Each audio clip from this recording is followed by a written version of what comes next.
Well, good evening. Happy Friday, January 12th, 2024. My word, there's been a lot going on. So we started the show in a little reverse order today. We did the outro. I like the outro. The outro is fun, but we did that just to kind of suggest that hang on, what's this little error notification? Don't do that. Ignore that. Okay. Started off with the outro. I figure why not? Don't have an intro made for FNF yet, except for the one that we're going to roll in a minute. And I don't really have a whole lot to go over tonight. Really, not a lot. So I kind of wanted to just chat with you guys a bit and talk about some of the cases that I've been handling, personally and through the firm. Because a lot of people, I think, we'll start the year with essentially getting to know the channel.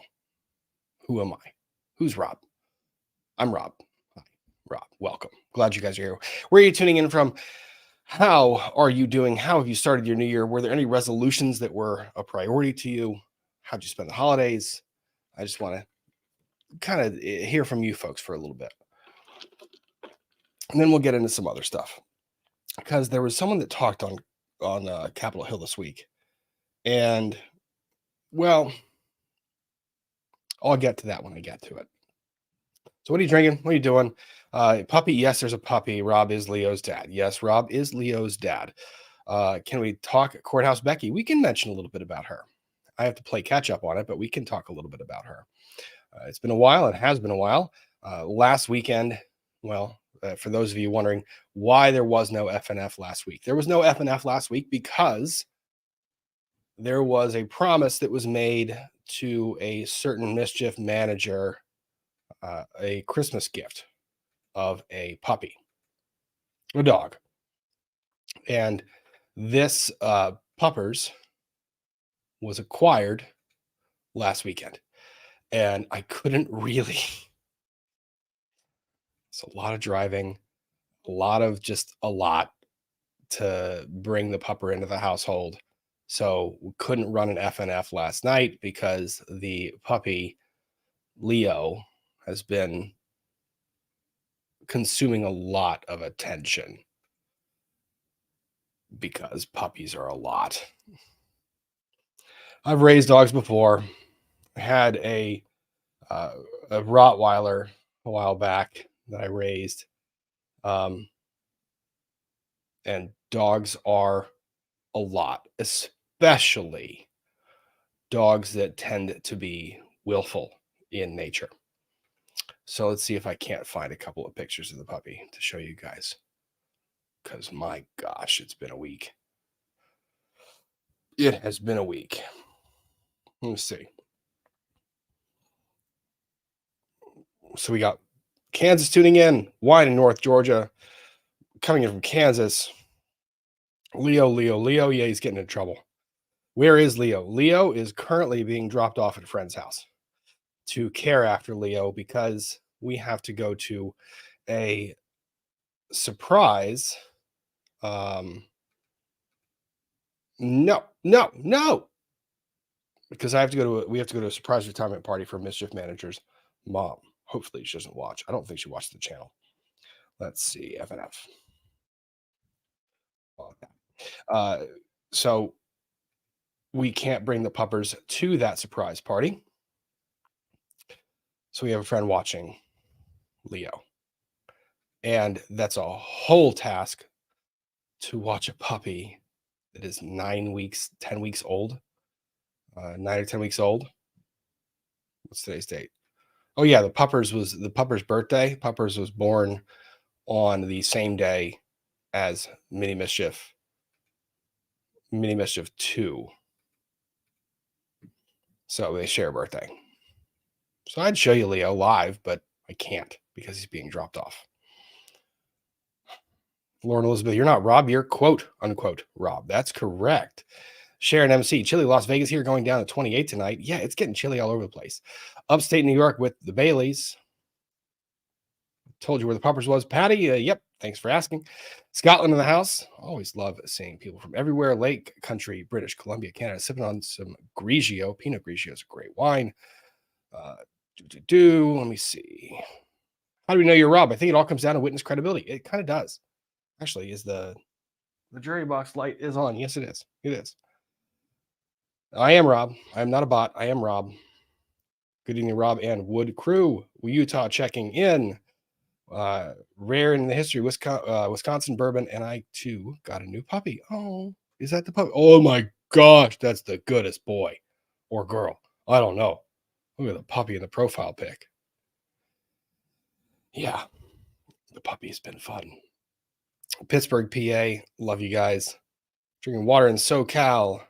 You show us Leo, I will. Let's see, where is Leo? Let's see. Leo, where are you, my dear Leo? Oh, well, that's a video. I've got a video.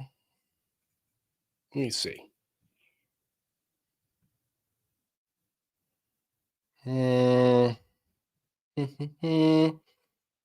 Why would I be ready with a video? Why would I be ready with anything?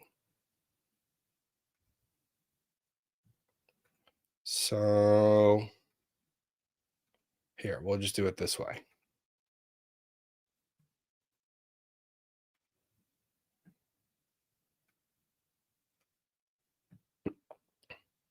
Present, share screen, share the screen, share this screen, that screen. That's Leo. Does a good boy. Take him to the office this week. He was causing chaos in the office. Just a bit. Not like a ton, but just a bit. I don't know what it is about these dogs. Well, any dog. Puppies are puppies. They sleep for what, like an hour at a time, 2 hours at a time. They take little puppy naps. They're really cute when they sleep. They really cute when they sleep. They have little dreams, whining, crying, barking, sniffing, and they just cause a little bit of chaos. And then they wake up. And when they wake up, one, they poop and pee everywhere. My gosh, the amount of poop that comes out of this dog. Don't turn your back. Don't turn your back. And then with certain breeds, you get really willful puppies. And this puppy is willful. There's an electrical outlet that is just to the right and above on this picture in my office. And lo and behold, I'm sitting here typing an email to a client, and I hear pulling. Like I hear like a thunk. What is going on? I look to my left, and this damn dog, this lovely angel, is trying to pull a cord out of the electrical socket. Just right up next to it. Nope, I don't care. I'm gonna go ahead and pull the cord out with my teeth. Oh, I got scolded for that one for not taking. How are you supposed to see that coming? How are you supposed to predict that something like that is going to occur? It's a cord in a wall. Well, I guess kids do it, so puppies do it too. Hello from a very cold Kansas. Leo does not like cold. Leo does not like cold and really hates the rain. All dogs hate the rain. Getting the pee outside in the rain is fun. So, hey, Yvette, nice seeing you. Happy New Year's. Lori Del Santo, my New Year's resolution is no more aneurysms this year. I echo that 100%.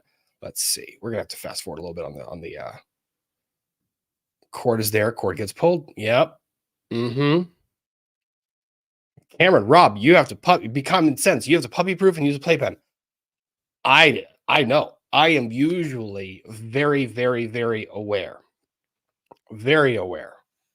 of the puppy. But when I'm typing a client email and the last thing I looked over at was this puppy asleep, typing an email, and all of a sudden I hear that there's something going on in my office from the direction where the puppy had previously been asleep. That woke me up real quick. Rather, that got my attention away from the email I was writing for the moment. Super chat from John Common. Thank you, Rob. I'm not sorry. I'm sorry. These dog crimes are only allegations. We need Leo's legal counsel present. Sorry, right in the shower right now. Why are you typing in the shower? Yes, they are allegations. They are. And I posted on Twitter that I have a conflict of interest. I can't represent this puppy because I am both, on certain occasions, I am the alleger. I am the person who alleges the malfeasance, and I am a family member. So I put out on Twitter that I needed counsel. Well, Emily D. Baker, Ian Runkle, and Natalie Lawyer Chick were all like, the puppy is innocent, clearly. So I think he's got ample counsel. But there he is, sleeping all cute and being fun and being his lovable, adorable self. There he is, eating Mischief Manager's chair, or trying to eat the chair. Again, more adorable sleeping pictures. Oh yeah, he loves that little stuffed bear. He's really cute. Yep. Love. He's a good boy. He does not like car rides yet. He likes the bear. And you see, he's just trying to grab the bear's hand. Just wants to grab the bear's hand. Uh-huh. Oh, behind there, that's a little spot bot. Because, pee. What's this one? Oh. Just following. Just having some fun. Wiggling the butt. Having a good time. He's a happy pupper. He's a very happy pupper indeed. So, yeah. Sherry, Law and Lover, highly recommend crate training and get Vapor Rub to put on things you don't want puppy to chew on. The Vapor Rub is one I didn't think of. There's the sprays, but the Vapor Rub is one I wasn't thinking of. Oddly enough, Vapor Rub is what my nieta used to put on our fingernails when we used to eat fingernails. And yeah, that was very effective on us as children. So I imagine equally effective on dogs. Uh-huh. Yeah. It's a good trick. So, Shiraz, at least you can put a diaper on a kid. If you're fast enough, you can put a diaper on a child. Sometimes you're just not fast enough. And there's also the blowouts, all of the above. Carolyn J. Rubin, I tagged you on X on a cool woodburning technique on IG. I saw this, and what you tagged me in is what's called fractal burning. Fractal burning, for those of you guys who don't know, is essentially you take a board or a piece of wood and you soak it in water.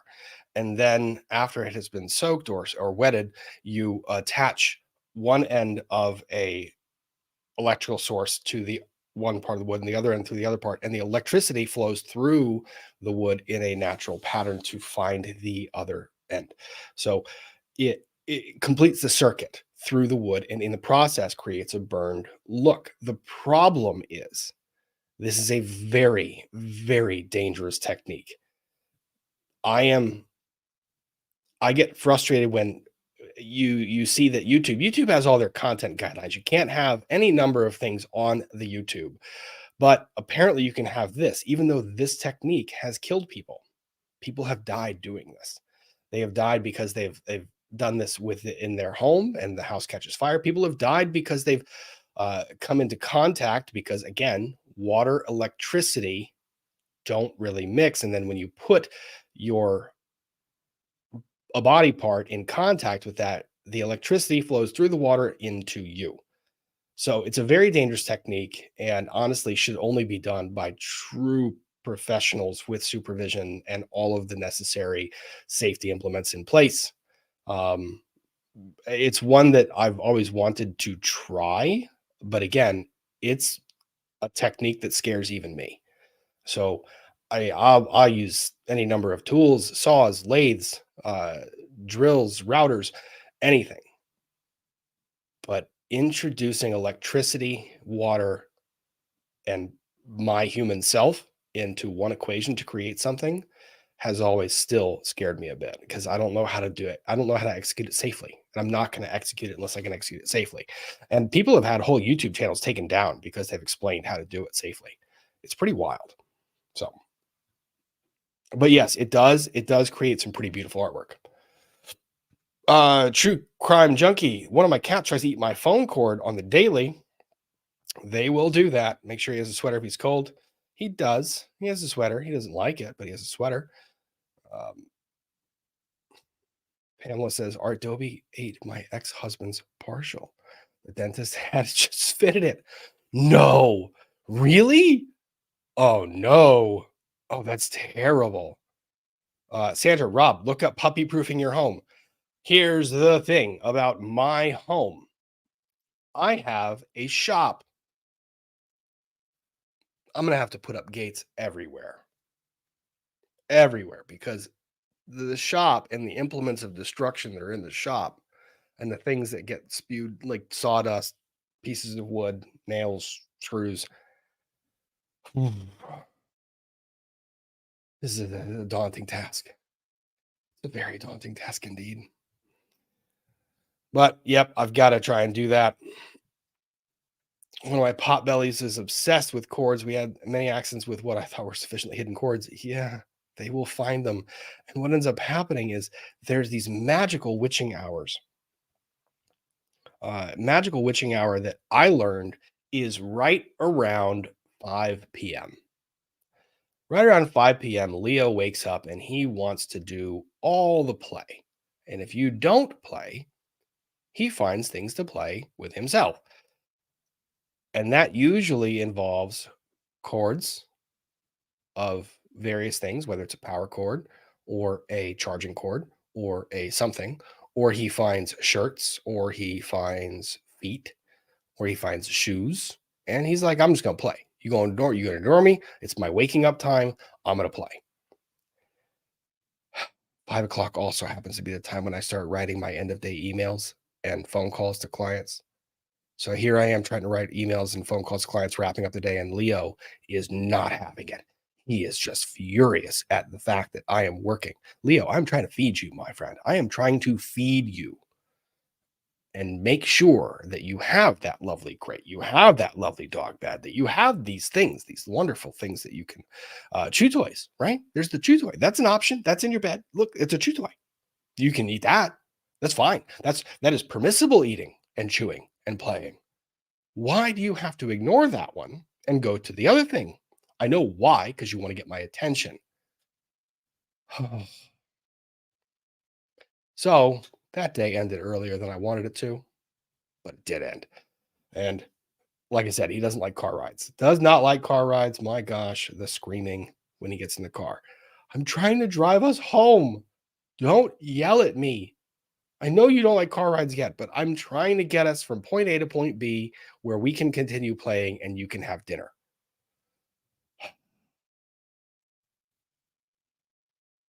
Yeah. And the crate training is fun because puppies, like I said, remember, they sleep a few hours at a time. They don't sleep through the night all the way, just like little kids.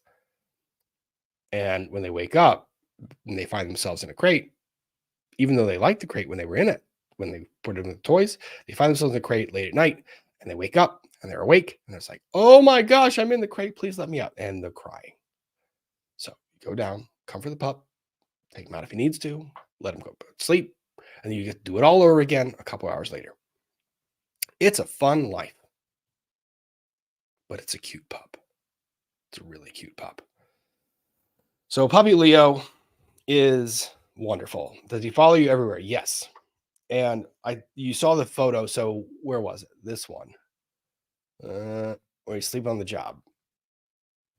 Leo sleeping on the job.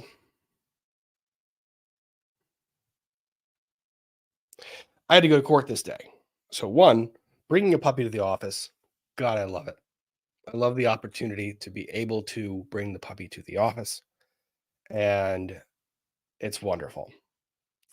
Um, and to the lady in black asking if Mischief and I live together. No, we don't. She's got her house. I have mine. I'm over there. She's over here. That's in large part because of the kiddos. For now. Uh, but yeah, yes, he follows everywhere. So on this particular day, I had to go to court. So I asked the people in my office, would you guys mind if you would possibly watch Leo while I go to court? The response was amazing. They were like, Please, God, let us watch Leo. Okay, you got it. You don't know what you're signing up for, but you got it. They took him on walks. He's doing well on leash already. Um, but he is a little bit of mayhem and they love him and he is welcome back, which is good because he needs to come back to the shop or he needs to come back to the office from time to time. But when I walked out to go to court, he sees me walking towards the front door of the office and he goes, "Oh, we're going somewhere," chasing behind. And Dobermans, I don't know if you've ever seen a Doberman walk. Their front paws, they put out in front of them a lot, like they raise them really high. They think old military marches, right? With the legs kicked straight. Well, that's like a Doberman walking and running. So here he comes just trotting down the hallway, and I get to the front door, and I'm like, "Oh no, you can't come with me to court. I wish you could. That would be fun. It would probably be persuasive to some judges, probably frustrating to other judges, but you have to stay behind." He did not like that. Apparently, he was not very happy when I left for court. And then 5 minutes later, got distracted because there were treats and there were things that he could play with. And of course, when I leave, everyone else in my office realizes, well, Rob's gone. Now I can treat the puppy like I want to, which is all the treats and fun and unwinding of good behaviors taught. Office coworkers are like grandparents. Like office coworkers to puppies are like grandparents to children. Try to raise a kid and you have all these rules implemented and things that are structure, and then you leave and instantly the grandparent is like, "We're going to buy the kid a bike, we're going to buy this young child a baseball bat and just anything he wants candy, sure. He wants to sleep all day and then be wired all night, no problem. Let's give him sugary drinks, why not some caffeine, let's give him some coffee if we want to." All the things. Office coworkers are the same damn thing with dogs. All the good traits. Nah, parent's not here. Let's go ahead and spoil the hell out of the puppy. Oh, baby. That was a fun night. Fun night indeed. Puppies have radar when you're distracted. They do.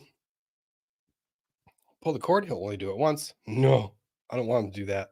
I don't want him to do that. Puppies are a tangible version of ADHD. Very good analogy.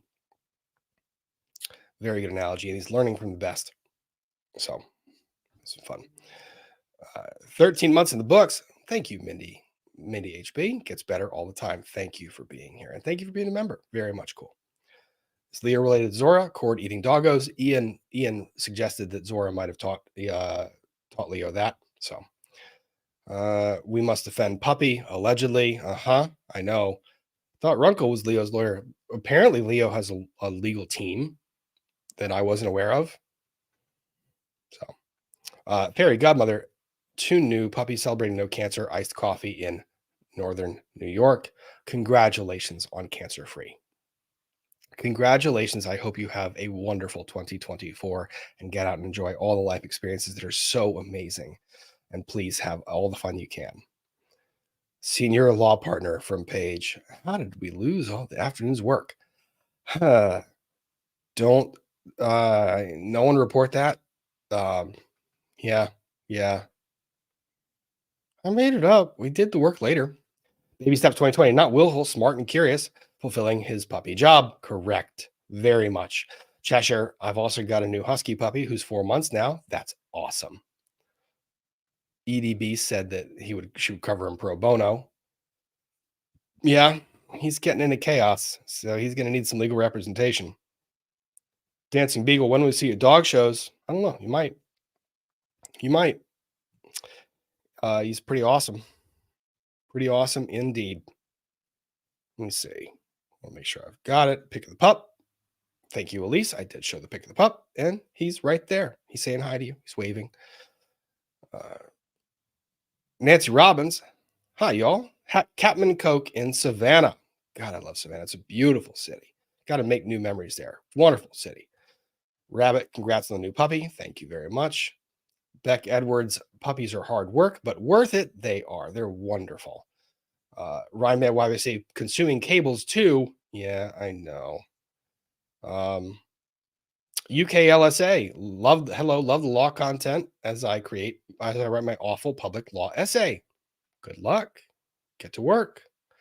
Jessica Hitch, what did you think of Jelly Roll's speech? We're gonna get to it. We're gonna get to it. I have a lot of thoughts on it. It was, for those of you who don't know, Jelly Roll is a country music singer who, oddly enough, I think lives right around the same neighborhood as EDB.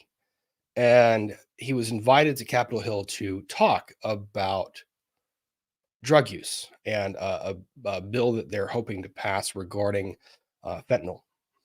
And what people don't know about, a lot of people don't know about Jelly Roll, is that he was previously, he used to deal drugs and he used to be a consumer of those drugs.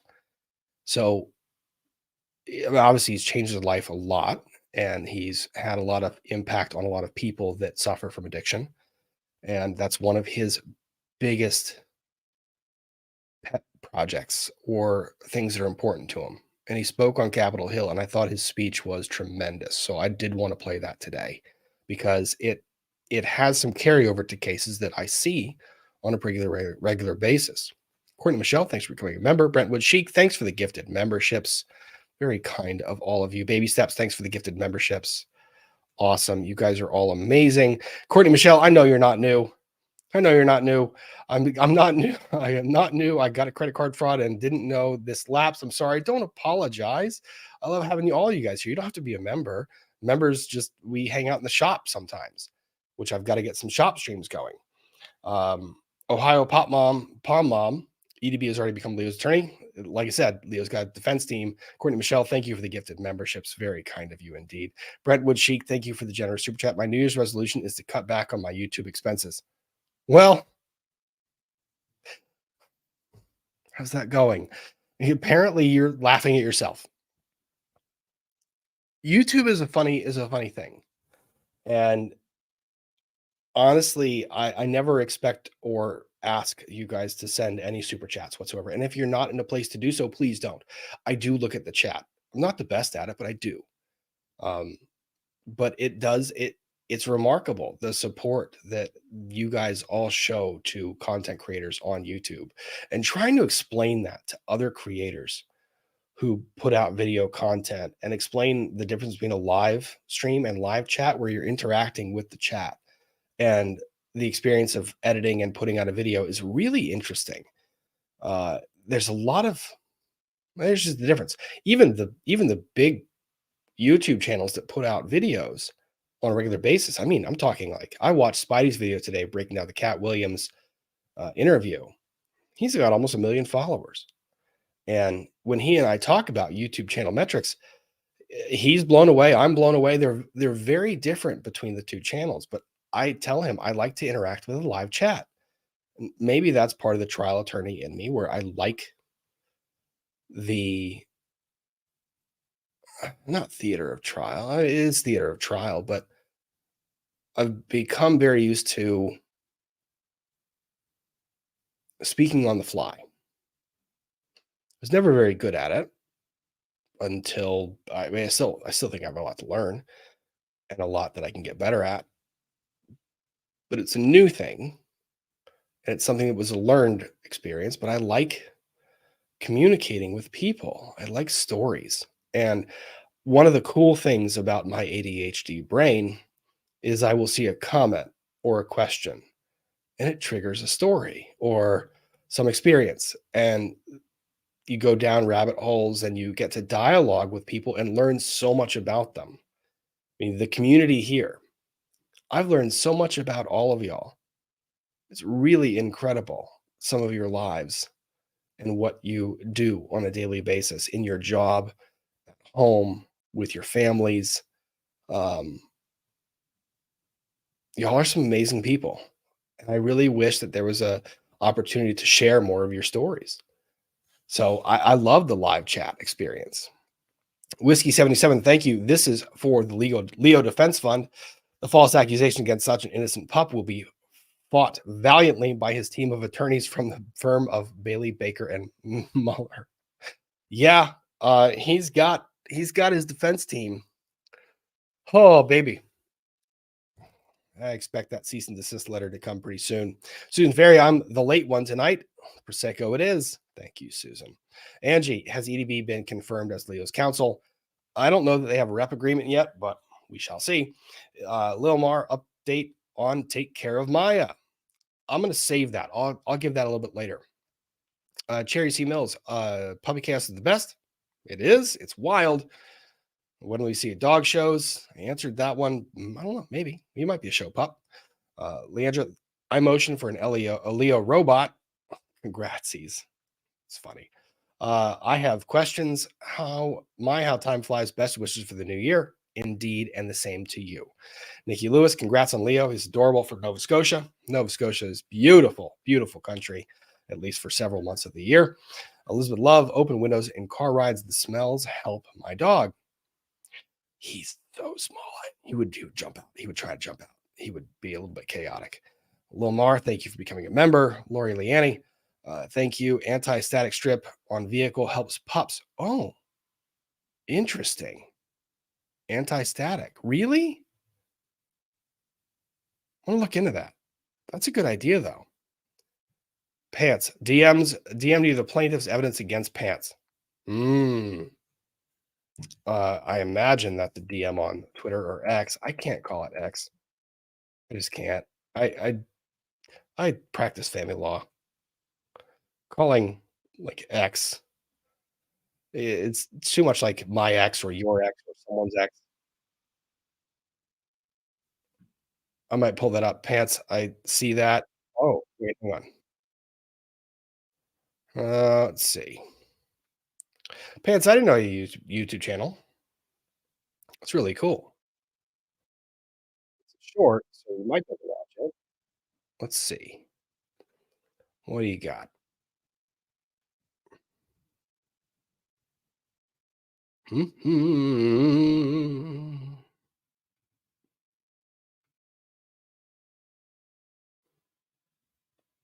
Oh, there's Pants, the pupper.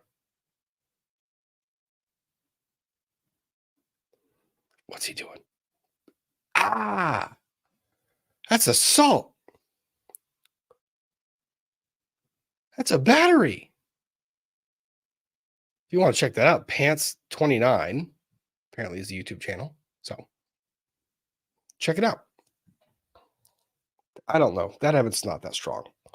I could prosecute that. I could defend it. It was accidental contact. He was clearly in the way. He put himself in that position.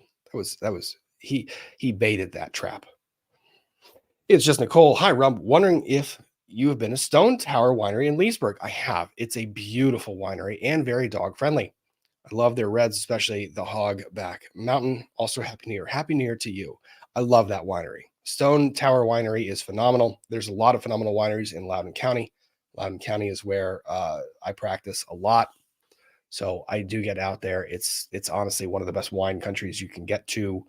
A lot of winemakers, they grow there, but they don't use their own grapes. A little secret of a lot of winemakers is you might see grapes on property, but a lot of wineries don't use those grapes. They import, and they have winemakers who use the imported grapes to make. Angie, my husky loves chewing up blankets when I sleep.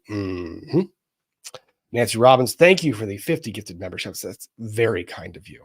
Thank you very much. Midnight L 2008. It is my family's saying that you don't have the full puppy experience unless you think, quote, oh Lord, what have I done? End quote. At least once a week. Yeah, that's a little bit of it. LJ or Peach, Dobby or Roddy. He's a Doberman. Leo's a Doberman. Haley Mouse, happily happy birthday to Secret Squirrel. Miss you. Miss her indeed. She hangs out up there and watches over us. Hangs out and talks with us all the time. Yeah, we all miss Secret. A lot. Seeing her in chat. Yeah, I miss that a bunch. DK Cripple says, when does your mom get to meet the new grand pup? I don't know. Probably around April. That's when she's scheduled to come back here. Karen Ritchie, love the puppers indeed. Lynn, Uncle Rob's karma for niece nephew gifts office puppy sitters. LOL. That's a good way of taking it. It's a good way of taking it indeed. Susan Lewis, my 9-month-old pup had $4,000 intestinal blockage from all the chewing at 5 months old. Oh my gosh. Yeah. So, dog insurance, pet insurance is on the list of things to obtain because reasons.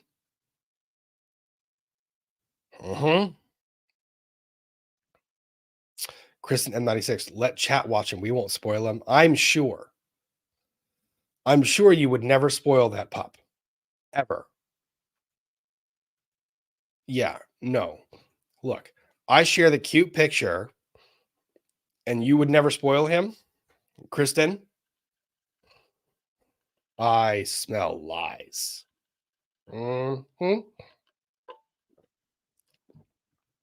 Vez says Bradley, pictured in the lovely, oh my gosh, he's so cute. Wants to be friends with Leo. He can be friends, pen pals. Fiona W, thank you for the gift of memberships. KC Cat Puppy Chaos is the best. It is, and it's not.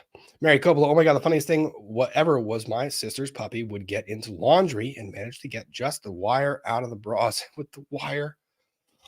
Oh, that's going to be fun. And the other thing about all dogs, I don't know what it is about dogs and underwear. Every dog, laundry on the floor. I don't want the shirt. I don't want the jeans. I don't want the pants. I don't want the sweater. Where's the underwear? What is it with dogs and underwear? It's the smell. I know it's the smell. I get it. I understand it. Every dog, since the beginning of time, always. Sensationally social with Beth. Happy New Year. Leo is just too cute. Love Dobbies. Dobies. Yes, I do too. Emily, Aaron's parents have 14-week-old puppy. Teething is brutal. They're sharp little razors. Peggy Cole, are you going to crop his ears? His ears are cropped, and he does have a Dr. tail. He is a Doberman breed and breed standard. It is, yes, they are. I know people have opinions about that, but he is. Whiskey 77, thank you for the gifted memberships. Very kind of you. Ange Torres, check shoes before putting feet in it. I'm not looking forward to that. Why not, though? Rare in the history. Thank you. Tip for night training. Set alarm to wake you up before the puppy wakes up. Puppy sleepy when taken out and fall back to sleep way easier. Oh. Interesting. I like this idea. Pup age in months plus 1 equals how long they sleep between potty trips. This is being written down. Oh, also in the new year, I have a new notebook. I actually, at the advice of one of the attorneys that I practice against, got a remarkable tablet for note taking for just this reason. So pup sleep when taken out. So set alarm to wake before pup. Good idea. And then this one, pup age in months plus 1 equals how long they can sleep between potty. That piece of advice is one I haven't heard before, but I love it. Yeah, the tablet's awesome. I was worried about how it worked. Well, I'll talk about it later. I love Jelly Roll. Jelly Roll's pretty awesome. Nancy D, love being here. Honestly, I love that you guys all like being here and hanging out. It's Friday. It's 8:48 p.m.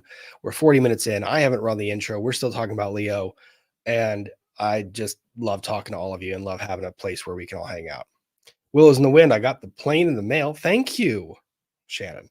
Thank you, Willows in the Wind, Shannon. I'm glad that you enjoy it. So that one, that mini plane has been used quite a bit. So make use of it. Gretchen, thank you for becoming a member. Azam, thank you. Azam also means resolution. Oh, that is a fun fact. So, fun fact, Azam also means resolution. So, when you ask about the New Year's resolution, it's the same as asking the Azam for the new year.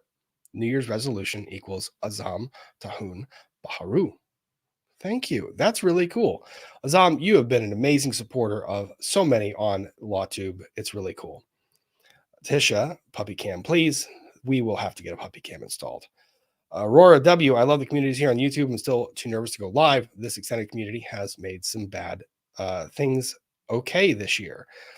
That's the point. Don't be afraid to go live. There's always going to be people that are that'll make comments that will be negative towards what you put out there. But honestly, what I have seen is the resounding positivity in response is welcoming to all. XCDA, have been able to speak with now adults who were kids in your practice. I have with adults who were kids in my work with youth. It's the best. Not yet. I have gotten photos of family outings several years later. I've gotten thank yous several years later. And one of the best things that I ever got was I represented a client in a very unfortunate situation where husband and wife separate, wife moves, and we were in negotiations and litigation about what custody would look like. And I told my client to trust me. And I tell it to a lot of clients, but in this particular case, we were negotiating a lot. And mom had a very good family support system up where she had moved with the children. There wasn't a lot behind why mom moved, and it was going to go to trial. And I worked with a mediator and opposing counsel who was competent counsel. But one of the things that I built in there was a choice of schools provision, because mom lived in an area, not the best area. And it was a provision that my client was in trusting me. He was willing to move in order to be near the children, to share custody 50-50. And it came to the choice of schools. Well, 2 years later, after he had moved, he emailed me and called me and told me that the little provision that I built in anticipation, I told him to trust me. So the little provision resulted in the children going to a better school district. And he was remarkably thankful for that. It was really cool to see that some of the things that you give as far as advice, and you're asking your client so much, you're asking them to put faith in you, and you have their family in your care. And for that to have worked out as it did, and for him to remember that, was really impactful. That's one of my favorite clients. One of my favorite clients and experiences as a trial lawyer was that case. And that settled. That didn't go to trial, which saved both the parents from testifying negatively about one another and the children from having to go through that process, and the family from being brought into a courtroom to testify in opposition to the other family member. And I say in opposition because sometimes it is, sometimes it's not. Largely, it's not. Largely, the family is being brought in when they're testifying. They're not really opposed to any one person. They're giving the facts, but they're being called by one person or the other. So it appears adversarial. And there's a lot of impact that resonates from that. So I always tell clients very early on that they might think they want to go to trial, but I don't know that they always weigh the emotional costs, not just the financial cost, the emotional cost of trial, and what it costs the family and them when they're trying to decide whether this compromise is something they can agree to or not. So it's interesting. I haven't yet gotten to the point where I've been able to talk to the children who have become adults. So, have you not seen Emily's TWO rants in defense? To the 2 rants in defense of Leo on Thursday? I know. I saw them. Y'all were quick to send them to me too. LOL, she's definitely taking him on as a client. Thank you, Lindsay. Yep, y'all were quick to send them to me. I did, and we, Mischief Manager and I both had a good laugh over it. Julie Bug, get Leo a dog car seat so he can see where he's going. Does wonders. Good idea. I like that one too. Jess Medina, thanks for becoming a member. Cookie Mon Steve, thank you. Good evening, all. I'm late, but what the heck? Still here. Paper plane to drink, ribs with mash to eat. Pretty good Friday. Glad you're here, Cookie Mon Steve. And I hope that you enjoy the things that you were able to acquire during Ian's charity live stream. Canonical, oh, sorry. Elise, can you help out some small art channels? ArtTube does not get much traction. I'd be happy to, Elise. I like focusing on art channels. Elise, Charlene, Fine Art. I imagine go check her out on YouTube. Go check her out. Creators who have the courage to put their content out on YouTube, it's really cool. So please go check out their content. You know what's funny is if you see a live stream with a creator who's live and you see 10 people in the chat, you know how much it means to them to just say hi or checking out your content.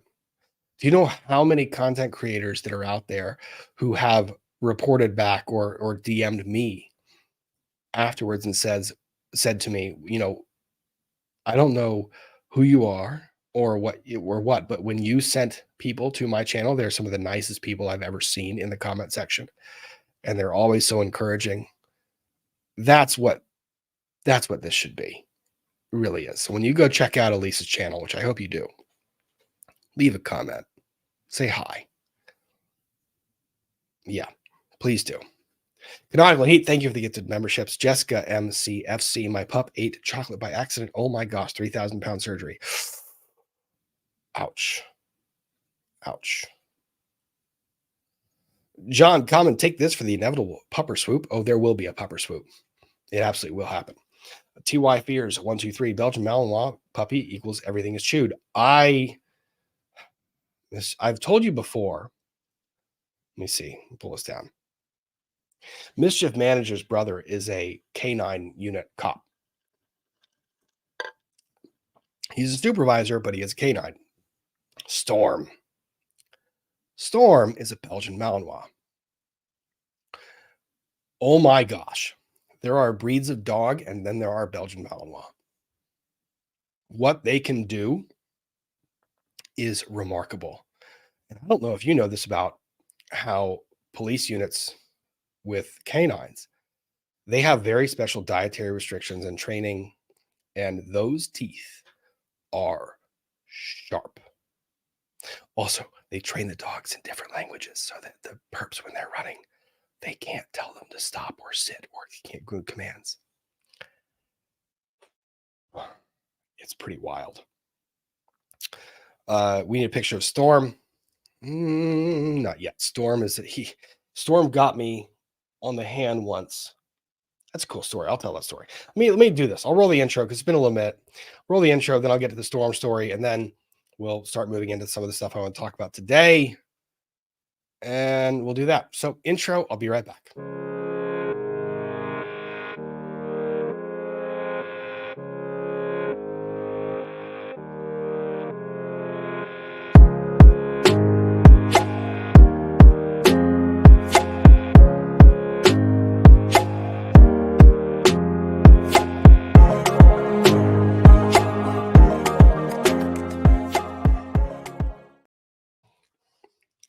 Okay, as promised, the Storm story. And while I do this, why don't I find a picture of a Belgian Malinois to show you guys so you can imagine what I'm talking about. Belgian Malinois are capable of probably some of the coolest things I have ever seen dogs accomplish. They can do damn near anything. They can walk tight ropes. They can climb walls. They can do just about anything. So let me see. Let me find. Where's the YouTube? And I'll pull up a little video and, Belgian Malinois. And hopefully I don't get a copyright ID on this one. I'm doing it for explanatory purposes to kind of explain this particular story. Belgian Malinois doing crazy things. Let's see if we can't find. So Belgian Malinois. Also, if you're a dog owner or looking at dogs, and if this is your first dog, do not, and I repeat, do not get a Belgian Malinois. If it is your first dog, no. Let's do this. Mute to avoid all of that lovely stuff because audio triggers the fastest. These are Belgian Malinois.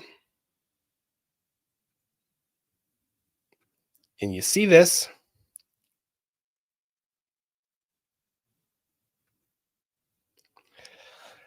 Look at that dog. He is flying through the air.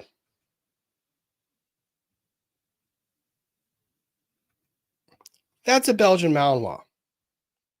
Let me tell you how many Fs they give. Exactly 0. None. That dog is happy as he can be in the air, flying like that. Now, let me tell you why that particular video is relevant to this story. Storm. Storm and I were playing a lovely game outside. And it was a game that involved me throwing a stick as far as I possibly could. And when I mean stick, I mean a damn log. Throwing it as far as I possibly could. And Storm going and retrieving it. Well, I have to speak to Storm in Dutch when I give him commands. And even then, sometimes I get scared going next to the chomping bits. Say, Storm's not my dog. I didn't train Storm. Storm's a very, very, very good dog, but I didn't train him. So I created a game. I would throw the stick, and as Storm would approach, I would launch his toy in the air. And he would leap after the toy, thereby dropping the stick, which I would go and retrieve, and we would repeat the process again. So launch stick, pick up toy. As Storm comes running back with the stick, looking at how happy he is. Look at this. I got this. I got the stick. I did the good thing. And then I would, as he's approaching, launch his toy in the air, and he would go and grab the toy. I'd pick up the stick, hold the stick up, drop the toy. He would drop it. I would launch the stick again, and we would repeat the process. Belgian Malinois are too smart. Way too smart. Storm figured out the trick. Storm figured out the game I was playing. What he was figuring out was, there's a release point. There's a release point right here where as he's throwing this toy up in the air, I have to drop my stick and I have to jump in the air. I wouldn't have to jump that high if I met the toy at the release point. So Storm starts timing his runs and then starts throwing on the afterburner and gets closer and closer to my hand. I should have seen this coming. Should have anticipated what he was doing and learned that, oh no, he's getting closer to that release point. He's figuring out what the game is. Go figure. On the next throw, I launch this stick, and as he's coming back, I have his pace timed perfectly, right? So his pace is timed. He's running back up to me, and I'm about to launch this thing. Well, this dog throws on the afterburners as I'm lifting the hand up and meets my hand and the toy at the same place. And just dives through, and the hand and the toy just in one mouthful. It's one of those things where it was so beautifully done. And yeah, it hurt like hell. He didn't bite. He did kind of the alligator chop, it's like hum hum. He just goes through. I was so damn impressed by how this dog had figured out everything I was doing. And not just that, but had the physical prowess to throw on those afterburners at a speed that I had not seen him use. I had seen all the speeds coming up before, and I thought I knew what his fastest speed was. So when I launched it, I had no clue he could get to my hand that quickly. Oh, but he did. He did. But he also immediately knew that he didn't mean to bite me. It was completely accidental. So that was a me problem. That wasn't a him problem. Man, are those dogs cool and what they can do. Yeah, so impressed I can't get mad. Yeah, you're right, Susie. I couldn't get mad. I did. I effed around and I found out. Yep, that was me definitely learning. So I learned something that day. My hand was in the way. One of the smartest dogs. I had an Aussie cattle red healer, and she pulled stunts like that too. Uh huh. Yeah, Belgian Malinois, Belgian Malinois.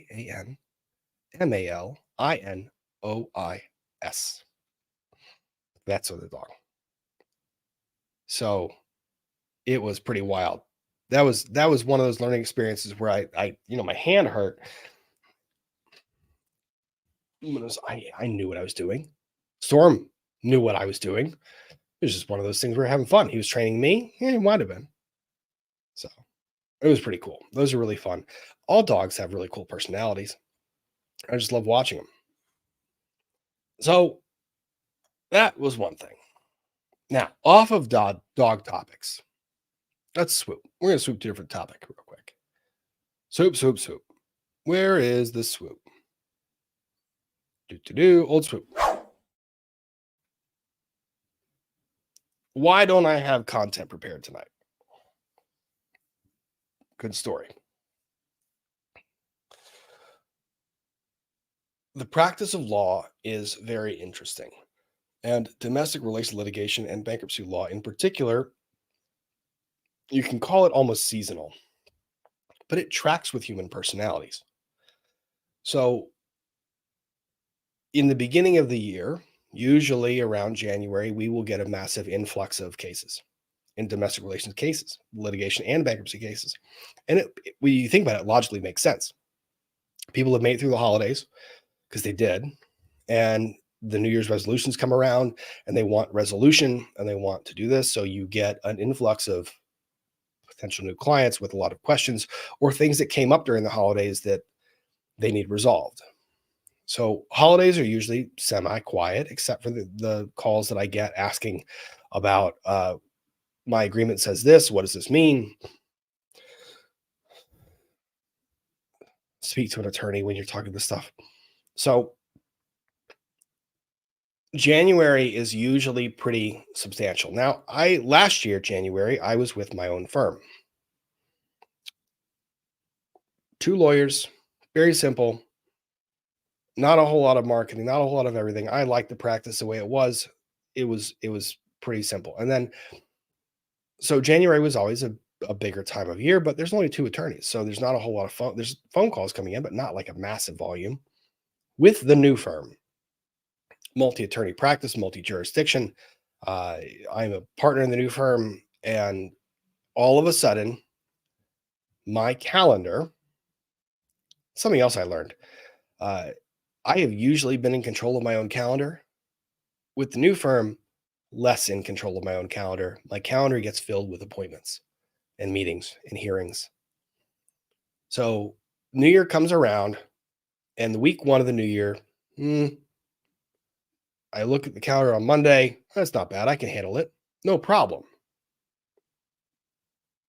Look at my calendar again at the end of Monday. Oh God, what have I done? What is going on? I made the grievous mistake of leaving my calendar open for the entirety of the week, and all of a sudden it's filled with meetings, with cases and clients and potential clients that had real problems that needed help. So a lot of meetings and a lot of very interesting new cases. So it's very interesting to be in that practice of law because, and people ask me, well, think of how to say this. I don't like the term divorce lawyer very much, even though it's the quickest way for me to tell people what I do. I've used the analogy that I am like a disaster recovery firm. When a client comes to you, they are in the worst part of their life. And your job with your expertise and experience is to navigate them through that territory. They come to you not knowing what to do. They are either a spouse or a parent of a child or in a dispute with another parent. Um, they've been married for either a short period, a long period, they haven't been married. And they go online and they read websites and they read these different things and they're scared out of their mind to call you, which is why when I, well, our client services team who handles all the incoming calls, that's the first phone call that a client makes. You know how hard it is to make that call when you're questioning a lot about your life and people have told you to reach out to a lawyer just to get information and figure out what to do. To have the courage to make that phone call is a big first step. It's huge. It's scary. You're scared. I don't care if you tell me you're not scared. You are scared. That's why you're calling. And you call, and how critical it is that the person that answers that phone call is receptive and listens and takes down your information and schedules an appointment with the attorney. It is huge. That's the first interaction that person who has built that courage up has with another human being. And if you don't answer the phone in a way that lets them know you're receptive, if you answer, yeah, sure, uh-huh, okay. What have you done? What are you doing to that family? What are you doing to that person on the other end of the line who took the time and was so scared and built up the courage to call? So it's probably one of the most important jobs in any law firm, the person who picks up the phone. We don't talk about it a lot. They don't get a lot of highlight, but they really are one of the most critical aspects of a firm. And when you get into the business or the business of law, a lot of law firms will focus on, you know, the intake process being the case and the financial elements of the case, right? There is the practice of law and then there's the business of law. And you actually need both. The law has to be it has to be able to pay the attorneys and the staff enough that they can put food on the table for their family, but it also has to be the practice where the person and the attorney is out there doing the thing for the client and advocating for that client. And too many times I've seen law firms that focus on the financial side and they forget the impact it has on the practical side. That phone call in there, let's say hypothetically speaking that this is a spouse who's in an abusive relationship and they're scared out of their mind. All their friends have told them to make the phone call to an attorney. And they finally get away from the spouse and they reach out via either their phone or they use a friend's phone or there's something like that to contact the law firm. And if the person on the other end of the phone is receptive, it encourages them to come in and learn about their rights and learn how the lawyer can help them. Conversely, if the person on the other end of that phone is dismissive or not appreciating the circumstances of every single individual caller, what's just happened to that spouse that's in an abusive situation? How much longer is it going to take for them to build up the courage to make the phone call again? That scares me. It honestly does. When someone calls in and their phone call is missed or they're on hold for too long, I think about that part. how difficult it was for that person to make the time to make that phone call, and how important it is that the person on the other end of the phone tries to understand their situation. And when that doesn't happen, what that does to that family. So that's the first intake process. And then they meet with the lawyer. And every lawyer has a different way of going about talking about a case at the very beginning. And I have a method that essentially I go through the basic notes that I have from that intake call, talk them through what I am aware of. It's the way I begin it. These are the notes that I have, and they're limited, and I want you to expound upon them, and I'll guide the conversation a little bit, and then I'm going to throw it back to you to see if I've answered questions or if you have more. Walk them through the very beginning of the notes I have, and then I let them tell me their story. And I ask them, why are you here? And then we have the goals discussion. And I will say, what are your goals and what are your concerns?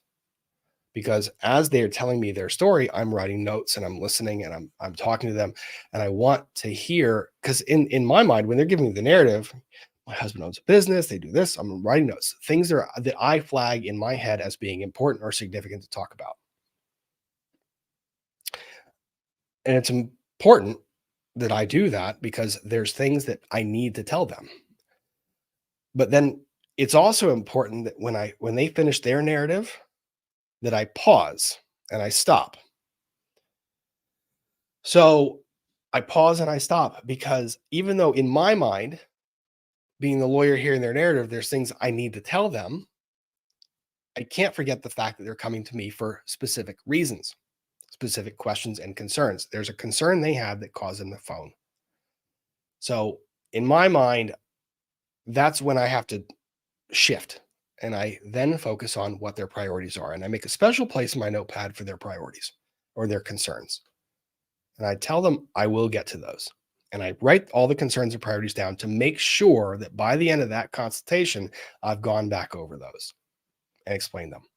And then I go through the narrative and explain their concerns. And at the very end, I explain to them how litigation works, how retaining an attorney works, how the fee process works, how all of it works. I explain to that how all of it works. And then we end it with, are there any additional questions that you have that any of my discussion has raised for you? And we go back and forth in doing that. So it's a very big back and forth, but some attorneys that I've seen do intake, they focus so much on telling the client what they want to hear and not actually explaining the law or focusing on that client's priority, right? The attorney will go into the difficulties of their case and how they need an attorney that represents them and will advocate vigorously for them. And I can get you this, I can get you that, I can do that. This is terrible. Be honest with your damn clients. It's not the hardest thing in the world, but it's the most important part of your job. Your job as the attorney is two main roles. Role number one. So they say attorneys and counselors at law, right? Role number one, counselor. You are tasked with understanding your client's priorities and placing those above your own and addressing their root concerns and laying out to them all sides of every equation. Your brain, having practiced law for a period of time, I've been doing this for more than 13 years, you have seen more in domestic related litigation than this person could probably comprehend. So your job is to use that knowledge and explain to them or tell them both sides of the aisle, the positives and negatives, the pros, cons, and the consequences to each one of the actions that you're about to describe as being possible in their case. And you talk them off the ledge. You sometimes lecture them. You sometimes listen to them. So you sometimes advocate for them in their own.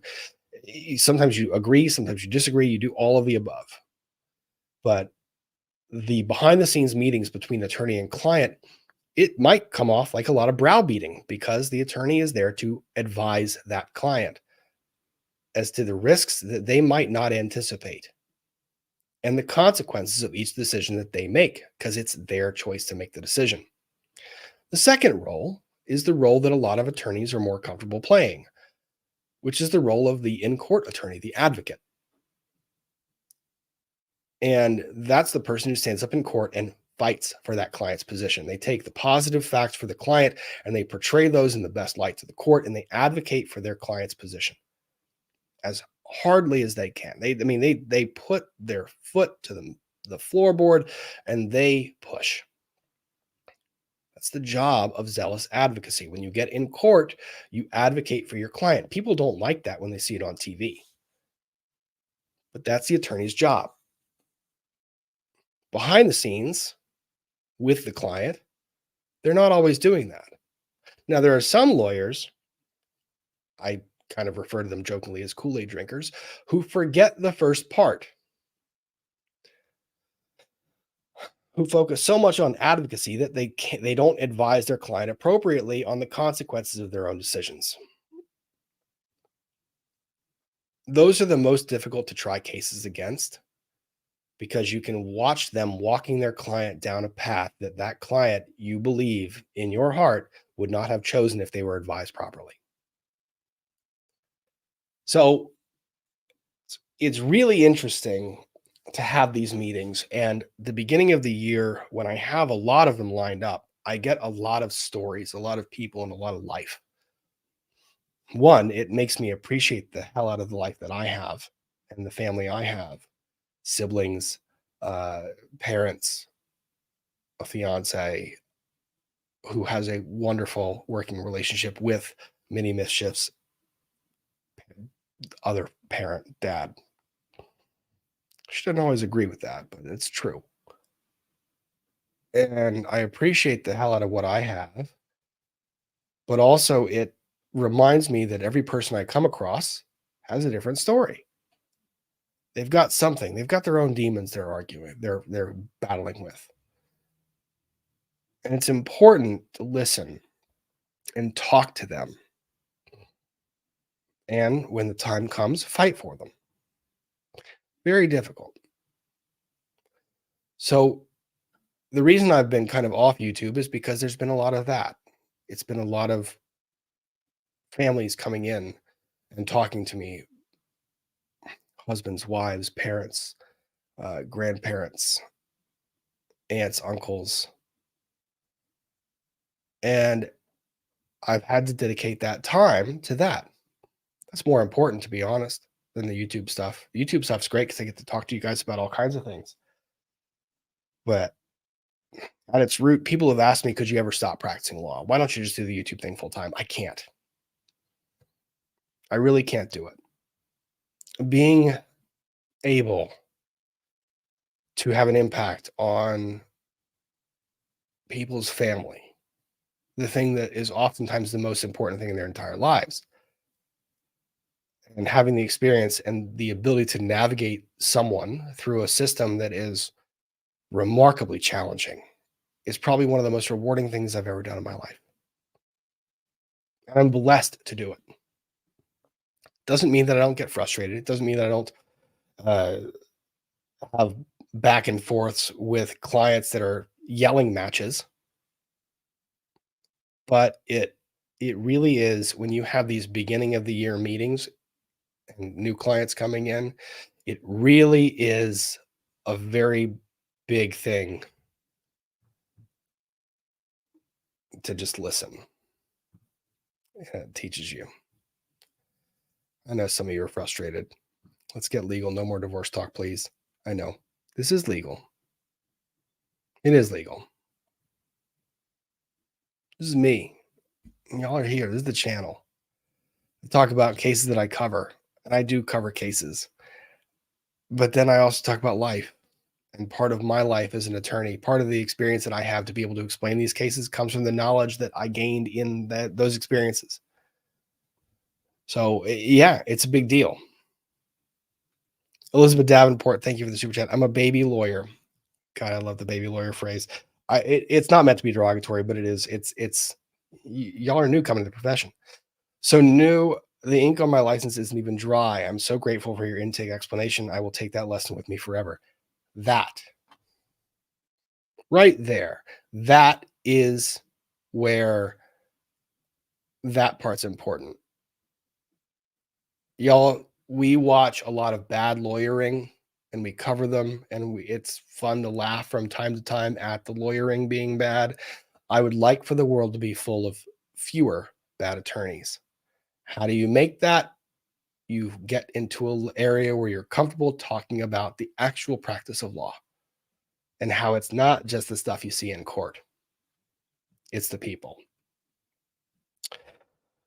So, yeah, like I said, it was one of those things where I wanted to talk about that today. That was kind of my priority. Sometimes you also end up with very strange situations. Let's swoop and talk about a case of mine that went sideways, and it is the law. New swoop. Okay. So, what happens when you're engaged in the process of a divorce and the other side of the aisle has an incident where they become potentially mentally incapacitated? What do you do? Who can sign paperwork? Can they still hire an attorney? Can they still authorize an attorney to act? What do you do? That's a question that I'm battling in this first month of the year. And it resulted in a very interesting exchange today where a client of mine calls me and says, I found a pew pew, a firearm in the house of the marital home that they previously shared. She had moved out with the kids, and he had become medical concerns, and so she was going back in to clean up the house, and there was this thing. And she knew what it was. I don't know. She goes, I don't know if it's real. It might be an airsoft gun. Well, take a picture and send it to me. So here I am on the phone, and I look at my phone, and there's a message that comes through in a photo. And I can tell you by the photo that this thing is most likely, just based on the photo alone, not just an airsoft gun. It is, in fact, an H&K MP5. Sitting in the house. So I had to calmly inform my client,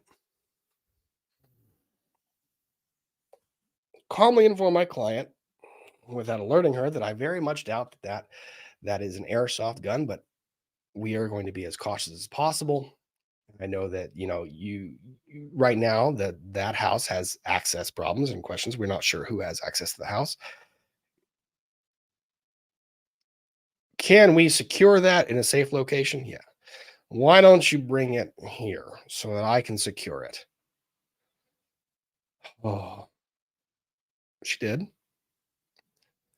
It was, in fact, an HK MP5. It was unloaded.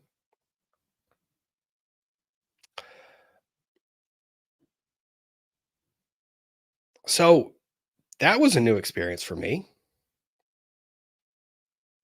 as a lawyer.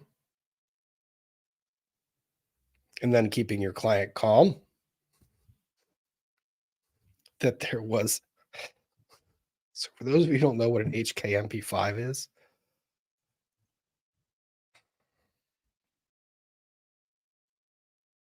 let me see if I can't find this thing.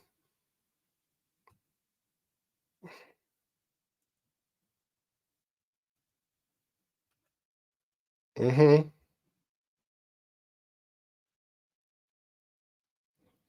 That's an HK MP5.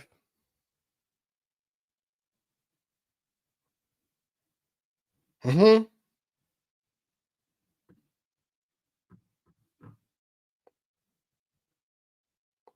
So you can imagine that you're in a household and you previously resided in with your children and the other parent, and you come back into the household, and all of a sudden these are the things in the house. And they're not secured. It's not locked. It's just in the house.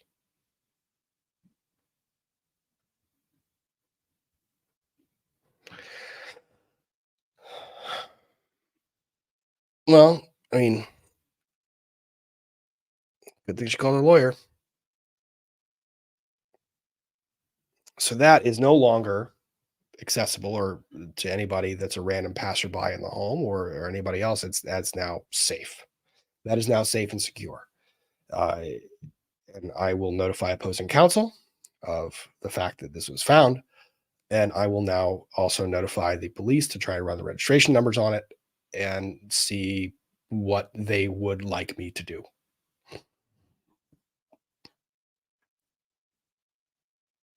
When I tell you that the beginning of the year is oftentimes a wild situation, you don't always run into that one.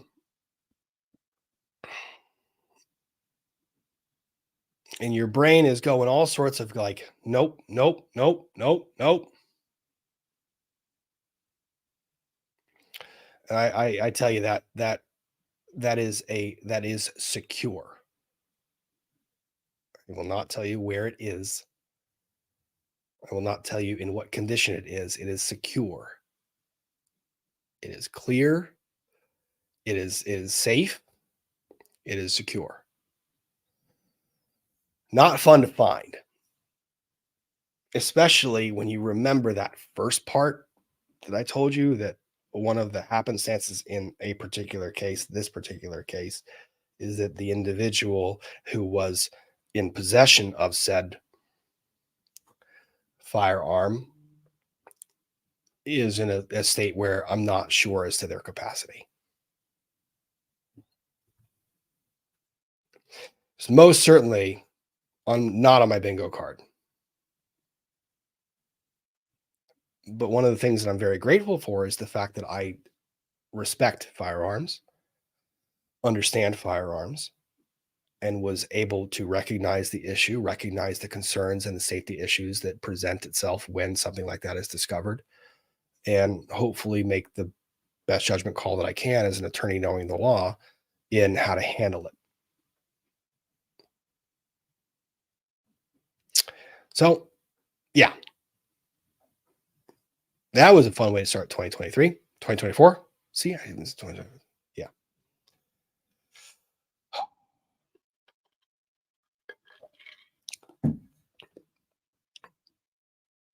And transporting the firearm is permissible. I know the law on that too. If it's in a case, it was in a case, it was in the back of her car. I told her how to do it.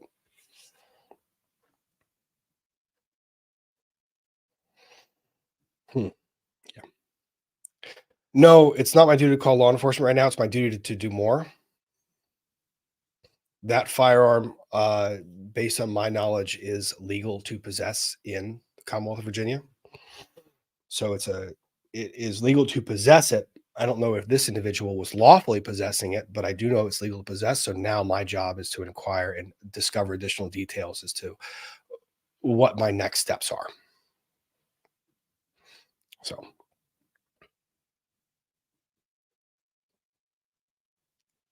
and the idea that that thing would be laying around accessible to others is a significant concern. Yeah. Anyways, like I said, fun start indeed. K-Rab Night Owl still telling us to go vote for the Gutties. Oh no, Nightbot, don't do that. Hang on, let me fix that. Nightbot, I'm sorry. I didn't even know that. I didn't fix that. Like I said, it's been a little bit.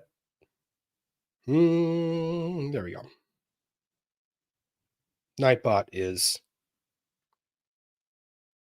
no longer going to tell you to go vote for Ian for the Gutties because he's already been nominated. He's one of the top 4. So thank you for that. Fiona W. Rob, you're one of the good ones. Keep doing what you do. Good, compassionate family lawyers are rarer than one would hope. I agree, and it's important that we train up the baby lawyers and teach them in the right way of how to practice the law. Nicole, so I filed for divorce this week. This is an experience. It's a travel.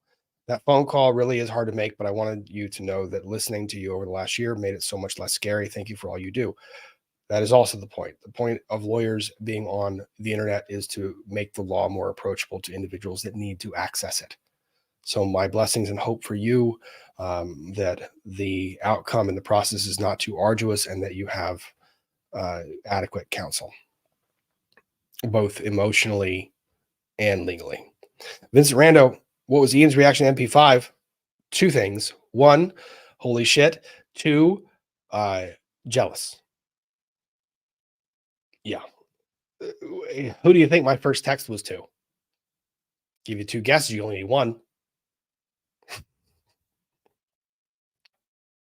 Yeah, first text. So, Ian, you're never going to believe what just happened. Mm-hmm. Yep. Marmar, you need to fix the outline of the cat ear in the new swoop. I cannot unsee it, and neither can others. What?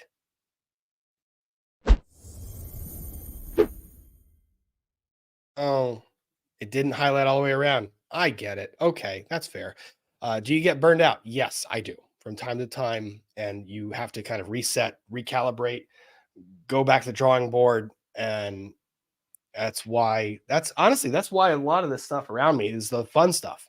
It's the jokes and the laughter and the screaming unicorns and the unicorn that farts the rainbow balls. That's why that's there. It is a hard practice to be in, and you have to have a good mentality going into it. And maintaining that requires a lot of maintenance on your own mental health. Yeah, we do get burned out. Elizabeth, me, Rob, this is why we're here. Thank you. Thank you, Elizabeth. That support's remarkable. XCDA, I appreciate what your work means to you. It comes across to us and it means a lot.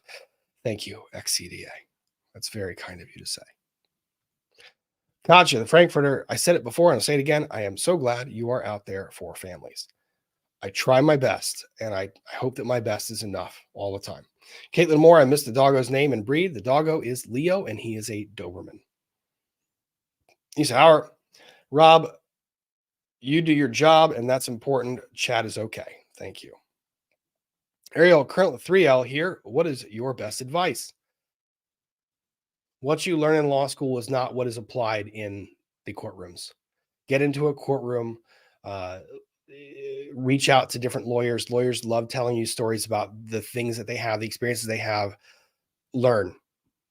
Yes, you're learning right now in law school, but get out there, talk to people. The other thing about that is don't focus on the money as the first priority coming out of law school. Yes, it's a concern. I know that because you're coming out of law school, but focus on what you want to do and be open to an experience that might not be what you had planned for yourself. So contacting different law firms and getting securing a position, study for the bar, and put your time into that. Take it once, pass it once. Make that your priority. Okay. I didn't ever think I was going to practice family law. I fell into this, but I love doing it. So, like I said, keep an open mind. Marty Herford, shout out to the Golden Retriever Rescue of Michigan, who tomorrow will be meeting with their Ohio counterpart to get 8 puppies from Rated Ohio GR Puppy Mills. Wow. Interesting. Shout out indeed. AG, totally get the full calendar after the second week of January. No one can stop talking about the flood of depots we get January week 3 to 4 half expedites. Yeah. And as I recall, you're a court reporter. There's a lot of litigation cracks off real quick in the new year. Red Rogue, thanks for being a member for 5 months. Much appreciated. Morgan 908, I feel your pain, Rob. I have 10 meetings on Tuesday to make up for Monday being a holiday. Not impressed when I look at my calendar this afternoon. I know it's going to be a lot of fun. AG started work last week, done 2 depots already. Congratulations. I hope you're enjoying it. You're going to learn a lot. Court reporters and court deputies learn all the tea. They get literally everything. They hear all the craziest stories you could ever imagine because I'm just one attorney. They see all the attorneys. It is wild. Pickle Knits, best way to celebrate my birthday. Thank you. Koch, the Frankfurter Gifted File memberships. Thank you very much. Cheryl C., thanks for becoming a member. You've been one before. M. Young, pick pet insurance and stay with it because pre-existing conditions. Oh, if you know, you know. Also, get a crate cover. Don't use a blanket because reasons. Fair. Understood. Meg Magruder, dog ate. What is that? Tomatoes or chips from under the barbecue. Oh no. CSI poop for weeks. Oh my gosh. I will be extra on guard. Gotcha. You know that we'll have to give us puppy updates each week from now on. Probably. Happy to do it. Jam. Leo is so angelic and innocent. Yes. Oh, MLS. Yep. This is a book that I oftentimes tell clients to read. Rob, you should check out the book Divorce Poison. I have. I've read it. I've also read His House, Her House. These are books that are very important. There's a lot of literature out there, and if y'all are looking for that, I can try to put together a list of different things that I have found useful in family litigation. But MLS, I believe, is also a divorce attorney who practices family law as well. So yes, Divorce Poison, good book. Good recommendation, by the way, MLS. Wonderful. Melanie Plans, Kelsey D comments, they have amazing work on YouTube. All right. I wish I had to reference that. I'm sorry. But yeah. What about Bunny on IG has some dog training info. Thank you. I'll check that out. Maybe I should make a note on this fancy dancy notepad. It's password protected. It has client info on it. What about Bunny? Let me see. I wonder if I can actually make this work. Anyways. M169 fur missile is an apt description for a Belgian. They are fur missiles. Chris Bowman, husband and I stepped in and adopted our niece and nephews. That's awesome. From someone who's had to navigate really tough family issues, I follow you because of your heart. Thank you. Chris, comments like that really, really stick and they hit close to home. And it makes me want to keep it. Thank you for that. That was very kind of you. Very kind. So let's see. I want to make sure I'm not falling back in this. New York res to pass my law exam third time is a charm. Good luck. You're going to. It's not a charm. You're just going to do it. Just go do it. You got it. You've got it. Angie, puppy seatbelt. They're great. I will look into that as well. Vez, Bradley got a $12,000 orthopedic surgery. Pet insurance saves the day. Okay. Making the point. Amy Jojo, trying to stay warm as we watch as it's negative 7 degrees Fahrenheit here. Nope. Hard pass. That's a hard pass for me. No. Crap God just posted a video. So Pixie got a new puppy? I didn't know that. That's really cool. Pixie also should have a new pen. It should be there. If it's not there, then Customs is doing customs things. So let's see. Bunny's a dog that her owner thought to speak. Buttons that play sound. Oh, the sound button dogs. Those are really cool. Thanks, Lindsay. Yeah, Mischief Managed was like, can we teach him how to use the sounds? I'm trying to teach him not to eat cables. That's it. Actually, Lauren, I'm a trainer and groomer. If you need anything, let me know. I will let you know. Actually, Lauren, reach out to me. I will let you. I need contacts that are the good Adobe contacts. That it's like I am freaking out. I don't know what to do. Yeah, DM me on Twitter or shoot me an email on lawandlumber@gmail.com. Lawandlumber all spelled out @gmail.com. Thank you. Yes, I did see EDB has asked to go ahead and represent Leo. Please do the list. I'll put together a list of literature, and I'll put that together. Actually, what I should do is I'll I'm going to contact the other attorneys I know and see.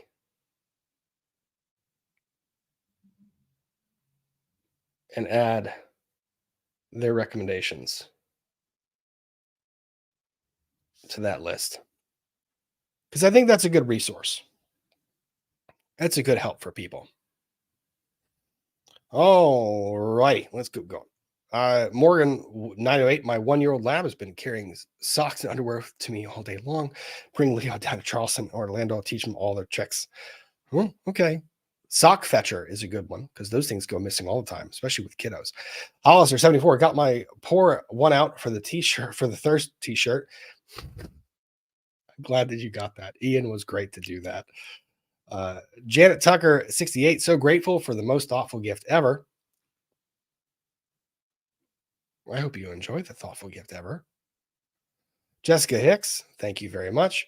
Don Burke, please ask, remember these dogs are not for all people. That's correct. A lot of dogs are not for all people. Dobermans are not for all people. Rottweilers are not for all people. These are dogs that require a lot of time, attention, and training. They are not for all people. There are dogs that can be for all people, but dogs like this dog is largely for defense of family, defense of household, defense of home. That is the large role this dog plays. That breed and the breed choice goes into that.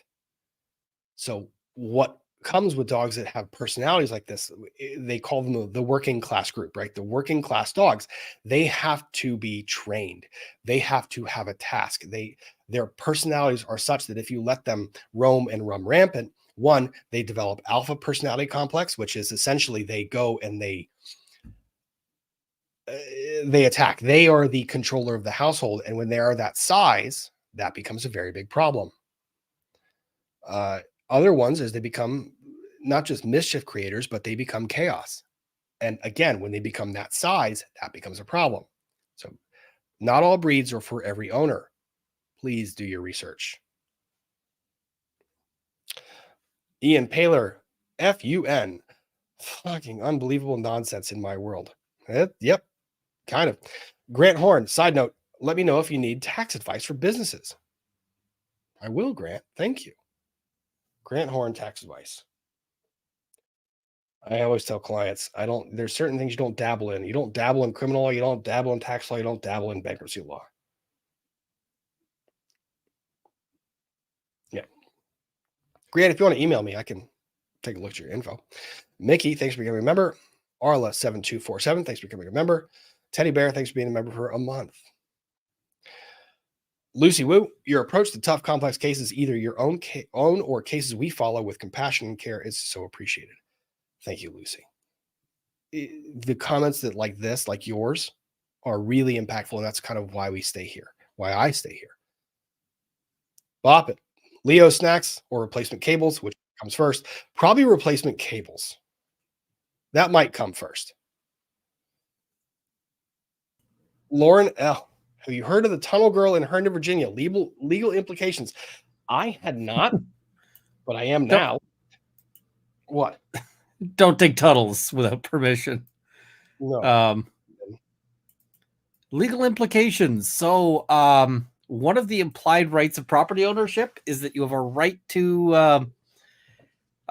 to support from neighboring properties. So what that means is that if you dig a stupid tunnel on your property and you caused a collapse, then you owe the neighbors for the cost of that collapse. So yeah. I feel like the neighbors might be asking for some sort of injunction, like to have the court order that concrete get poured in there until there's no more space for concrete. Also, so ambush. What? No, what are you doing? Oh, no. Just that I popped in. That's fine. I was rolling through. I was talking about the new year and how I haven't been able to follow a single story on YouTube other than like little things here and there, or a single case other than little things here and there. Like I have tidbits of information, nothing of substance to share, because I have had meetings back to back to back, because it's the new year, and with the new year comes resolutions, with oftentimes means phone calls to attorneys. So have you got your plane tickets booked? I'm making a list. Plane tickets. Because that's coming up real soon. Yep, and I've got to get one of my associates to cover hearings on the 22nd. Yep. Because I know a person who would be thrilled to see you. I agree. Yeah, like I said, did you hang on? Let me share this. Did you have I shown you this one yet? No. Where'd it go? This one. Oh my goodness. Your client's killing me. That is such a cute doggo. I know. Oh, your client's man. killing me. I don't know. There might be a conflict because Zora seems to be providing instructions as to how to eat cords. So, yeah. And I also shared with the chat that I came into the possession of a lovely HK MP5 today. That I am kind of envious because I don't worry. I asked the chat. I said, guess who the first person I texted was?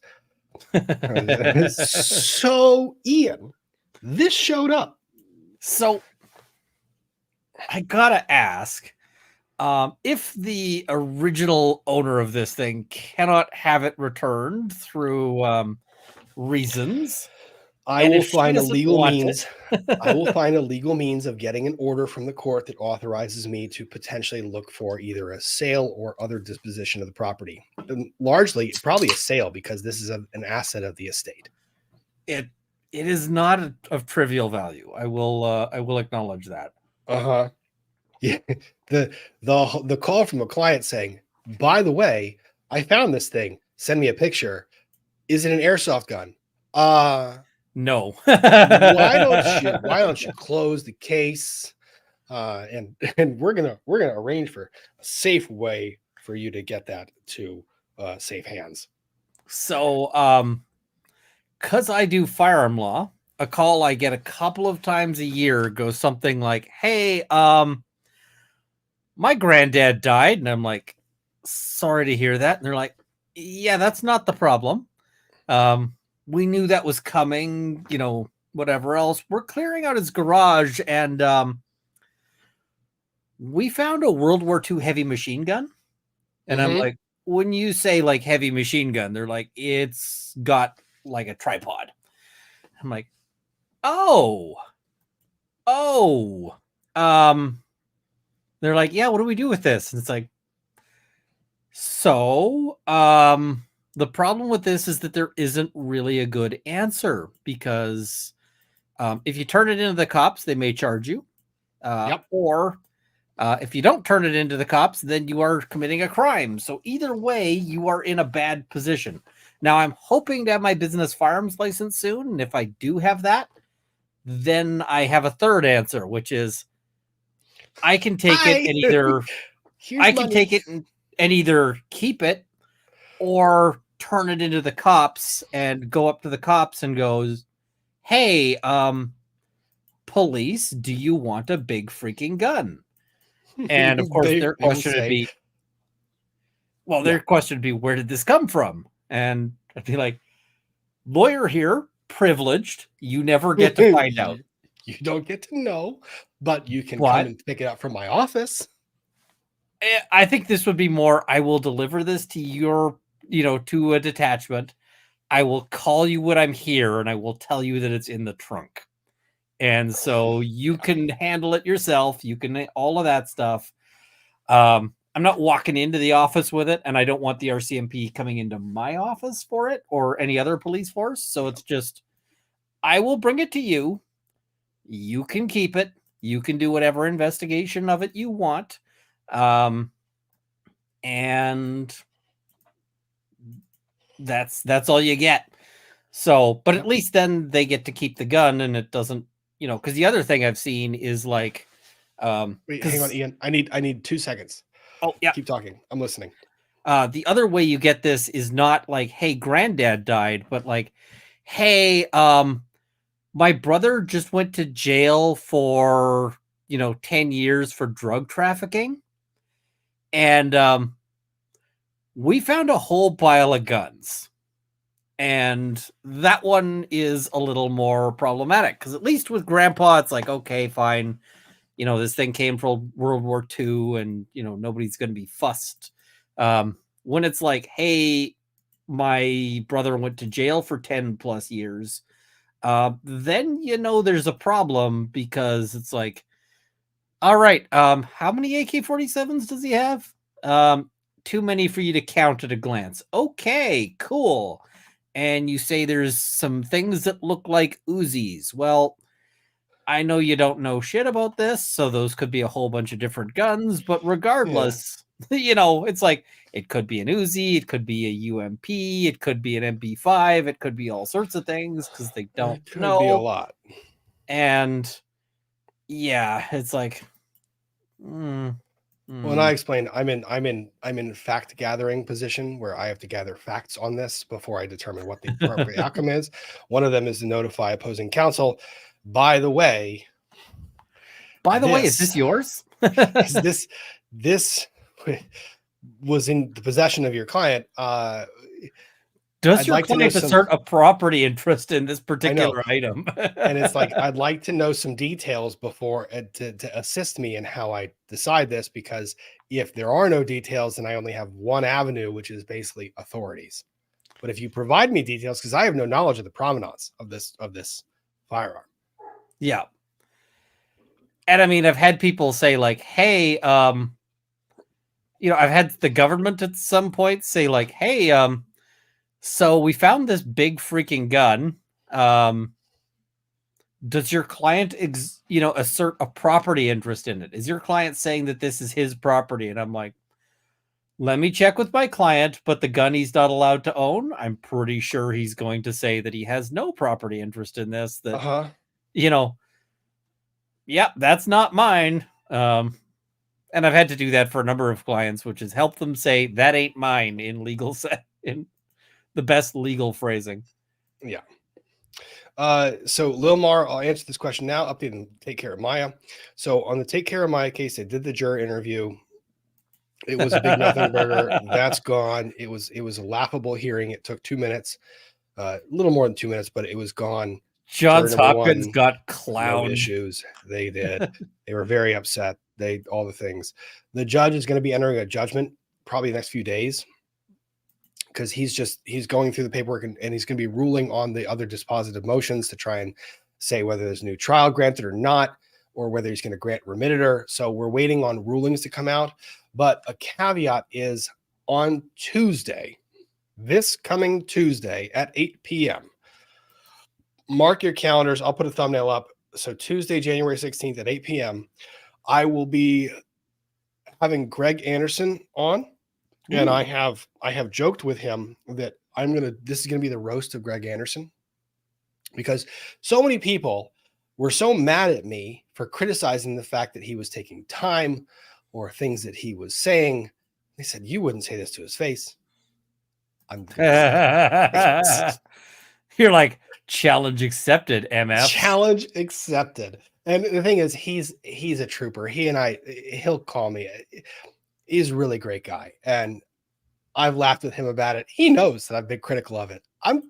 Ian probably would be critical of me in court. I'd be critical of him. It's part of the job. Did I tell you my plan for my birthday stream? No. I am thinking I'm going to pull up my Supreme Court appearance. Yeah. And we can go through that.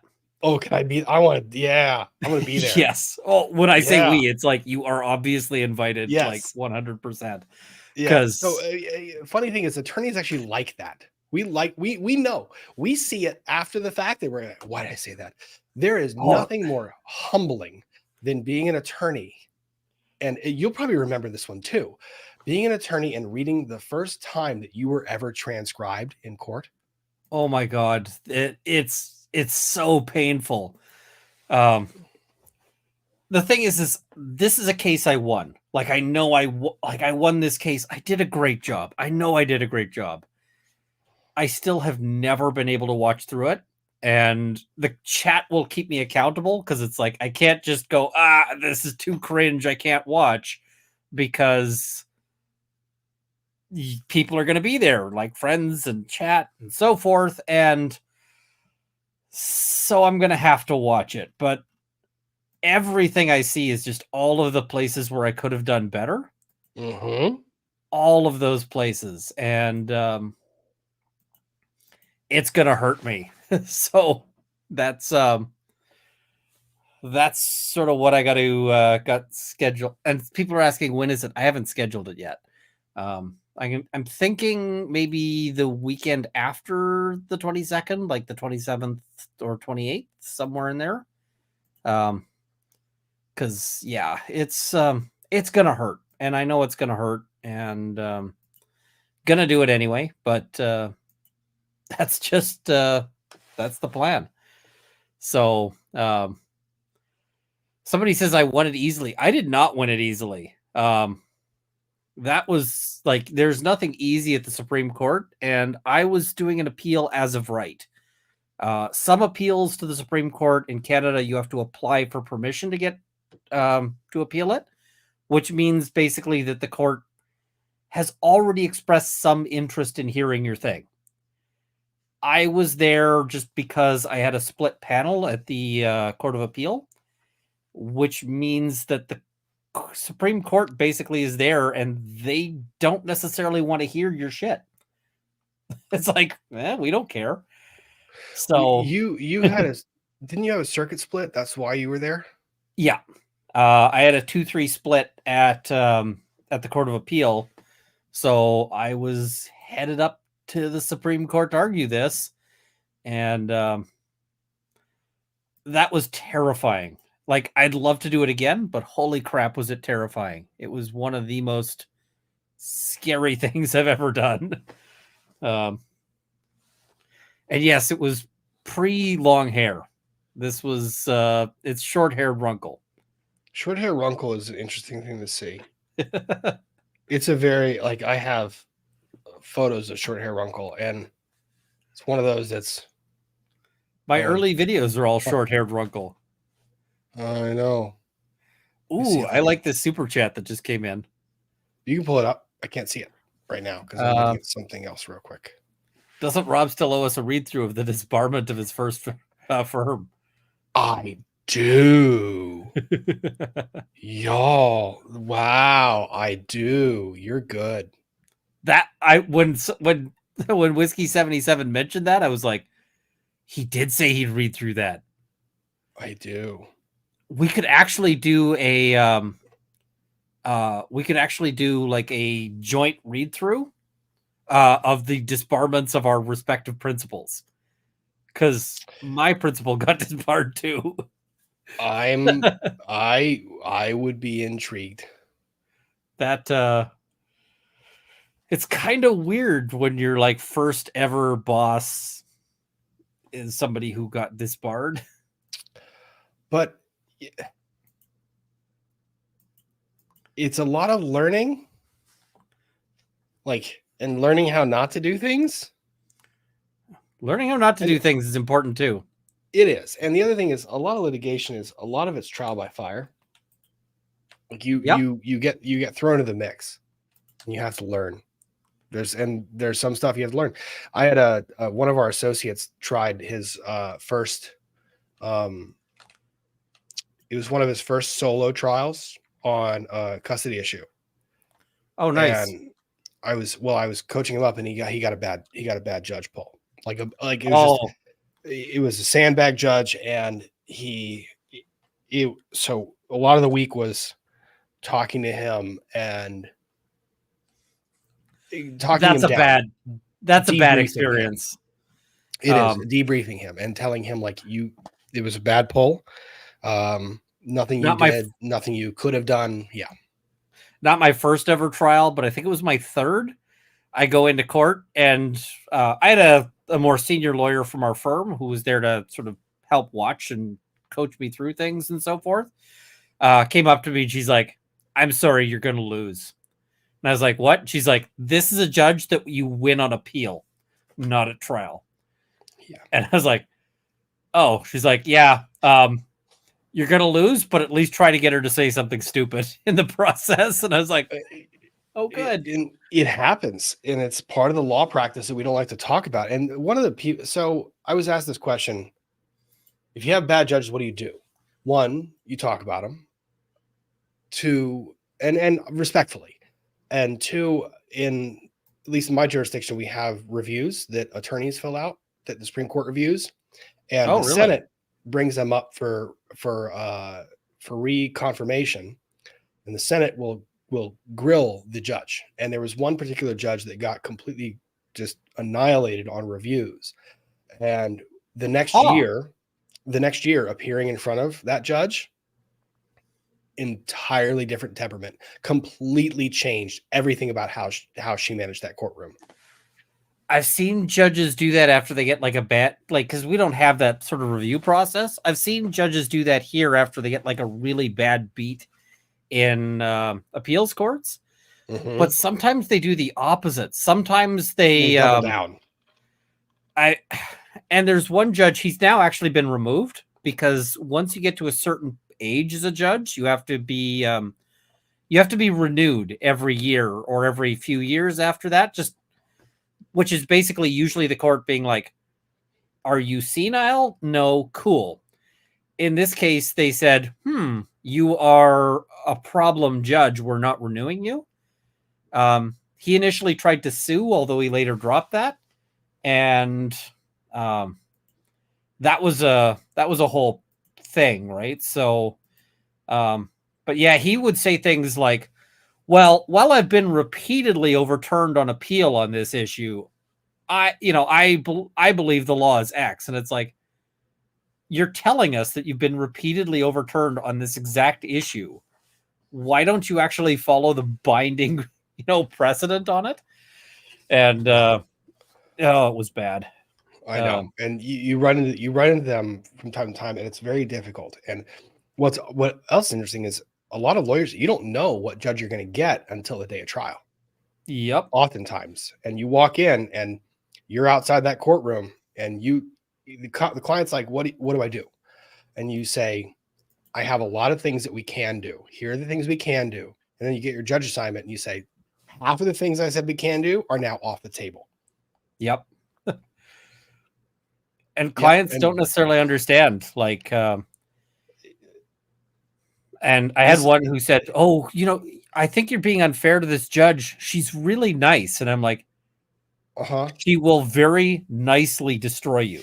Like, yes, it's like she will use the kindest words ever to rule so against you that it's a poison pill. It's unappealable. It's a poison pill. And there are sometimes when I will walk out, like, and a client will have fought me every step of the way when I have a settlement proposal that's pending. And I'm talking to the client, said, this, I think, is right in the middle ground of what we would ask for and what they would ask for. This is right in that range of both of you walk away unhappy, but livable and living in the situation. And here's the thing about settlement, you control the outcome. Like, you get to put the terms in there. You get to put little terms, big terms, little things, like caveats, like exchanges of custody, where it happens, when it happens, what happens. Yeah. And there are times when I will get that judge assignment and I will look at that client and I will say, we are settling. You might not agree with that right now. I will talk to you and explain all of this. I will explain what this judge is going to do. And I had one, the prosecutor was, he's a stand-up guy.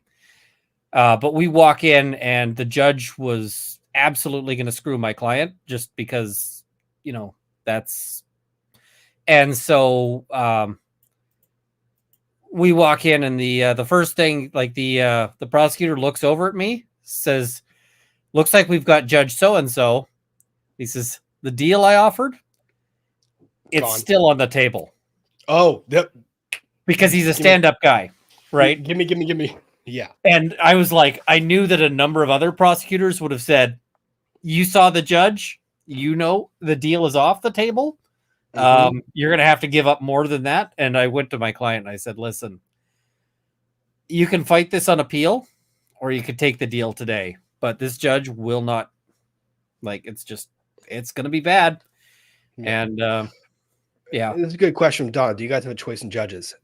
Nope. No, but there are circumstances where, like, if you have an exceedingly complex case, or in the case of new judges, sometimes what a chief judge will do is they will assign new judges a complex-ish case with two very experienced attorneys. So it's that judge's kind of training. Like, here's a complex-ish case with two attorneys who are going to try a case appropriately so that you can learn. And they'll say, here is the assignment. You have this assignment. You are the exclusive judge that can hear all hearings on this. Yeah. And I've had that happen. And opposing counsel, after we had the first hearing, did not like the outcome at all. So she kept filing little tidbit motions and saying, this can be heard by any judge. No. And the reason why they'll also do it sometimes is when a case is super complex, they want one judge to hear all motions because they have that knowledge of the case history. Yeah. And what she's trying to do is fish for that judge that she likes. And then she could say, now this judge is seized on everything and has to hear every matter. Yeah. Judge shopping is not generally considered ethical. So yeah, you got to be careful about that because you don't want to get busted on judge shopping. 1 second. Oh, good. Somebody says, so they wouldn't give a SovSit case to the noobs. No, they, in my jurisdiction, the sovereign citizen things go to like a couple of very experienced people. Yeah, because judges can also get steamrolled. That's the other thing is you get a judge who's a new judge and it's a very different position. Very, very different. I had the pleasure of practicing as an attorney against someone that I now admire as a judge, and having practiced against this person, watching them make that transition from litigator to judge, very interesting. And how the judicial temperament has developed over time it's really kind of cool to see. But it's a very different job. You have to completely remove yourself from anything that you did as an attorney, but still retain that knowledge and experience, and then simultaneously listen to evidence, process what you're hearing factually, process the objections and the responses, make a ruling, and still process that information. And then all in the while, weigh that against the standard that you have to apply when making a ruling or disposition. It is remarkably challenging. It is. It's judges have a tough job, and like somebody's got to do it, and it's tough. I appreciate good judges. I see. So here's the thing. I see people asking these questions in the chat a bunch, and I would love. Cam Miller, hey Rob, my sister's an attorney. Any chance you can send 2 pens? I would love to send pens to everybody. Remember that thing I was talking about all those meetings I had in January? And then there's the YouTube stuff. And then there's the actual trials and the actual hearings. I'm guessing you've had about like 15 minutes to yourself. Very little. And then I would love to be able to send pens to everybody. And I do have a list of people that I'm sending them to. And I actually got a batch of like 12 packages out the door. There's a package that's heading to Edmonton tomorrow that has a very... Do I know them? You might. I don't know. It's Edmonton. How many people do it? I probably know a few people in Edmonton, but I would love to. I will tell you this. I will randomly send pens out to people who I see on YouTube or engage with in the chat, because honestly, I just like sharing the stuff I make. If you shoot me an email, it's a possibility. I can't guarantee anything, but I do try. I don't have free time. It's like leatherwork. People are like, "Hey, can I buy some of your leatherwork?" And I'm like, I do not have the time, and if I accepted a commission, then people are going to want it like on a schedule, and that schedule might be like, I haven't been in my leather workshop for, I don't know, a month at least. Like, well, that's not true. I went in there to see if I could open the safe, which I can't. But yeah. This is a very good point. I'm going to save postage. Last time I typed that postage out, it was really expensive. That is a fair point. And yeah, Vegas is a good option there. Yeah. And so Mrs. Runkle too. That was what I was asking you all those questions about. Ah, okay. Yeah, Mrs. Runkle is tough to shop for sometimes. I mean, it's fun. So I like making them. So yeah, Rob has no time. He has a puppy now. No,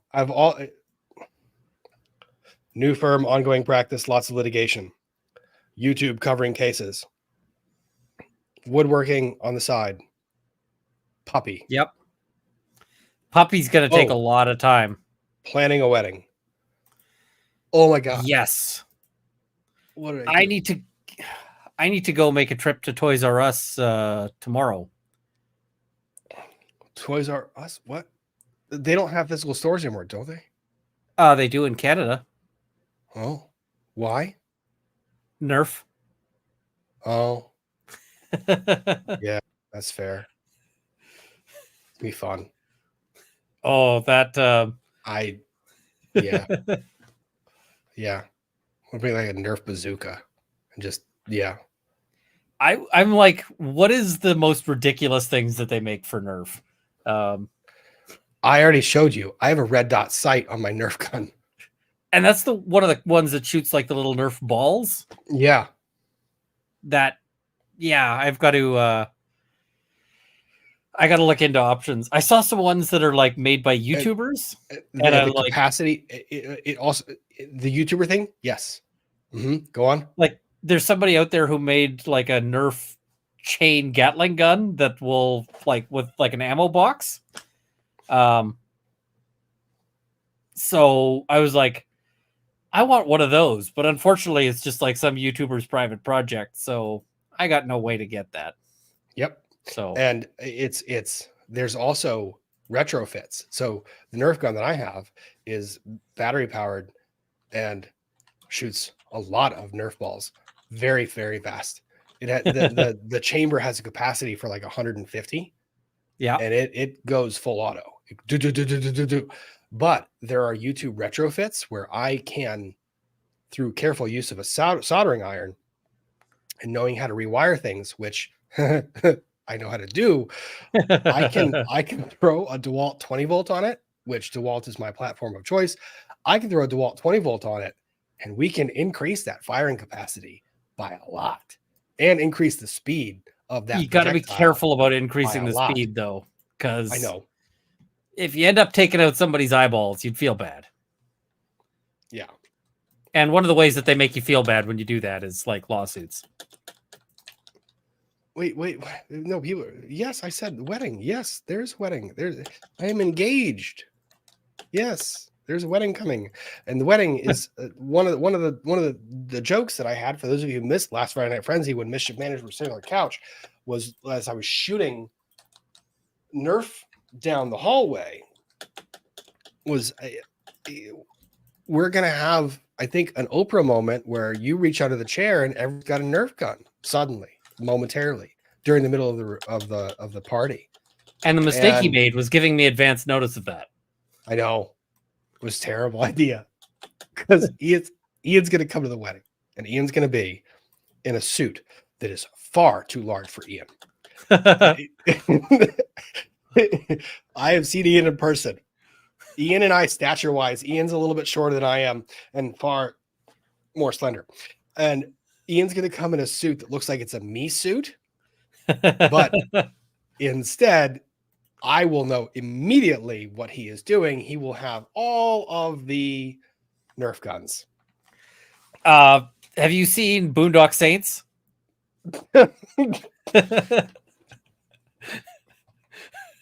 I'm gonna try to rig up something like that. You gotta be careful. Mischief might shoot. Well, yeah, I guess you shoot back. I don't know. She's gonna 86 me from your wedding. She's gonna be like, nope, he's She'll too put you like crazy. at the very, very, very back table, and you'll be like, I can develop a site for that. Like I can get a long barrel. Just like, all right, we're coming at this. We're gonna make this a thing. It'll be funny, and I promise you, to the extent it does happen, I'm gonna very definitely find a way to get that on video. I was gonna say you got to hire a videographer for Oh this. my gosh! If that does happen, I will stage cameras like in the corners of the room, and I'll alert everyone that there is a video being taken of the wedding. I mean, you're at a wedding. You got to I assume won't that there's photography angles. going on. Well, I know. You are on video. There's a wedding videographer. I just won't tell them how many angles, and I'll just have cameras in all the corners when we announce there are 4. That I think is comedy gold. It's gonna be fantastic. Oh my gosh. I'm just thinking of all the people in the yep, this is gonna be great. We're gonna have a good time. Yeah. The lucky other half is Mischief Manager, who you will often see in the chat, who's currently delivering Leo the puppy to a friend of ours to watch because I have to leave my house tomorrow at 6 a.m. Mischief Manager in the chat. That's and I won't say she's lucky. I would say that she's, well, her judgment might be a little bit clouded. The chat will correctly say that she is lucky, and so are you. It's okay to have more than one person who's lucky here. I love it. It's fantastic. It really has been one of the coolest things. And what honestly, I was nervous too, because she's got kids, and I never wanted to put them or anyone else in the public space, because it's a different thing when you find yourself on YouTube or in a public sphere and comments, and people can be, most of everyone in the chat, I know my chat's awesome. So is yours. We have a remarkable overlap. Really, really, really nice people, great supporting comments. But every now and then there are these people that are really nasty, and they do a lot of research. We just call them jerks. They do a lot of research, and they do a lot of digging. And it's one of those things where if someone puts themselves out into a public face, one, appreciate in what capacity they do. If they put themselves out in a public sphere on social media, in YouTube, as a nom de guerre, right? They are doing that because that's how they choose to publicly interact. Don't go searching and trying to mess in their life. Well, I mean, it's one thing to, like, there's people who dig into like the creators. Okay, like that may not be cool depending on what they're doing, but when you start digging into somebody's kids and family, it's different. Yeah. Like Ian signed up for this. I signed up for this. Mrs. Runkle did not. Mischief did exactly. Not. And so I don't people say, like, when is she going to be on a live stream? And I'm like, the instant she decides she wants to. Yeah. And that's their choice. And that's the cool thing about it, that when I was getting at with the beginning of this one was, I was very nervous, to express that. I keep that stuff. I keep a lot of the personal life stuff very personal. Nieces and nephews. And I told the chat that some of the times that I'll refer to my nieces and nephews in past discussions, I'm referring to Mini Mischief 1, Mini Mischief 2. But I didn't want people to go searching, because I was nervous that there would be those people that were really nasty. And the response and reception that you guys have all given, the chat's all given, has been so overwhelmingly supportive that it's really cool to see. So I very much appreciate the way that you have handled this, the way that Ian has handled this, in respecting. Ian respected that privacy. Emily knew, she respected that privacy. So did all the other people that I interact with.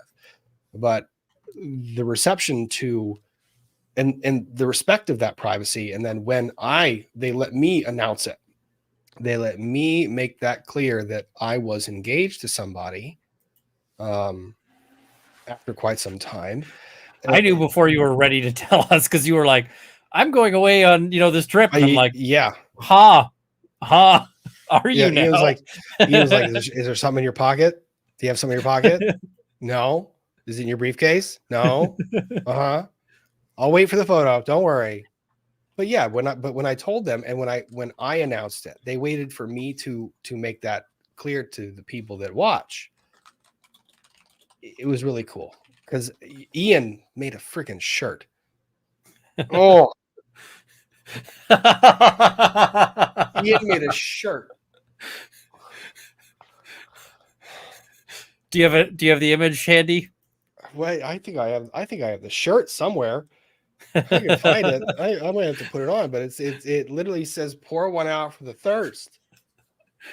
I thought it was clever, and also it was so good. Proceeds for that shirt go to buying a gift for Rob and Mischief, such that you're going to there's going to be a gift there that will just be a gift from the thirst. I'm going to put that on the label. Yep. To Rob and Mischief from the thirst. Yep. It is so funny, but that's one of the cool things about online community. And honestly, when you first end up engaging in this space on YouTube, you don't really understand a lot of what comes with that. Like you say things you regret, you say things you appear on screen with people, you're all over the place, and people have opinions, and there's a lot of people that are very correctly pointing out criticism, which I appreciate. And I do read the criticism, by the way, and I do make corrective actions. And then there's my top criticism is people saying that they want me to cut my hair. No, don't do that. Don't do that. But it's just funny. I will dye your hair when you're sleeping. I need good locks. Is what I need for that. I will bribe someone to get me in Vegas. Oh, we can do this. This can work. I don't know. What if it's just Kool-Aid dye? That's not really dyeing your hair. I'm gonna have to be on camera. So, what if it's after the camera? Also, I need to not get thrown out of because I'm going to partially go to. I'm trying to figure it out to SHOT Show. I feel like bright pink hair or something would not. Look at the screen. I know. I've met lockpicking lawyer. I know you have. How does he know what he knows about it? It is scary watching him do that. Just a lot of practice. I know some other people who are very scary good in that field. So just as an example, I have a safe, and this safe is I reset the combination. I wrote down what the combination is, and now it's not working. I can't get into this safe. I'm having trouble. I'm going to have to call my locksmith. I mentioned this to a friend of mine, and he's like, here's how you get into that safe. And I'm like, oh, okay. Meanwhile, I told my locksmith, like, hey, do you have this stuff? And they're like, that doesn't exist. And I'm like, it apparently does. Like, you should maybe get one. If you have not seen his content, it is definitely worth the watch. The other thing, I need an engineer, or I need somebody who can help me build a prototype, because I have a design for like a gun box. Okay.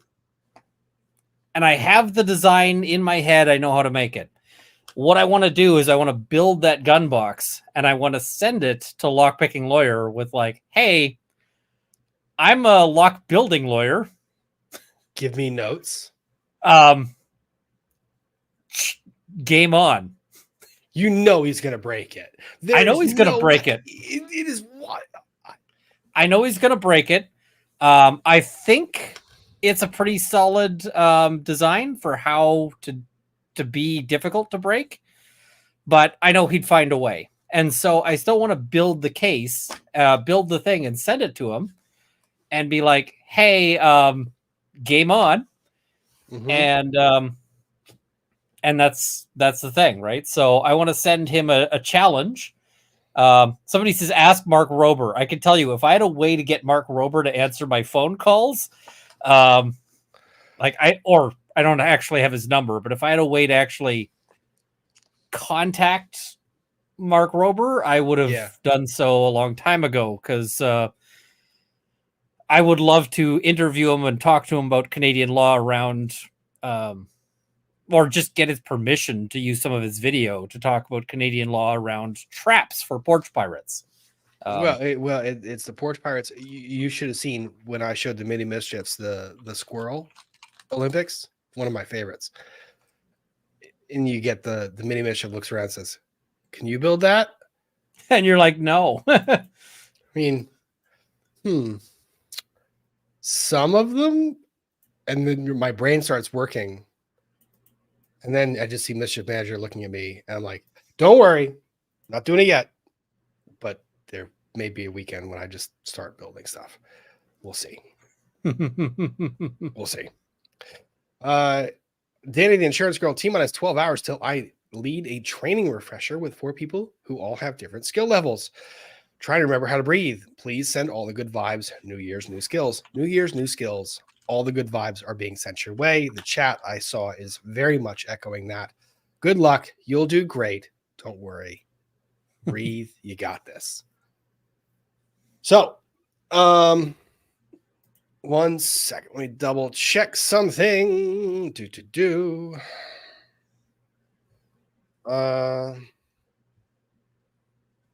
Ian, do you know the country singer Jelly Roll? I do. I know of Jelly Roll by a circuitous route. I know of Jelly Roll by Jelly Roll's spouse, because Jelly Roll's spouse is Bunny XO, who is connected to Jeanette. Oh, Janet Braun. Can you please fill the chat in on the Janet Braun thing? Please fill them up. Get them up to speed on it. I need a second. Please do it. I love telling this story because it is crazy. So Janet Braun is a lawyer who wants to be sort of the influencer's lawyer. And one of the services she seems to provide for her clients is takedown requests for, criticism of their clients, which she does through some interesting legal theories that are self-contradictory. But this starts with somebody called Lauren the Mortician on TikTok. Lauren the Mortician does commentary that is basically, she says, like, let's talk about creepy dead things, but also let's talk about safety. So she does videos like, this will get your kid killed. But she also dyes her hair, right? I think so, yep. Pink, if I recall. Pink multicolor kind of thing. Do we know someone with purple? Oh, good timing. Hi, guys. I promised Mischief Manager I was going to be like, I'm going to be short tonight. Don't worry, because we have to be up at 6 a.m. drive. I am doomed. You're not. You are doomed. I have to be short tonight too. I've got a ton of stuff to do. I leave for LA. We've got a storm coming in. Like, I was recording anyway. I had to come in and thank you for this incredible gift. It is so good. My kid has tried to steal it thrice. I absolutely love it. So thank you. You're very welcome. I told you I'd be happy to make one for the kiddo. I know. I hear purple is a popular color over at your at Shea EDB. We love the purple. Absolutely. So it's good to see you both. I also love Jelly Roll. So Well, and I'm Ian was just describing the other person that we've been, well, some of the commentary's been circulating. Ian, you were describing Lauren the Mortician and how Yeah, a she certain gets lawyer / creator has entered the dialogue. well. Lauren the Mortician gets into a fight with this guy who his thing is child safety, because she takes this child safety seat and she's like, Lauren this will get your child murdered, like your child will be splattered all over the road. And he does a video where he's like, hey, no, because we certify seats, like we know this is safe. Chill, quit fear mongering. Because I'm an expert in the field. Yeah. So what does Lauren the Mortician do? She says, well, he has never had any kids. And also, isn't it creepy that he owns so many child seats when he has no kids? And how can he know about child safety if he doesn't have a uterus? Which the guy in question is a gay guy. That's a weird take. I just want to speak as somebody with a uterus. I asked like 7 different men how to install the car seat in my car because I was afraid I had done it wrong. I don't think having body parts gives me any special knowledge. Car seats are terrifying, and the fire department actually knows how to do them. And my brother works tangentially with the fire department, and I'm like, can you help? And this was long before he had kids, and he's like, oh yeah, I actually know how to do this. And so I don't think having children necessarily gives you specialized knowledge in car seats. All of us are terrified the first time we have to put a car seat into a car. All of us are terrified. Yeah, it's like, so she goes after an actual expert and suggests kind of that he's creepy for having these child seats. And it's like, it is literally his job, right? Like that is what he does for a living. He then gets his they get into a bit of a dispute, and his channel gets taken down via a takedown request from a lawyer, Janet Braun, who is also now being called Ratlock by some of the people on TikTok. What? They've taken to calling her Ratlock. Oh, the play on words with Matlock. Okay, go on. So I didn't get it. It took me a second. Is that because she got mad that she was being called Janet? Yes. Well, that is the funniest thing, is the Janet aspect, or that is one of the funniest things. So, now that she's in this spat, more things start happening. So, she starts getting accused of being a TERF, and one of the people who has a similar aesthetic to her does a video to basically say, stop accusing me of being a TERF because this person exists.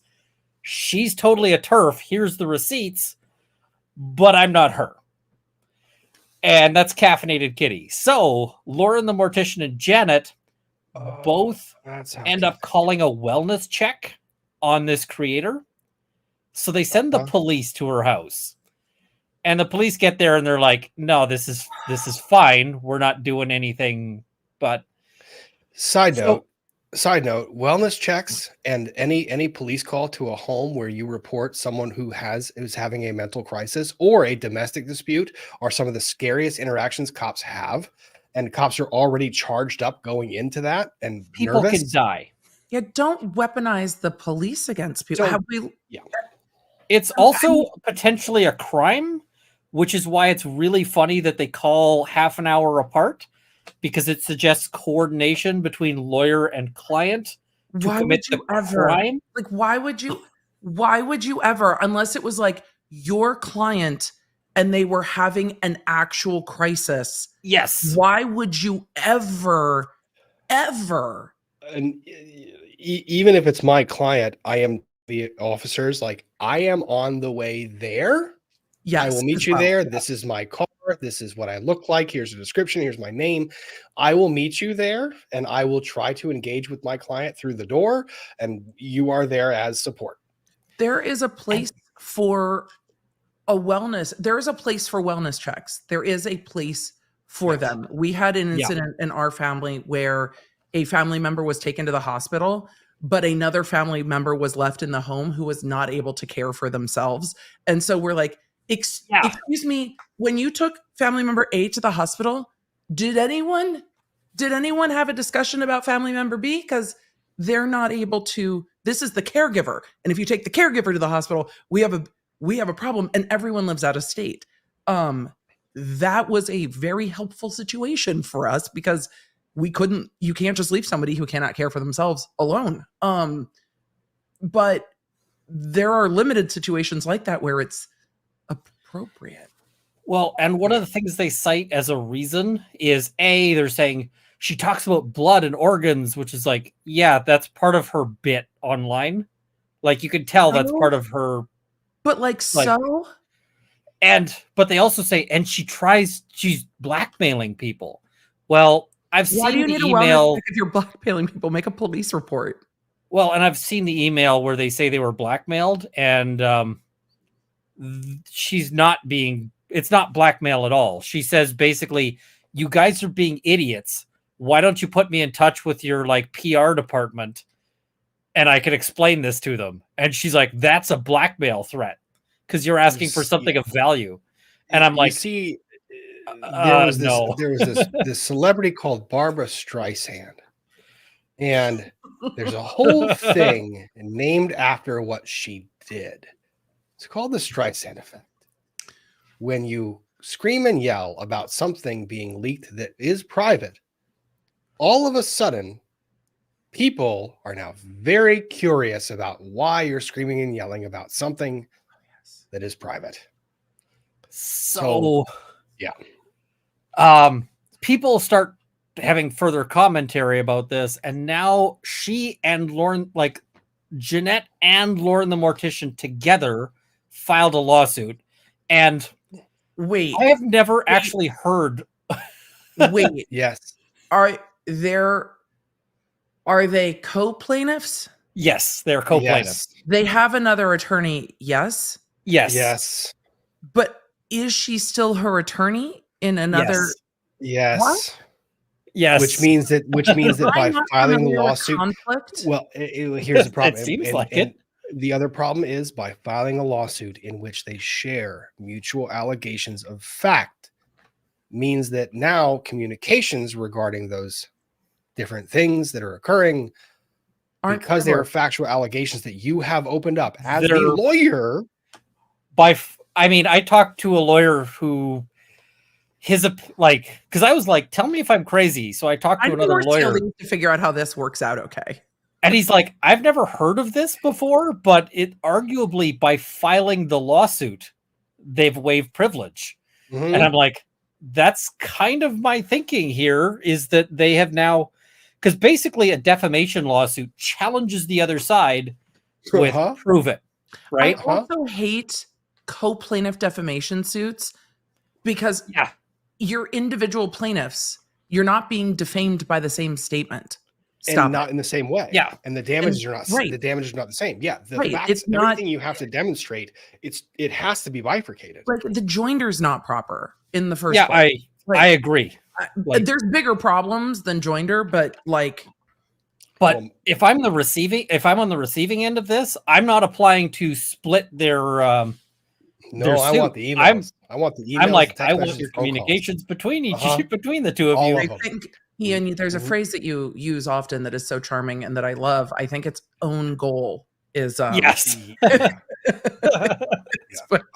Yeah.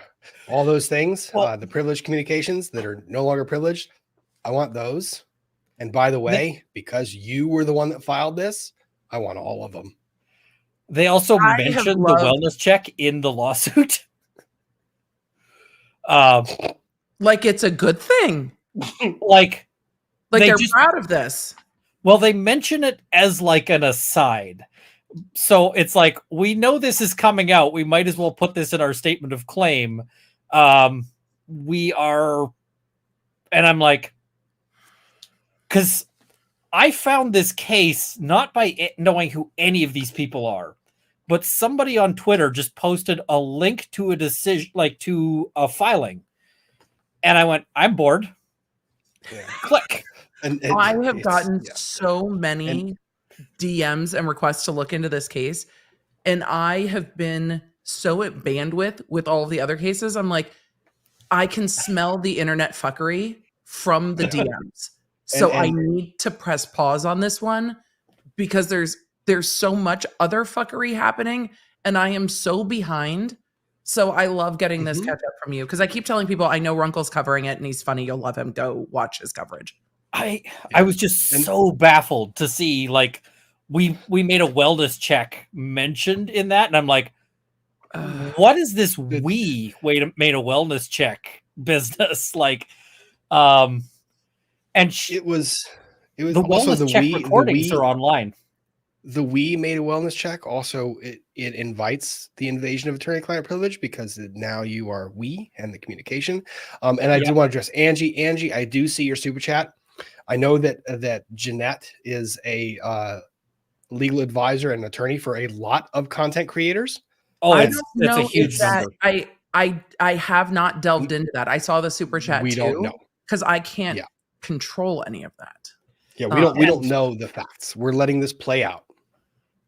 But it's like that wellness check is out there. She mentions that she's a federal attorney. Can like someone tell me what that means? It doesn't mean anything. So what does that mean? What is being a can someone help? It is nothing. It means that you practice in the federal courts, but you use federal because when you actually grammar, it makes you sound like you're a fed as opposed to grammar lesson for those in the chat. When you are writing, when you write state and federal, when you write state, the S is lower caps, but the federal is always upper. Lower caps S, upper caps F. State, when you write the word state, is not supposed to be capitalized, but federal is the only one that gets capitalized because it means big, federal. That is because, and the reason why people say I am a federal anything is because they want that big uppercase F. They want that looking there. And I feel like an uppercase F is coming. It's just I know take a while. It's just gonna be followed by an uppercase U. Federal. Does it count that I have my like admission to federal practice like somewhere in a box because I could give a shit? I mean, I'm a federal attorney. I'm federally barred. I'm a federal attorney. It doesn't mean anything. You're just trying to. Can I side rail us real quick? Just real quick. Oh, this absolutely. reminds me of a attorney I worked with. She was a public defender in the same courthouse and was regularly known, and this became beef between our offices, but was regularly known to walk up to victims, witnesses, and law enforcement on the case and be like, hey, I'm the DA on this case, and start talking to them, and would maintain that defense attorney also has the letters DA. And so the connotation that she was the district attorney on the case is not her fault. They just assumed it. Oh, wow. I would get so disbarred for that. So it's it became a whole thing. It became a whole pissing match between all. It became a nightmare. But this feels like that kind of fuckery. The like fast and loose with words. It's like, I'm a federal attorney, so you need to like. Yeah. It's bolstering your own importance to try to make someone else do something. Like the people who get in a fight at a Starbucks and then are like, I'm an attorney. It's like, shut the fuck up. That's exactly it. I tell lawyers, like junior lawyers, I'm like, if you are not actually doing a law thing, keep the lawyer shit out of your mouth, because now you're actually putting your licensure at risk for whatever stupid fight you're having. Because, you go in and you get into a bar fight, the bar is like, and I'm using bar in two different meanings. Runkle doesn't mean bar at the bar. He means the bar in the courtroom, like the license. The bar. Well, if you get into a fight like at a Starbucks, right? You and somebody else get into a shoving match. The bar is in like the lawyer licensing thing is going to be like, yeah, this is a thing we consider, but we're not going to consider it that heavily. No, what we consider is the fact that you have knowledge. Once you start dropping, I am a lawyer, I am a lawyer, I am a lawyer, it's like, oh, now does this affect the public perception of the Oh, you bet it does, because you dropped that. The only time I ever use the attorney Rob Morton is two occasions. One, when I am in court and the judge calls my case, attorney Rob Morton, to alert the judge that there are various suited people in this courtroom. I am the attorney for the client that is with me. And two, when I'm calling opposing counsel, because it gets me through their staff. Yeah. Because if they think I'm a, it's like attorney Rob Morton, it gets me through the staff to the attorney that I need to talk to. And the only other that's appropriate uses. Yes. You know, I will often find myself saying, when things have gone awry, like, well, actually, I am also an attorney, so you can just explain it to me in normal language. Like, can we shortcut this conversation? I know what you're talking about. Fast forward to the other part. Yep. And I will admit, on a couple of occasions, I've had people like, there's a guy who's trying to make various legal threats, and I'm like, do you want to just send those to my firm? And he's like, what? And I'm like, I'm a lawyer. You can send all of this to my firm. And I can give you my card. Yeah. And it's like, he's like, oh, I'm like, yeah. Can we cut the BS? That's risky, right? Because if later they decide that you're using that as a bludgeon, that's not cool. But I certainly, I might have mentioned it in that wellness check just to say, but the way I would have mentioned it, if I had to make a wellness check about like an opposing witness, would be, I need to make clear that my relationship to this person is that I am a lawyer representing the other side. Yeah. And you should consider that in your evaluation of whether or not I'm legit. Give you all the information, do with it what you may. Yeah, I'm not hiding anything. That is the only other caveat is in speaking to law enforcement about a case. I will refer to myself as an attorney on the case to alert them to the fact that, yes, I am an attorney. I do represent one of the parties. It's knowledge that they're entitled to have. Yeah. Yeah. I definitely referred to myself as a lawyer when I got into a fight with another lawyer at Starbucks. But he was being abusive to one of the employees and said that he could do whatever he wanted. I'm like, you actually can't though. Leave. I am very close with my Starbucks people, like my nail technician and my hairstylist. I know the people at my Starbucks. So this was ages ago when my Starbucks was near the courthouse I was working at. And this dude was being such a raging asshole early in the morning when everybody's on their way to work. And this poor employee is just trying to handle him graciously. And he was ramping up. So I stepped in and I was like, sir, she is doing her job. We are all waiting in line for coffee. It is time to stop and go. And he's like, I know my rights and blah, blah, blah, blah, blah. I'm like, that's actually not accurate. And he's like, I'm an attorney and blah, blah, blah, blah, blah. And I'm like, sir, that's actually not accurate. They've asked you to go. You just need to go or you're going to be trespassing. He goes, what are you going to do? Call the police? I'm like, actually, this is the jurisdiction we're in. I'm happy to. And he goes, what do you mean? I'm like, well, half this department is my cell phone. And I'm pretty sure that the morning shift dog cops are on duty right now. So why don't I just call them? I mean, I don't know if you have anything in your pockets, but I'll just call them because I know they're rolling around the city. And he's like, call the police. And I busted out my cell phone and started calling people on their cell phones and was like, there's a situation at the Starbucks. If you want me to run it through dispatch, they're like, oh, we're nearby. We'll swing by. I'm like, thanks so much. Yeah, and then I called my boss. The duty officer right now? Who's doing this? I called my boss and said to the front desk, hey, it's DA Baker. I'm going to be a little late to work. I have a situation at Starbucks, but law enforcement's on the way. And they're like, no worries. And then I looked at him and he just looked at me and he's like, I'm like, I told you to leave. You're now trespassing. They've told you to leave. You're now trespassing. And he was just like, I'm like, do not fuck with the people at Starbucks, sir. That is the time, if you're him, to just be like, I'm sorry, here's the money for my drink. I'm leaving without it, and goodbye. The only thing that would have made that worse is if that was a cell phone recording that somehow exists. Oh, no, no. He was too, I know. in his rage in the morning. And you just don't treat people like that.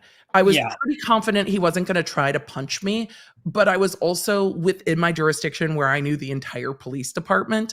And so I was like, I mean, if he does punch me, it probably won't be that bad. So we'll figure it out. And if he does punch me, I get to put his bar card on my wall as a trophy later. So I was like I'm not too worried about it. This was again ages ago, but law enforcement showed up promptly. It was a pretty small jurisdiction and was like, "Hey, what do we got?" And I'm like, "Trespassing. Go have a chat with that guy." I hope he never ever set foot in that Starbucks again. As he was like standing, like he wasn't just yelling at this employee, he was like standing over her and like dressing down the Starbucks employee who was telling him to leave. It was so imposing and so awful. And I was so pissed. I was like, nope, we're going in. I was like, this is a bad idea. This is a bad idea. This is a fuck it. The thing is all acts of heroism are a bad idea by definition. Yes. And because I can guarantee prudence advises this, the person exceeds that and goes could have gone real bad for me. I was just I had that thought and I was like, no, it's worth it. I was like, I can guarantee you for weeks, those Starbucks employees were talking about the badass that just totally made their day. They knew me though, because I was always flying in there with my hair on fire on the way to work. So they would like this Starbucks crew would see, this was pre-Starbucks app order, but they would see me in line coming into work and like start making my drink so it was ready when I got up there. Like, they were an incredible crew. So, and they knew me because I have a problem. You don't say, Emily. You had your entire show was called Coffee and Cursey Words. For how long? I mean, I studied for the bar exam at Starbucks. I studied for all of my exams at the DA's office at Starbucks. Like I did so much work there. Anyway. And you're just like, I will have all the coffee. All of it, please. So point Lindsay makes is 2 points. I'm going to do them in reverse order. 2, Legally Blonde, ? That needs to happen. We have to make that happen soon.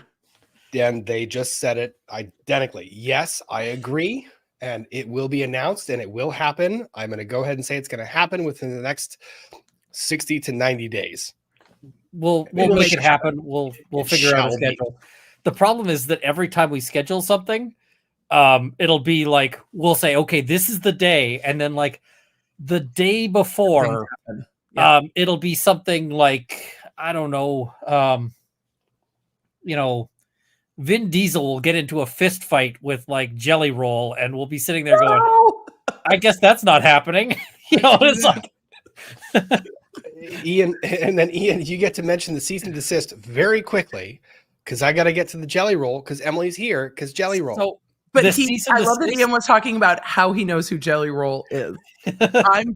I live in Nashville. And the thing is people said like you have to listen to Jelly Roll's music, and I listened to it. It's not my thing, but I can still tell, even though it's not my thing, that I'm like, this guy's got a really good voice. His lyrics are clever. The music is really well done. I would absolutely recommend this to someone who likes it. Right, cease and desist. Focus. The cease and desist is one of the most unhinged things I've ever seen. For instance, one of the demands is you will explain to me what worm parties are.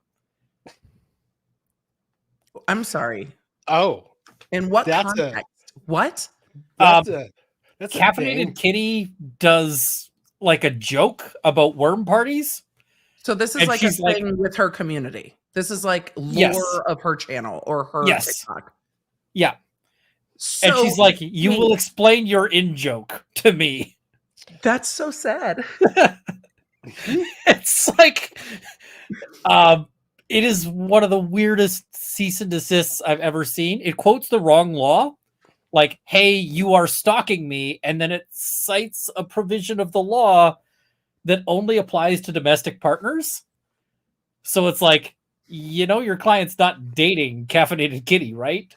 Oh gosh. The next section in the code, is the one that you wanted to cite. The problem is like a cease and desist is where you need to be most accurate. It's where because that's where you're trying to be like, I am big scary lawyer. You will stop doing this, or I am terrifying. And you know what's not ever work with content creators? Does any content creator ever go, okay? Or do they all just go, ooh, this is my next video. Easy. And the thing is, there is a way to write a cease and the thing is, what Jeanette is up to makes me think I could be a much better content creator lawyer. Because, for instance, if I was trying to send, let's say I had to send a cease and desist to a content creator, I'm going to send the friendliest cease and desist that you've ever seen. Like, hey, just so you know,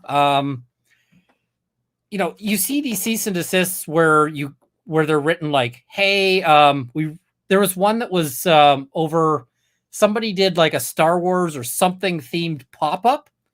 And the cease and desist letter is like, it is really cool how keen you are about our stuff. However, we'd like to bring to your attention. However, this is our IP and we do have to defend it. So we're not asking for any money. We know you've already done the thing. We're just telling you, you can't do another one. And it was really friendly, really cool. And I feel like that style of cease and desist would do a lot better on YouTube. Like, I hey, used to call them by the way letters. They would. were by the way letters. It's like, by the way, really good. Sorry to be lawyers. Lawyers are kind of the downers. I know that it's kind of a bummer, but like, here's the situation, and you probably weren't aware of the situation, and now you are, and Your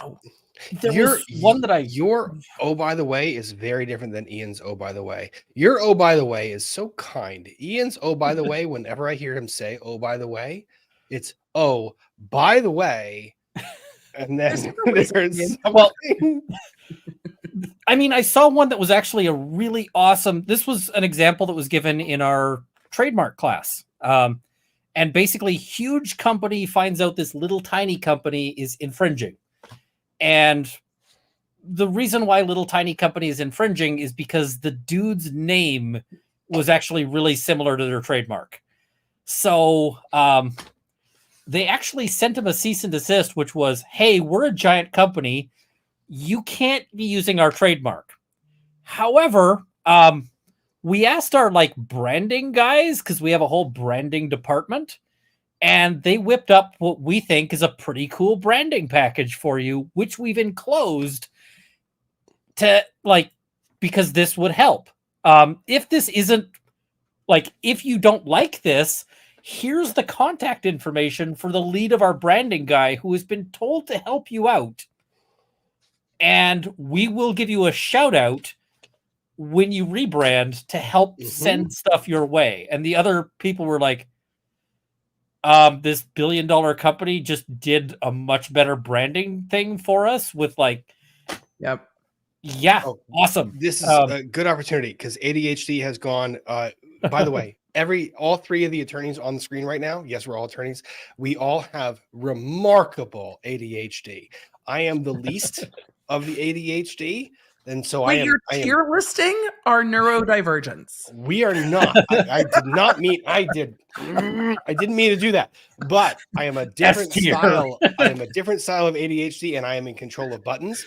So True Crime Junkie says, I'm so lost about these people are. So Laura Mortician, TikTok creator, said some stuff. Someone said something back. Her attorney, Jeanette Braun, made comments, issued requested a wellness check, bad thing, cease and desist letter that was a joke, an IP lawyer that really, by every statement she makes, kind of sounds less and less like an actual IP lawyer who's trying to use the lawyer card to get a lot of things that are more important.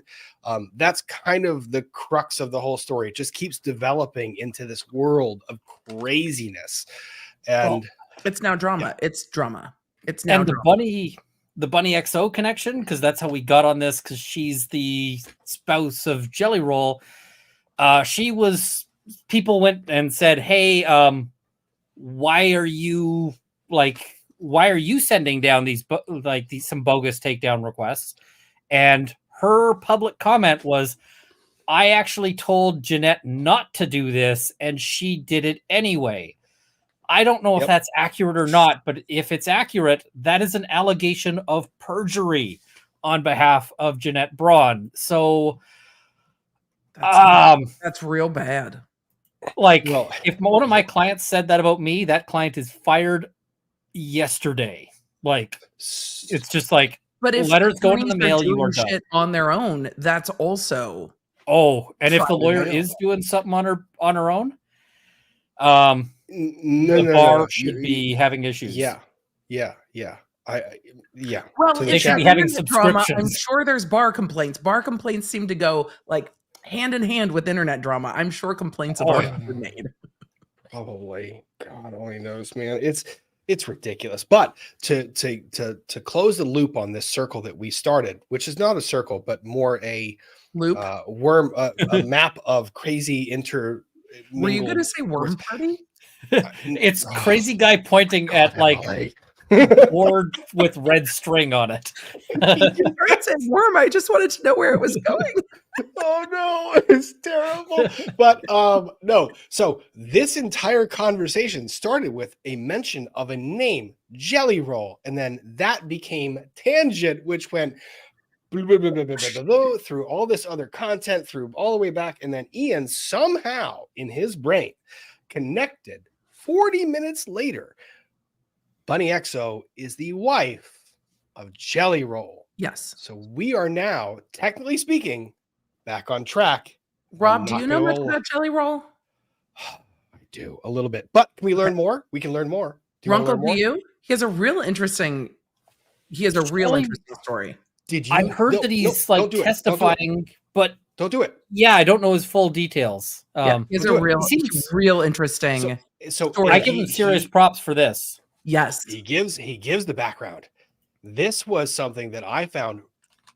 There are very few people that speak on Capitol Hill where I am like, okay, fine. And most people that talk, you have Mark Zuckerberg out there talking about anything. I'm like, why is he talking about tech and AI and all this? I get it a little bit, but can we talk to like experts who are really down in the ditch and who do this stuff on a daily basis? Jelly Roll was not a name on my bingo card, but then I listened to his opening statement. And this is what we're going to listen to now. Okay. Start with Mr. DeFord. Welcome for your first committee hearing. Oh, no. YouTube, what we're not going to do right now is we're not going to do Swirly Wheel of Death. This is why I always download videos before. I need, just so we know, I need C-SPAN to take over all of the in-court coverage of everything. So we can they are good. Thank God. Yes, they know the rules. They really know the rules. Let's just. For your first committee hearing, I assume. Forgive me, I'm a little nervous. I'm used to having a rock and roll band behind me when I have a microphone in front of me.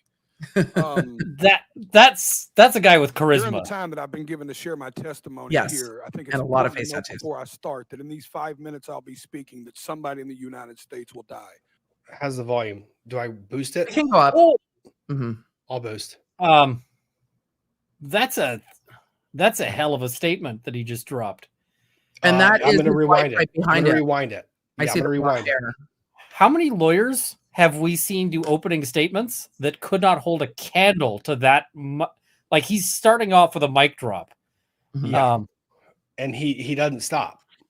I'm used to having a rock and roll band behind me when I have a microphone in front of me. Nope. There we go. During the time that I've been given to share.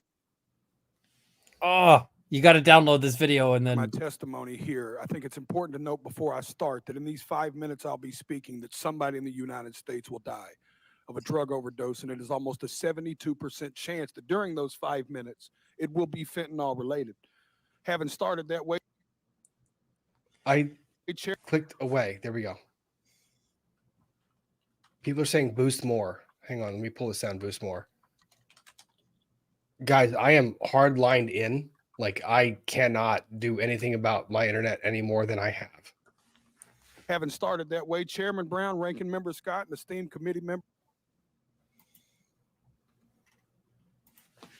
I'm going to scream. Having started that way, Chairman Brown, Ranking Member Scott, and esteemed committee members, thank you for having me. I know this is a bit of a curveball, but I like a little baseball myself. My name is Jason DeFord, but to most I am known as Jelly Roll.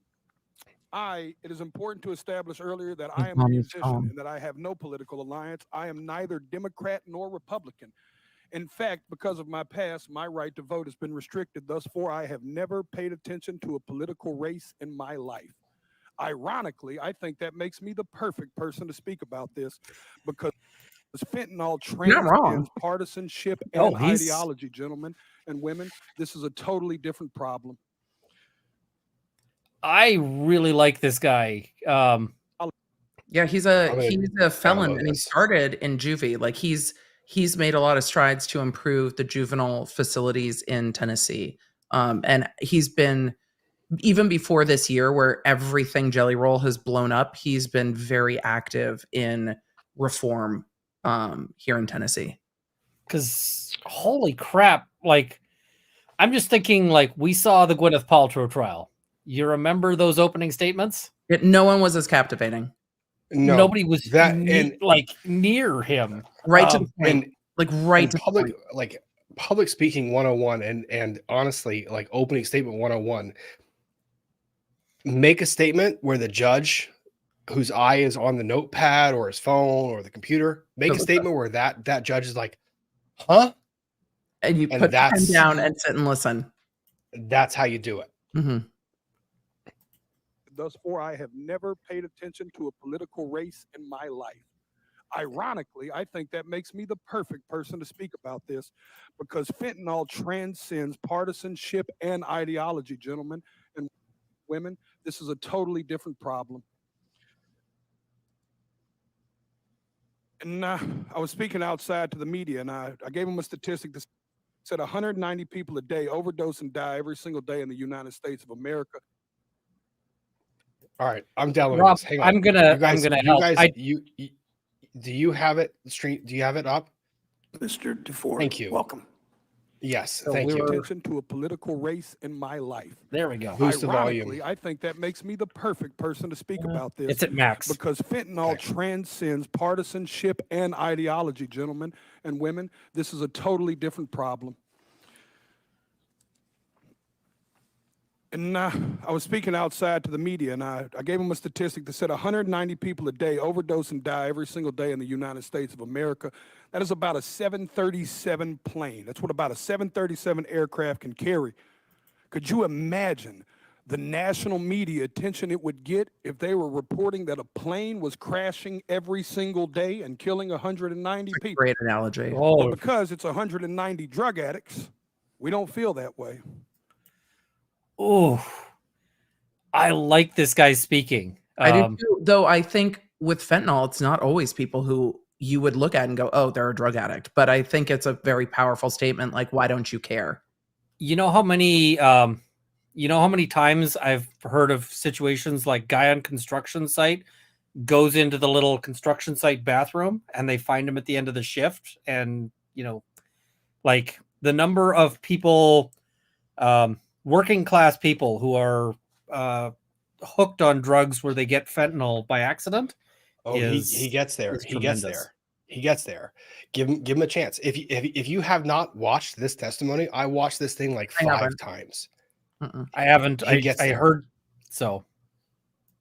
Because America has been known to bully and shame drug addicts instead of dealing and trying to understand what the actual root of the problem is with that.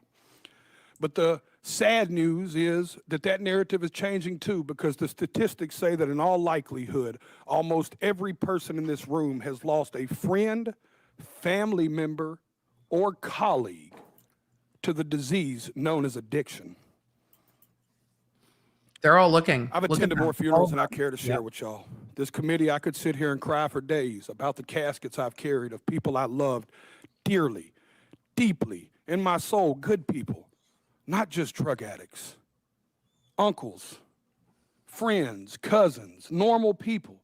Some people that just got in a car wreck and started taking a pain pill to manage it. One thing led to the other. And how fast it spirals out of control, I don't think people truly understand.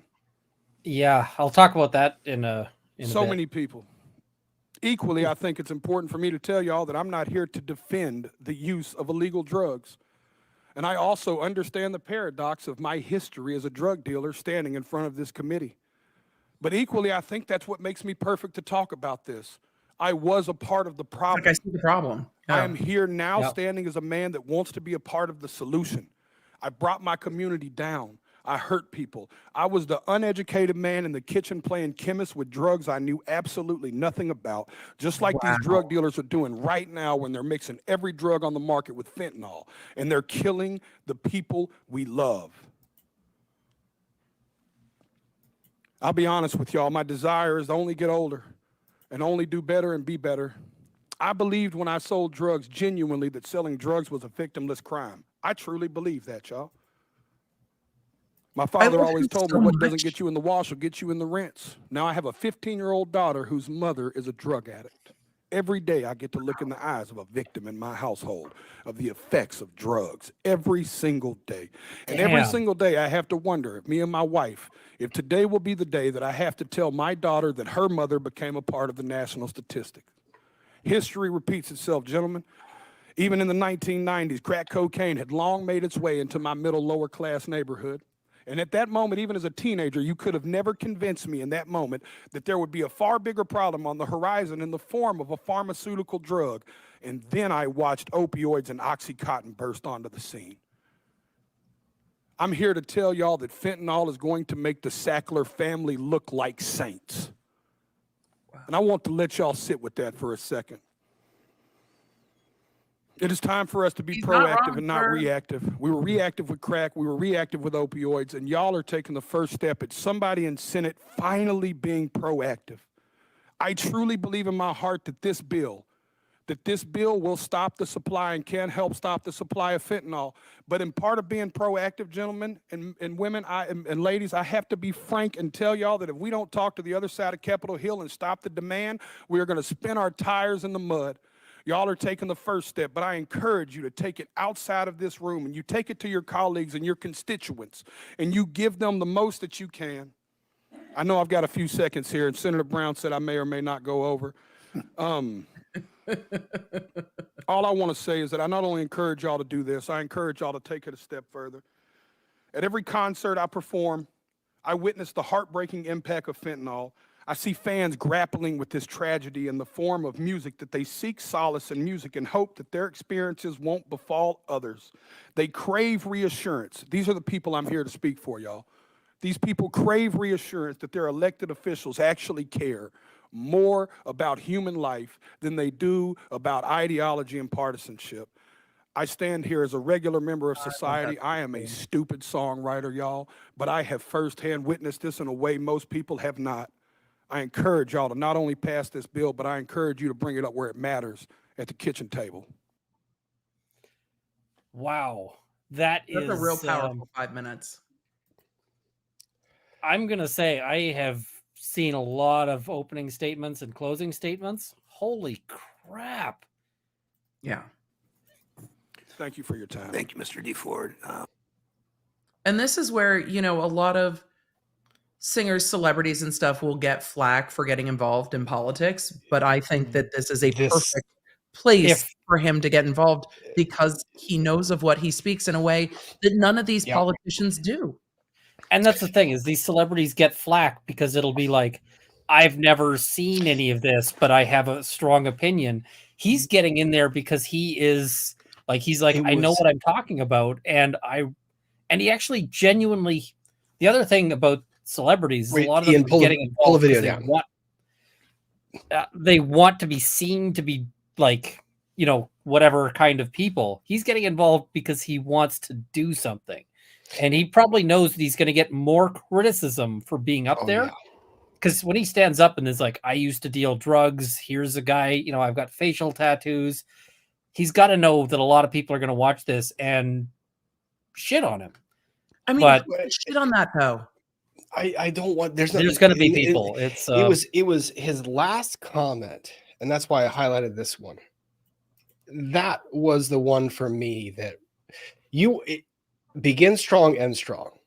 Yeah, he began with that statistic that literally just goes, "Oh shit, okay, I'm listening," and then he ends strong with this. And I encourage you to bring this up, not just with your constituents and your colleagues, because it bring it up at the kitchen table. It brings it back home because it's a reminder to everyone that's sitting up there, like, one of your family members could be affected by this. One of your family members could suffer through this, because all it takes, And that's the really scary thing about this.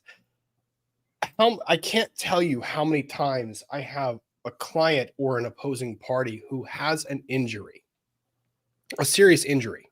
This is the story that I see with And clients all the time. everywhere. And Yep. people think you hear this term fentanyl and you're like, oh my gosh, it could never affect me. Let me tell you exactly how many people this affects. Not exactly. Jelly Roll just did that with the stats. You have people that have an injury and they go to the ER, urgent care, etc. It's a deep ankle sprain or it's a deep thigh bruise, something that doesn't have an immediate medical recovery, or it's more serious, a car accident. I see roofers, like a tremendous amount of roofers or like whatever, or, people blue collar. They get hurt on the job, like they fall off a roof and now they're injured. Yep. And nothing about their life ever brought them to this point. Nothing. They didn't choose any of this. It happened. And now they're injured and they get a prescription for OxyContin or for another narcotic pain medication. Yep. And the prescription that the doctors write, and this is the problem, is it is so deep that people don't really understand it. The prescription the doctors write is, let's say, a 10-day prescription, which is way too much. Or the doctor writes a 30-day supply. And now you have a really big problem. And the person starts taking it, and the medication is so addictive that all of a sudden they get the effects of it. The pain's gone temporarily for that period of time. And now they're looking for the next time the pain is absent. And what's also funny about the medication is the pain is gone, but a lot of the other problems that they thought were problems in their life are gone because that's one of the effects of the medication. Well, and often you've got guys who, they're used to being the breadwinner of their family, and they're used to being this guy, like this is bound up in their self-image, right? I am the oil field worker. I am this. And suddenly they're not that anymore. They're all of the things that they used to do are taken away from them because they used to go out and work hard and then go drinking with their buddies. And they can't do either of those things now. So what do they have that offers some comfort? Well, they don't feel so bad when they're on the medication. And that's the point. It's not some comfort. It's that they don't feel so bad. Because that's the thing. These medications, they don't provide you comfort. What they do is they make your perception of the bad or your ability to experience the bad less. They bring it down. But let's say that 30-day supply.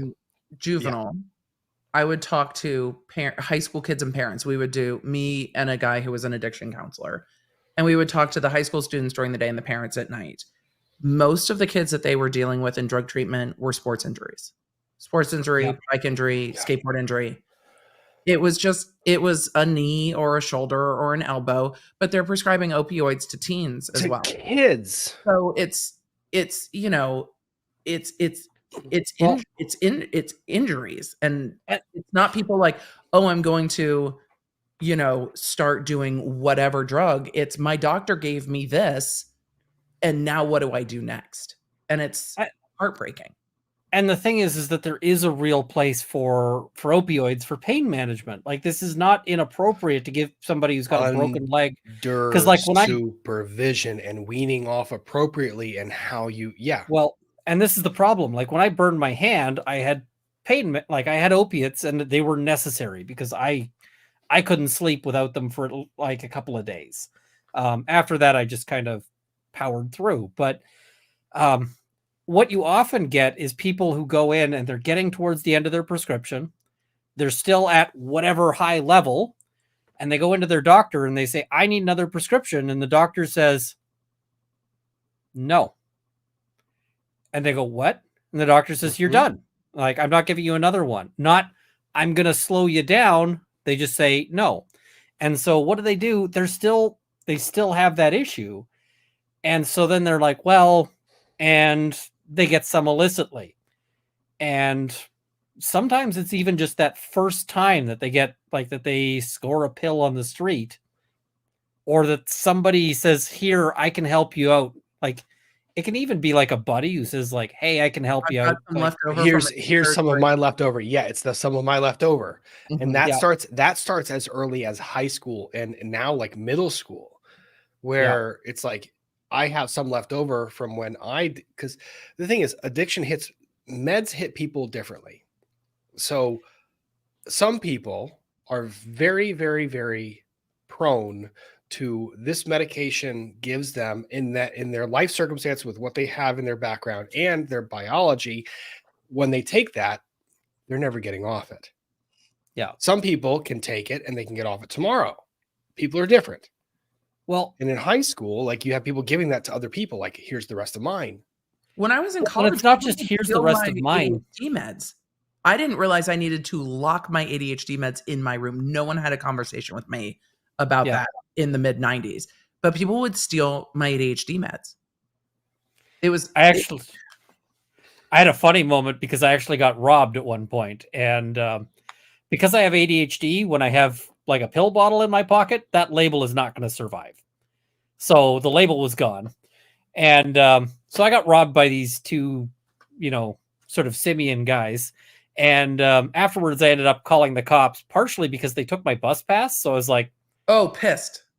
And yeah, stuff. well, the And bus pass had 2 days left in it, but it still meant that, like, how am I getting home? So I ended up getting a ride with these cops.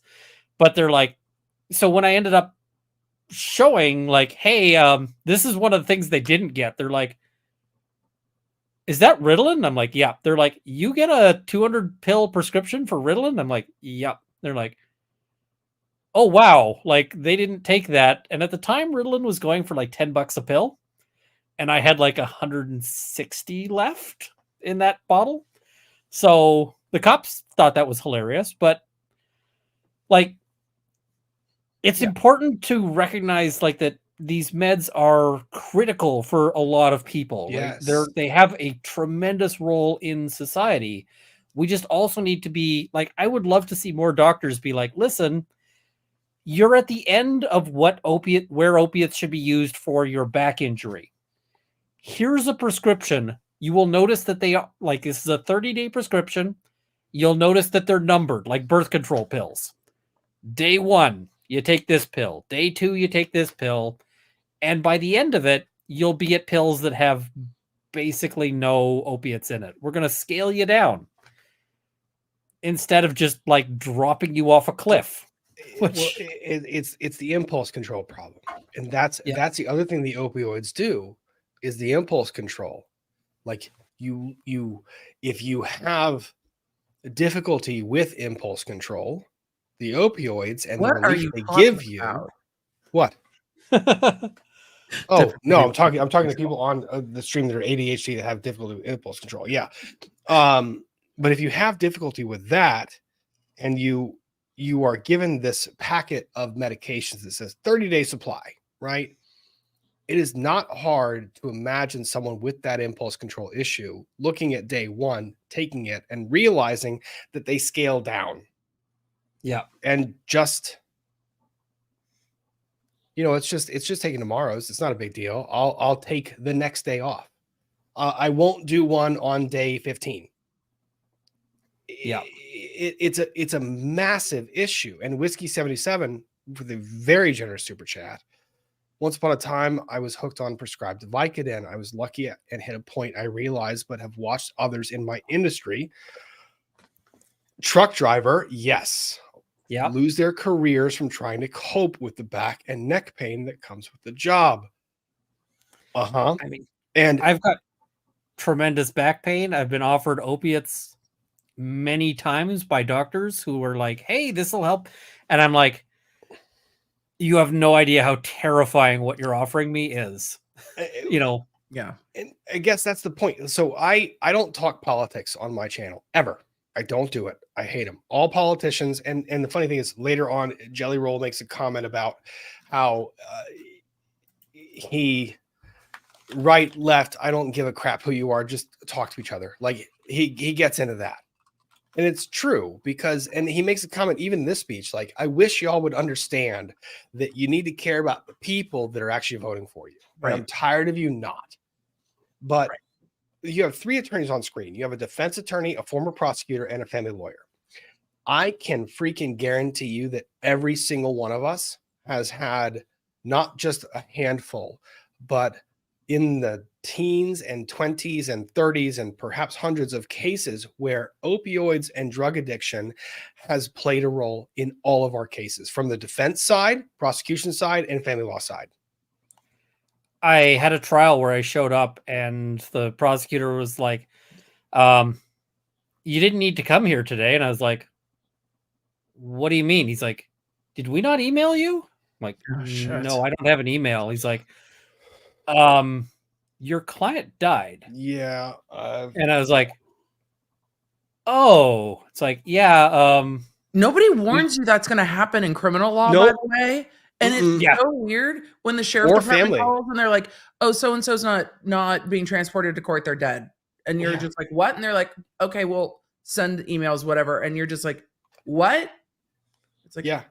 Or how to resolve a pending case when the other side passes away and you are present and the other side is there, the attorney is there, and the attorney, I'm saying that counselor, that attorney can't say anything because they can't proffer something they don't have factual basis for. I'm the only one with the facts. I can proffer to the court that their client passed away from an addiction.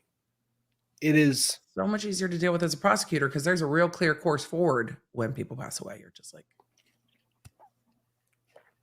so yeah. And I mean, as a prosecutor, you're probably on most files, you're probably spending not so much time with any of the people involved. depending on the courthouse, no, you're Yeah. not. I mean, you see people in court once or twice, you know the file, and that's about it. There's not a mean- relationship there the way there is with defense attorneys for sure. Yeah, like defense lawyers, I might have been meeting with this client like before a big trial, like every day for a week. I might have gone and dug into their lives in preparation for sentencing. So I know their mom. I know how they grew up. I know their dog's yeah, name. you know their whole I know everything nice know. they've ever done to anybody. I also know every bit of sadness that they've gone through. Yep. And then it's like, oh yeah, they died. And it's like, it's oh, right. I It's remember heavy. I remember I have 3 clients that have died during the course of representation. I remember their names, the kids' Yep. names. I remember everything about them. I remember the family. I don't talk politics, but that was the only thing on the thumbnail. It was the only topic I want to talk about today. Honestly, after just like doing a recap of cases I've had and a wild firearm that showed up in my office. Emily, I trust you saw the chat. Yep. But the drug thing, we pretend like it's not there. It's there. And It's everywhere is the thing. And it's what Jelly Roll, what he says at the very end. Have this conversation at your kitchen table. Yep. Be aware in your family, in your friendships, with whom you deal with. Be very aware and be open to that conversation. I started the stream tonight, Emily and Ian. I don't know if you guys heard it, but probably not because you were doing things. But I talked about how important it is, the people that answer the phone when they call my law firm, the role they play. Like that person had to build up a lot of courage to make that phone call. And Yeah. how important it is that the person that's on the receiving end of that phone is receptive. Right. I'm asking everyone in the chat, everyone who's watching this video, I don't care if it's replay, we love you.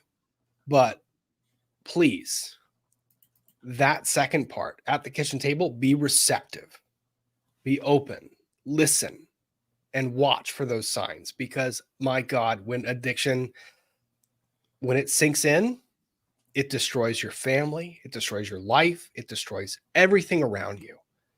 Yeah.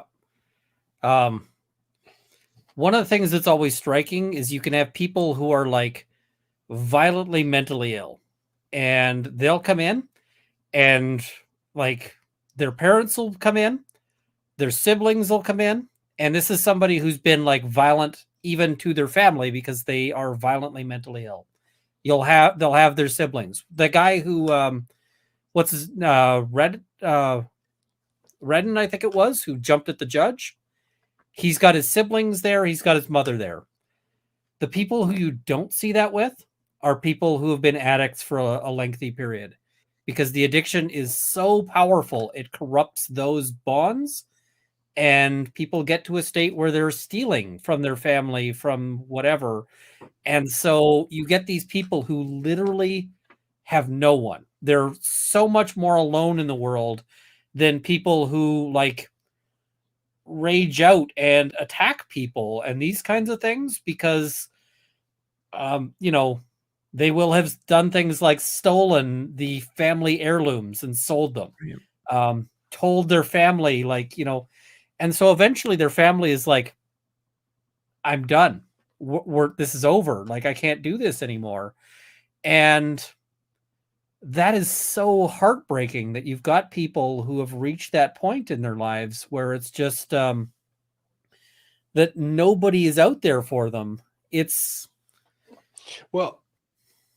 hard. Yeah. And we don't, I mean, the US doesn't have a really good functioning system to deal with it, other than our prison system, which is not set up for rehabilitation, for treatment, for medical care. It's not set up as a social welfare system. It's set up as a prison system, and it's ended up as a social welfare system, and that doesn't work well. And even there, you get people who come out of prison with addictions they didn't have going in.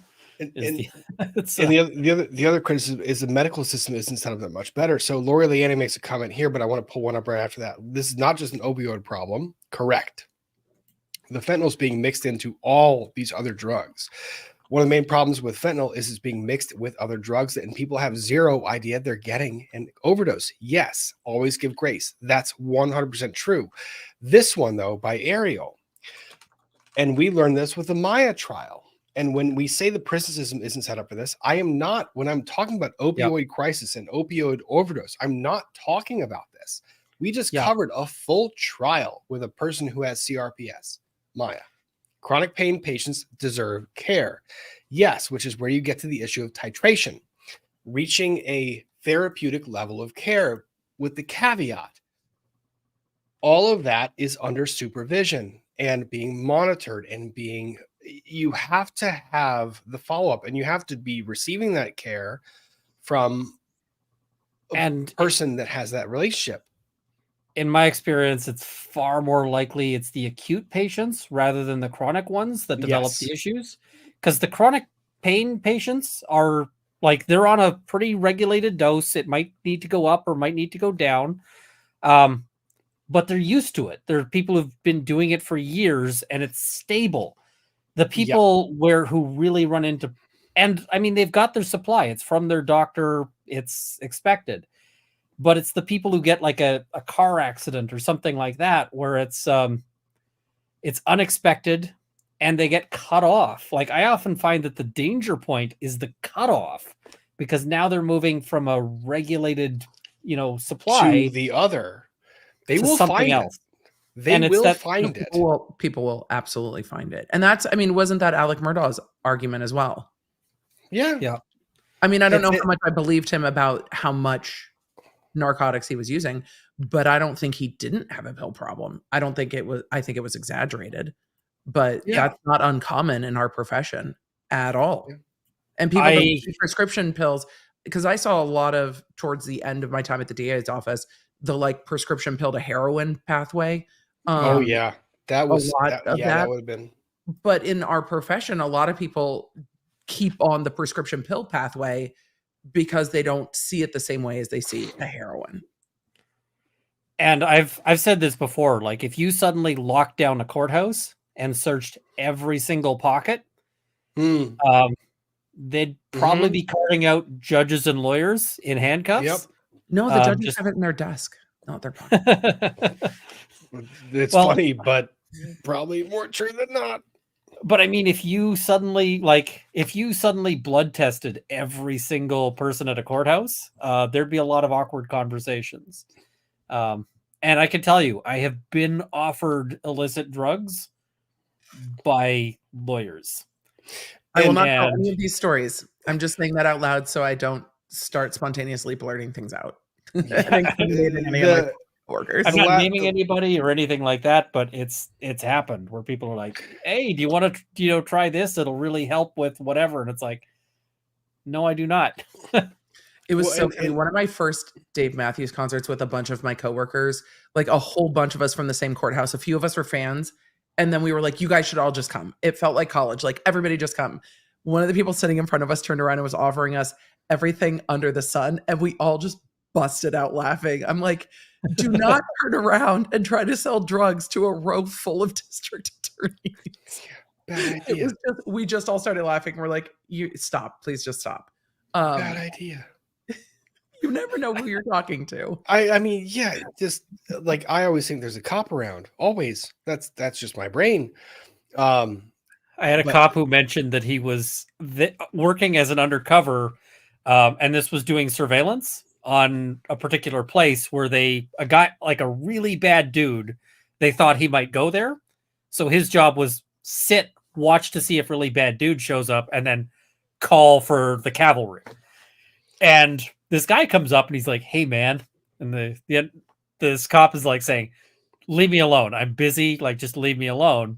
And the guy's like, "No, man. Do you want to buy some drugs?" And he's like, "I Please really don't." Like, like no. ordinarily, he's like, "I would have please. arrested this guy, but I'm involved in something much more important." So he's just like, and this guy was really persistent and was trying to like, "No, man, I got good stuff." And he's like, "Fuck."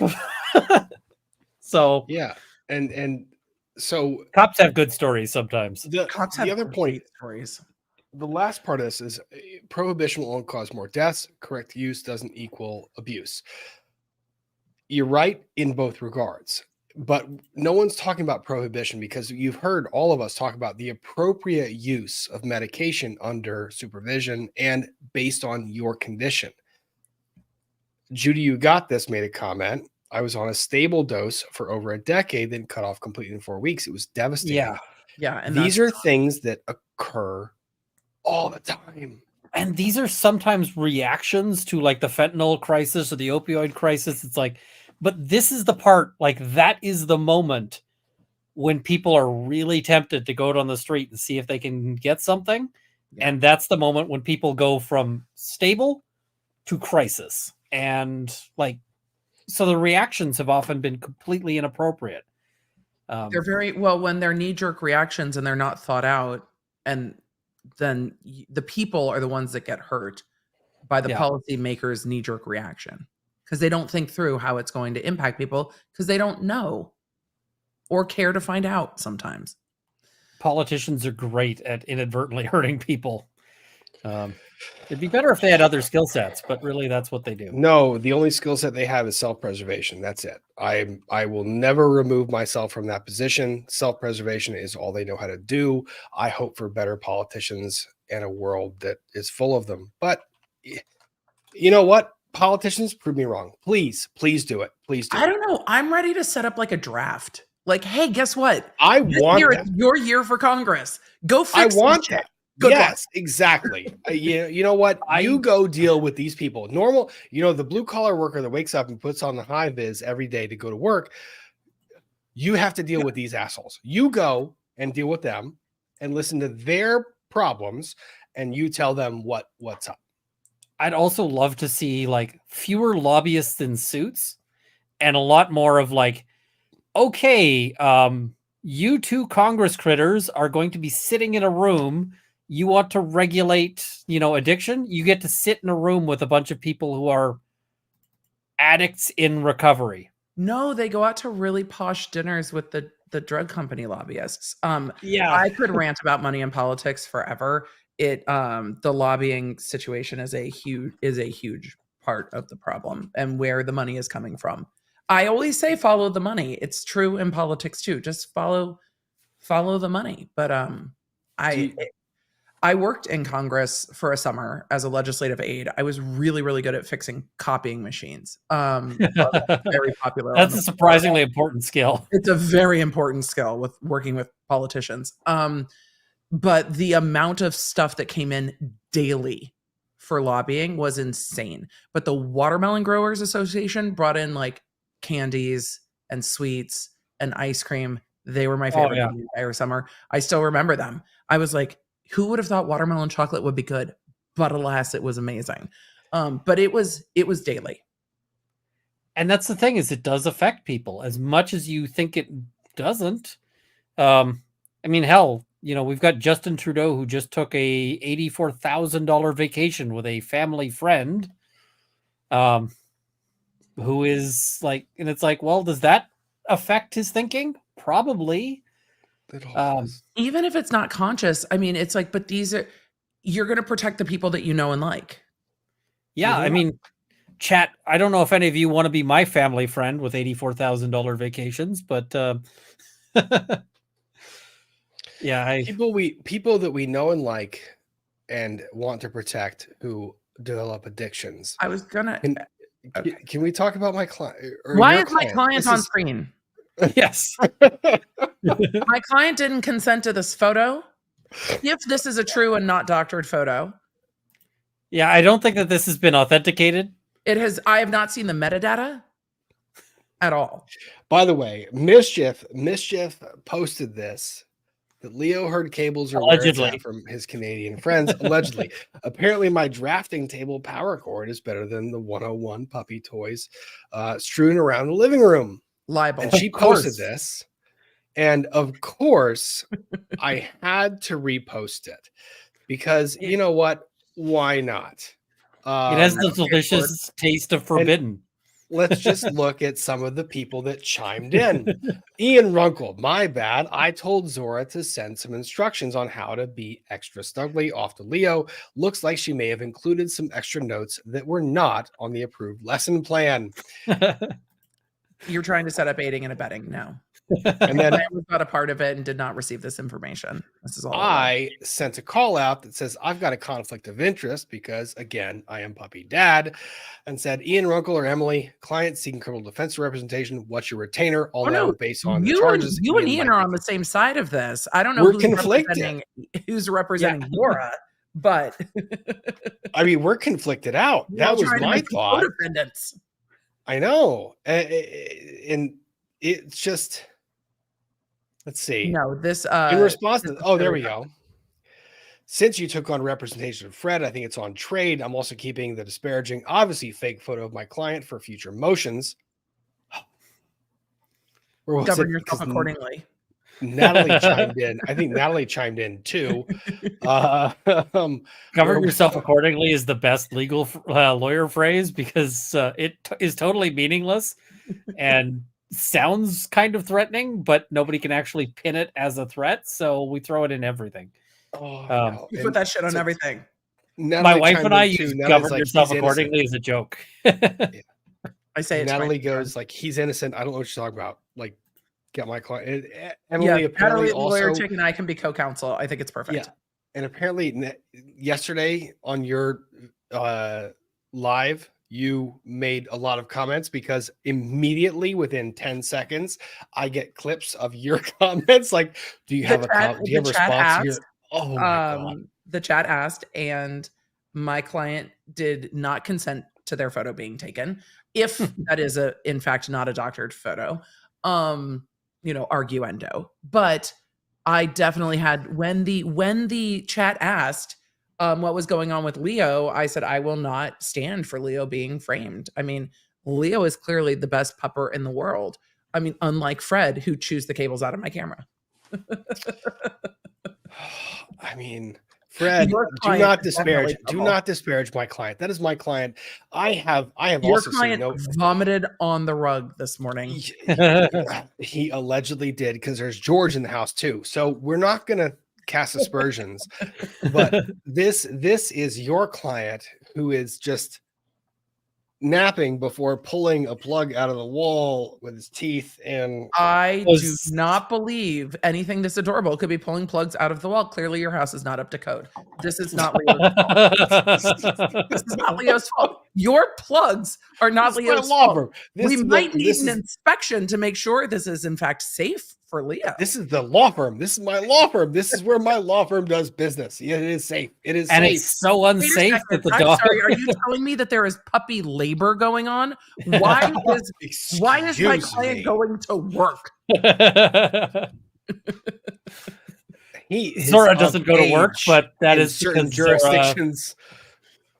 that is because Zora is not well behaved enough to do so. My client demands payment for their cute and comfort that is spread at the workplace.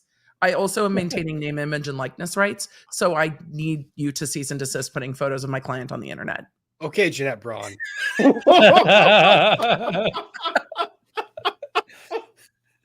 You set yourself up. You completely did. You did the tee up. Oh, yeah. Oh, that was great. Name, image, and likeness rights. Somebody asked me to make a Zora like shirt for merch, and I'm like, do I actually have to like merchify Zora? You don't have to merchify. Well, You then- do. You and do. then And here's- then things start to okay, become a all write-off. right. I'm Get- poor. I might I don't start know to, how to Ian, merchify Zora and get ready for my cease and desist letter. Oh, baby, that's gonna be great. I might have to write a cease and I desist. mean, a cease and desist letter is just great content, so bring it. There was a period in time when one of my colleagues and I were writing. There was a sketch, the Death Star Cantina from Eddie Izzard, and he sent me an inner office memo through the mail from Jeff Vader, head of catering for the Death Star, from the comedy sketch, and it went back and forth for like a year with the fake memos back and forth regarding the Star Cantina. It absolutely delighted my day. So if I have to write a cease and desist, I will. Oh, we saw the coffee cup. Oh, That was in the group chat. That was a lovely discovery. and It was And the- caught it was one an of us caught one of us by interesting, surprise. I was not aware until Ian pointed it out and shared it on Twitter. I'm going to go with inspired by, and Mhm. it's an interesting choice. Yep. the it is. the other thing is, it's like, how do we know she's aware of Emily? Oh, right, she specifically mentions you in a TikTok. Yeah. It seems that she was sent my lip gloss collab. Which, I mean, sounds like it's a great product. Yeah. So, I very much like the product. The glosses are great. So I saw a chat a while back that said that we need a puppy trial where one of the puppers is on trial, and we need it on multiple channels. And the advocate for that Paw Nerd appears and argues their case in front of a neutral one of us as judge, and with opposing counsel, with the opportunity to make objections and submit evidence all the way to a judgment by We're the doing court. a mock trial. If we're going to do a mock trial, can we put like Grandma got run over by a reindeer on trial? Because I really want We to can do that. during the holidays. oh yeah. Or at least issue spot it and make arguments regarding like not just criminal but also civil liability. I thought it would be really fun, but then ADHD, Yeah. and I was like, shit, the holidays are gone. Yeah. I had a torts prof who gave part of that as a practice test. That's amazing. It was just Well, like, here's issue spotting, go. Like, it- and I it was love it issue- included, I you know, love issue spotting in music. I love it. I love it so much. And I do have a love for like 90s rap and hip hop. So there's plenty of opportunity. well, The and that's thing the I fun wish I part could do about this more is, of- go ahead. I wish I could do more of the like pop culture. Like, did you see the latest like Wednesday season? Like, you know, No, there's do explain. there's a whole criminal issue in that, and so I wanted to record a video on it and be like, hey, let's talk about whether they got the law right, because they didn't. And The problem is that once you upload that, what do you end up with? You end up with copyright claims. Yeah, if And you show the clips you do. yeah. And if you don't show the clips, then nobody knows what It's- you're talking about. Right. It's not quite as fun. And so it's like, So you could probably do it depending on the show and upload it and see if it made it through checks. It's just hard to spend that kind of time editing and putting together a video and not knowing if it'll make it through checks. But I Yeah. think it is fair use. It's educational. You might not be able to monetize it, but I don't think that's the point that you would be doing it for. I had one that it was for a different show entirely, and I put it up, and like I didn't ever throw it public, but like the checks came back with this is disputed, so I put in that whole process, and they're like, no, if you put this up, we will strike you. Was basically the end result, and I'm like, Well, it's not worth the strike. I really don't want to get into a fight with like Paramount or whatever. Yeah, So, exactly. You know? And this is a good question. DK Cripple, what is issue spotting? And I'm gonna explain this with a hypothetical. So let's say that we have by a reindeer. this mock trial. The mock trial What's is the standard either of a care for puppy- reindeer operation? either a puppy, Zora, who is alleged to have eaten Ethernet cables, or Leo, who is alleged to have been sleeping on the job. We have a trial. There is child where labor involved. You will. I am Sleeping on the job. bed. I am wearing the black robe, the black shirt. But what it is you read a hypothetical, and what you do is you spot or you look at the different legal issues, the concerns of whether Zora was in fact on scene or was not on scene, whether she had consent, whether she was following instruction, whether the Ethernet cable was put in her dog bowl and thus she was encouraged or entrapped into eating the Ethernet cable. So issue spotting is looking at a hypothetical and finding the different legal things that people argue about and arguing it. And I think this mock trial thing with the Paw Nerds is probably one of, you have no idea. Since I first defended Fred and Zora, who are the two primary, y'all throw them under the bus a lot. Can I show you an issue spotting example? Because I have one handy. Yes. Is it AI generated? Because we also No. learned about that. Because there's a whole ass like channel that is generating AI voice that Oh no, this is I not did have that. ChatGPT write a song about the rule against perpetuities one day on stream. It was actually I pretty saw that. awesome. It was fantastic. That was pretty fun. Ah, size limit is 50 megabytes. Dang it. It's more than 50 megs. Runkle, why is it so big? uploading? Because what are you doing?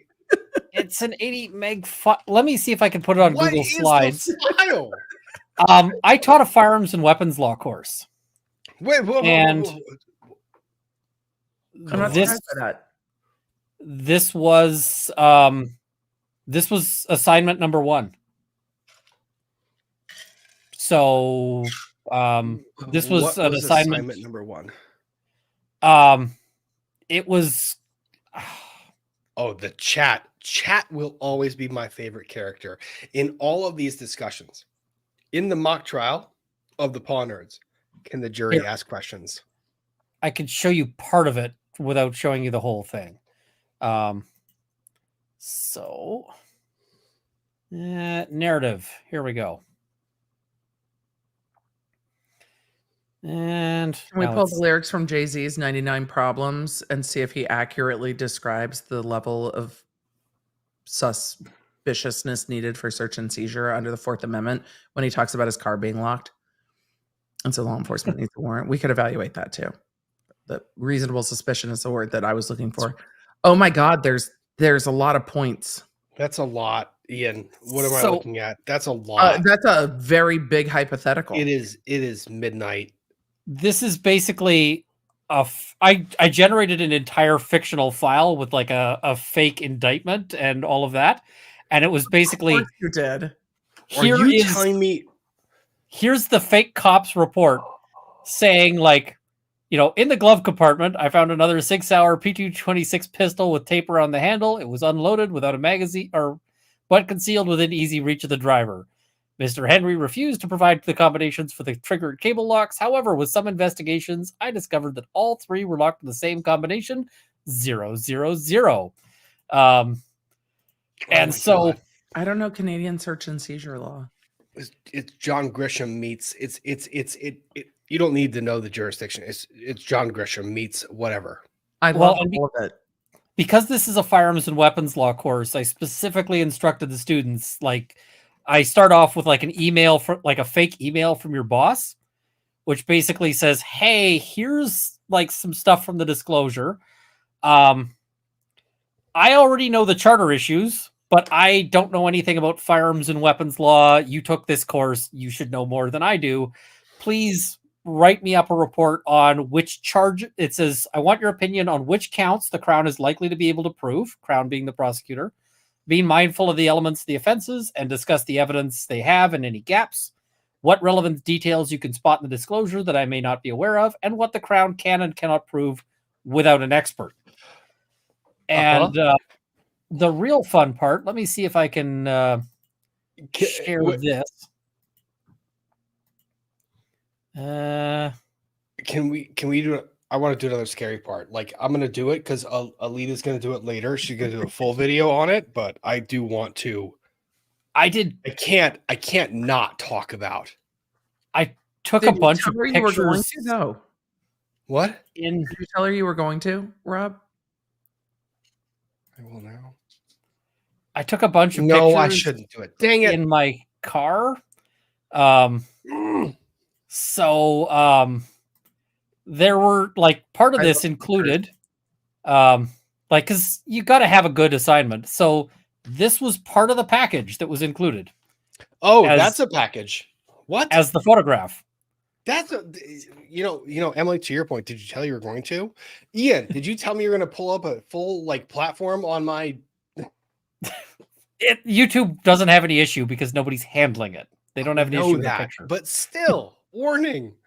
I actually had to apply to the government for special permission to take that firearm out to my back alley to take pictures of it in my car for this. And I love the lengths that you went to build this case file. I love it so much.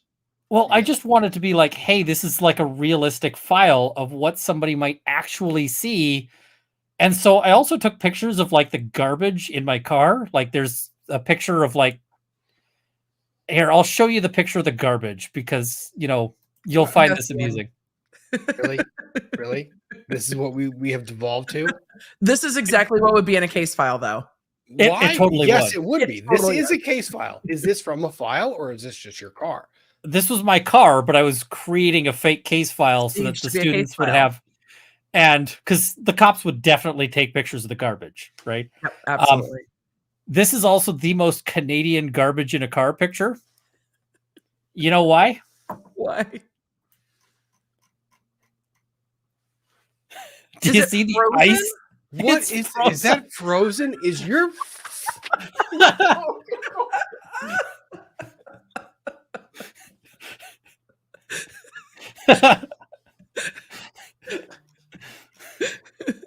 That's funny. Your Coke is frozen? I'm sorry, that should make me laugh. The chat's like, no Tim's cup though. Fair.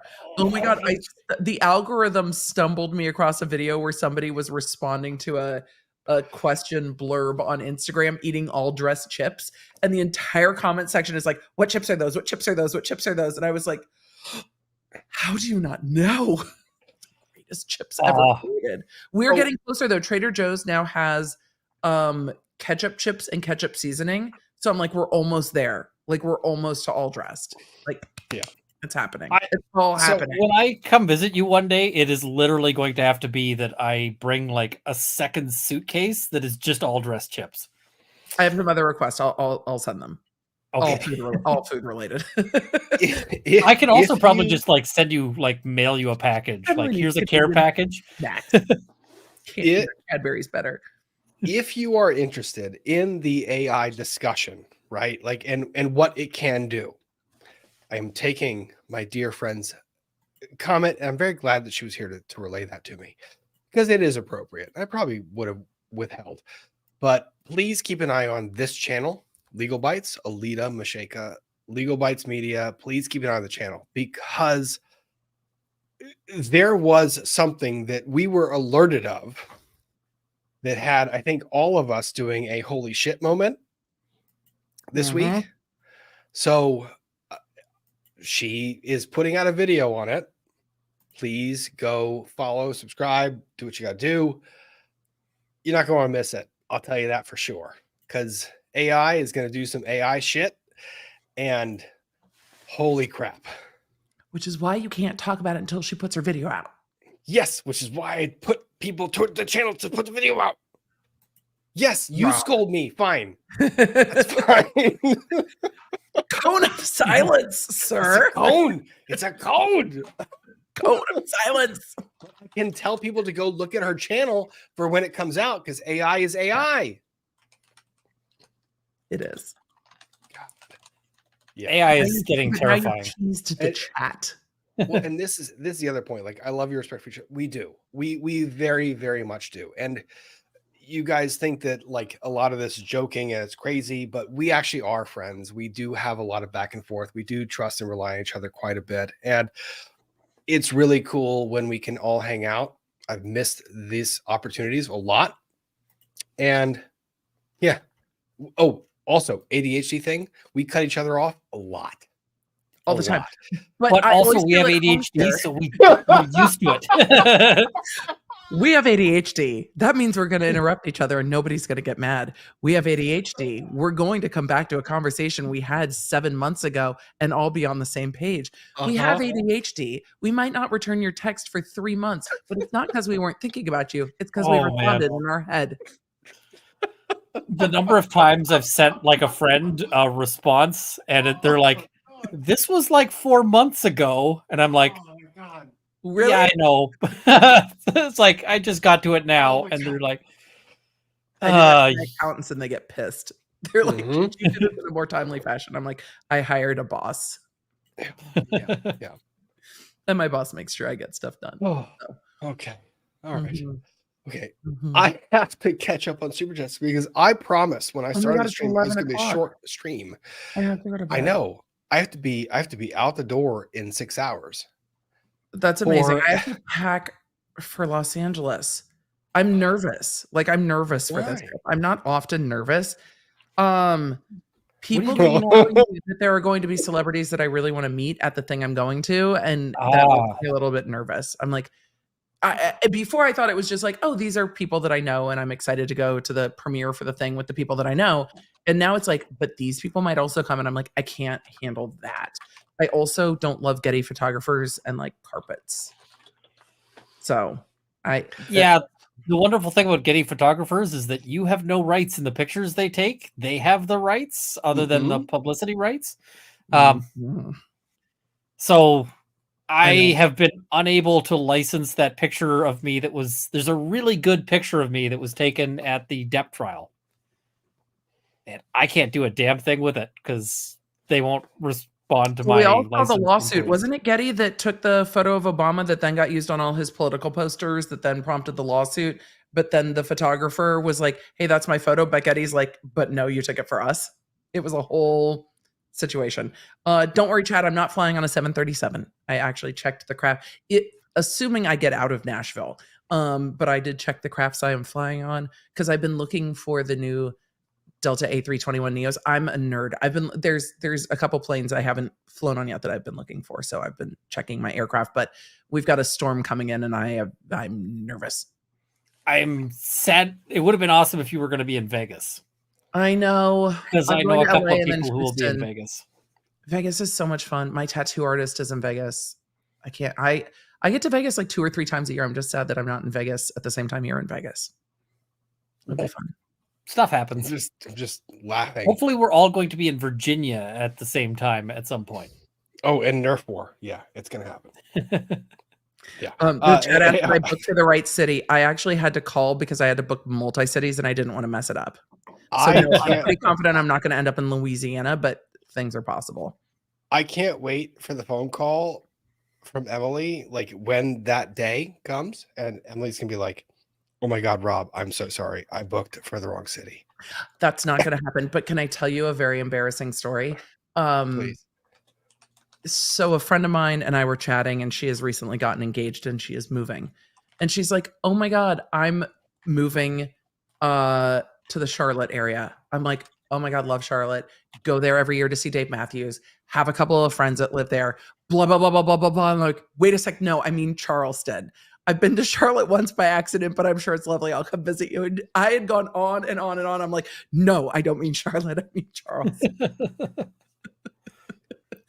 It still happens in real time. In real time.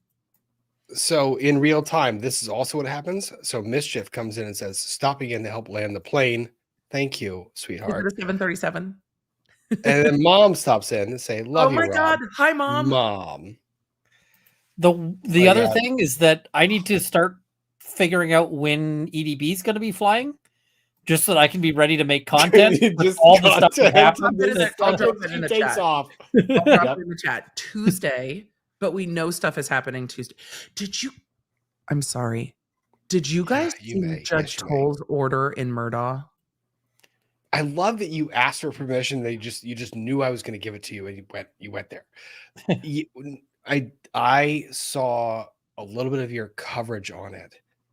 Judge Toll has done some very interesting things with who's allowed to be a part of the pool, who's not to license but not be part of the pool. And I'm going to be how- talking to the media attorney that's connected to the case. I am so annoyed by this order. How does it play out? Like, how does it play out? How does that work logistically? Like, who's filing claims against who? Who has possession? Who has licensing? Right. What? And if ABC Network is part of the pool and then somebody restreams ABC's not allowed to license it. Court TV is allowed to license it, but is Court TV allowed to license the feed for ABC? The way she wrote it is so confusing, but it seems that news agencies are trying to lock down what can be restreamed and shared. And Court TV, in me going through Courthouse Becky's emails, there have been quite a few back and forths between media agencies talking about how, well, it's not really fair. The pool puts in financially generally to each other and splits cost. And so the pool's like, why is it that we're here splitting cost? Because streaming out of South Carolina is incredibly expensive. And so the pool will split cost for all the agencies that plug into the pool. But then they're like, but it's not fair that then this other agency just gets to grab it off the internet and you're not putting in on this. So it's very interesting to see that starting to swirl. And I think that there's going to end up being a case around that, just to say, like, no, court reporting has to be public domain, period. And Otherwise, what we'll do is say, then come in person. Well, then they're going to end up with a bunch of people who want to film stuff. And then you've got Courthouse Becky shenanigans again. Yes. With her giving priority treatment and letting people in the side door. Yeah. I didn't see any of that happening during Depp v. Heard, and you guys were there. It was. I can tell you, we got zero. I will tell line. you that is Fairfax. Fairfax is Fairfax. People hate on Fairfax for being like, we have all the rules printed. We have a manual. Like, the lawyers have a manual printed by the bar. By the bar for the lawyers. How to do this. One of the funniest things about one of the funniest things about the whole Depp v. Heard was the reporters who were expecting preferential treatment and didn't get it. So they'd show up like half an hour before start time and then walk up to the front where the sheriffs had set up, and they're like, or where the deputies had set up, and they're like, where do we go to get passes? And they're like, back of the line. And they go, will we get in? And the deputies go, not a chance. Nope. Not a chance. And they go, what are we supposed to do? And the deputies would say, get here earlier. Wait in the line with everyone else. And they're like, but we're media. They're like, we don't care. Like, you are people. You want to get in. You got to get in. And so then they would go and do an interview on the line and then leave. and Recovery would never Addicts, I see would them love again. to chat with you about this. It's, Yeah. I wonder how many courts are going to go. I think all of the state of Idaho is going to start doing the court just streams like C-SPAN. I think that's Yeah. probably the solve for the problem, because then I can see a scenario where an ABC and NBC, a Law and Crime or whatever, is like, well, why does Court TV get the pool feed and then get to license it and profit off of it? Then you're cutting off, you're picking a network and allowing them to profit off of coverage. Most Well, courts not just do not profit allow off of licensing. coverage, but deny coverage. Correct. Yeah. And most courts are Exclusive. like, there's a pool camera, you're the pool, you can't deny the feed to anybody and you can't claim it. Mhm. And so I would love it if you guys look at that and see what your takeaways are. It's frustrating looked to at me. the- I'm working on a solve. But Do you there's have a hearing on copy of the Tuesday. order? I'll send it to you. So, excellent. Yeah. I'm really haven't looked at it frustrated with yet. the way she lined out the pool coverage. And I'm really interested into why she did it. But I think Idaho's going to be really interesting in the way that they're just like, we're streaming from the court cameras, and most courts have that set up from Zoom Court. Yeah. Yep. So, but yes, somebody's Colby in the chat said, I don't know why EDB hasn't gotten access yet. There's a lot of logistical stuff that has to be done to get access. And that's what Recovery Addict has time to do. Yep. So please, like, honestly, he's amazing. Scott's awesome, really, truly awesome dude.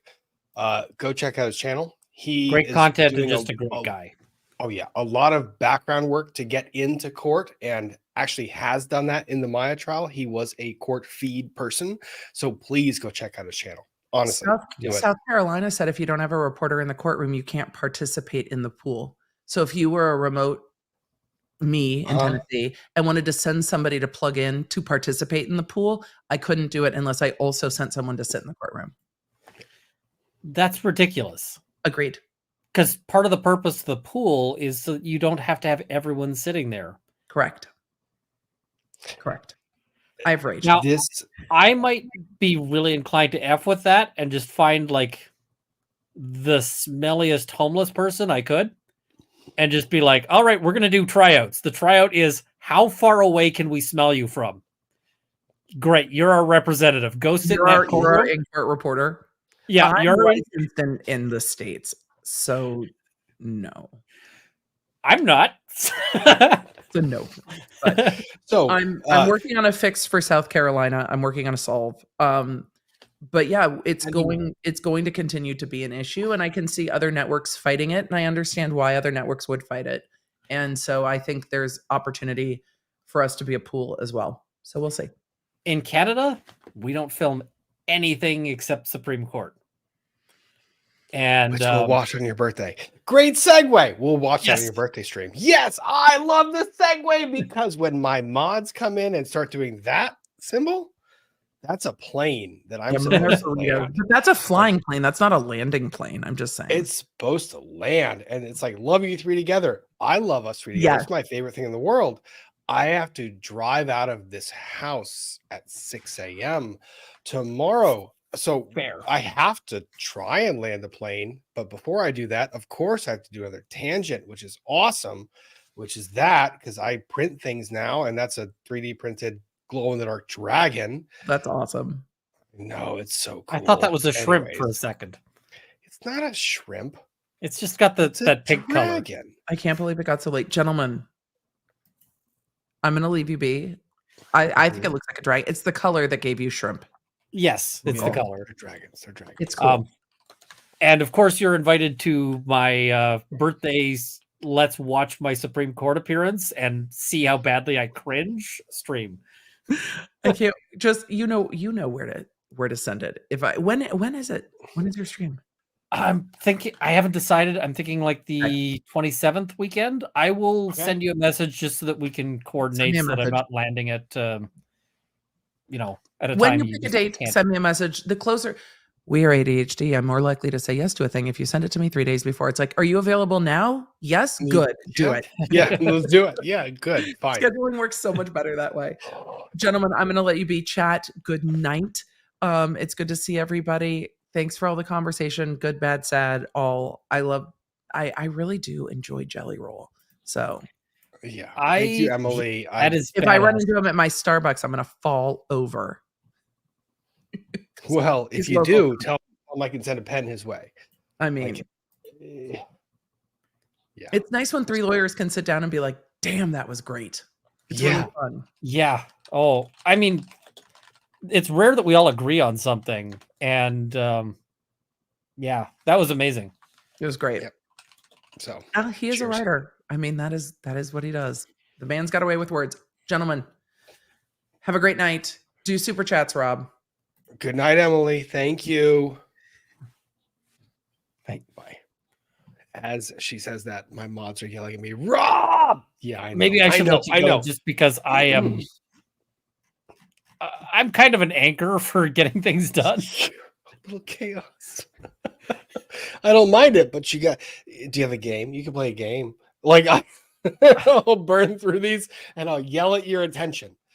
Fair enough. It's I will all pull over you. I've been playing a lot of a game called Sifu, which kicks my butt, but I will play that in the background. You do yell if we're gonna go through these. Joe Common question: you find Jody Arias is believable? I don't know, haven't followed, not gonna comment. BL PSA: fractal wood burning is not worth your life. I made this comment earlier. No, it is not. Do not play with it. Do not mess with it. Do not try it unless you are a trained expert in a proper environment. Do not do this thing. Don't do it. Yeah, Please. there's a lot of bodies for that particular art.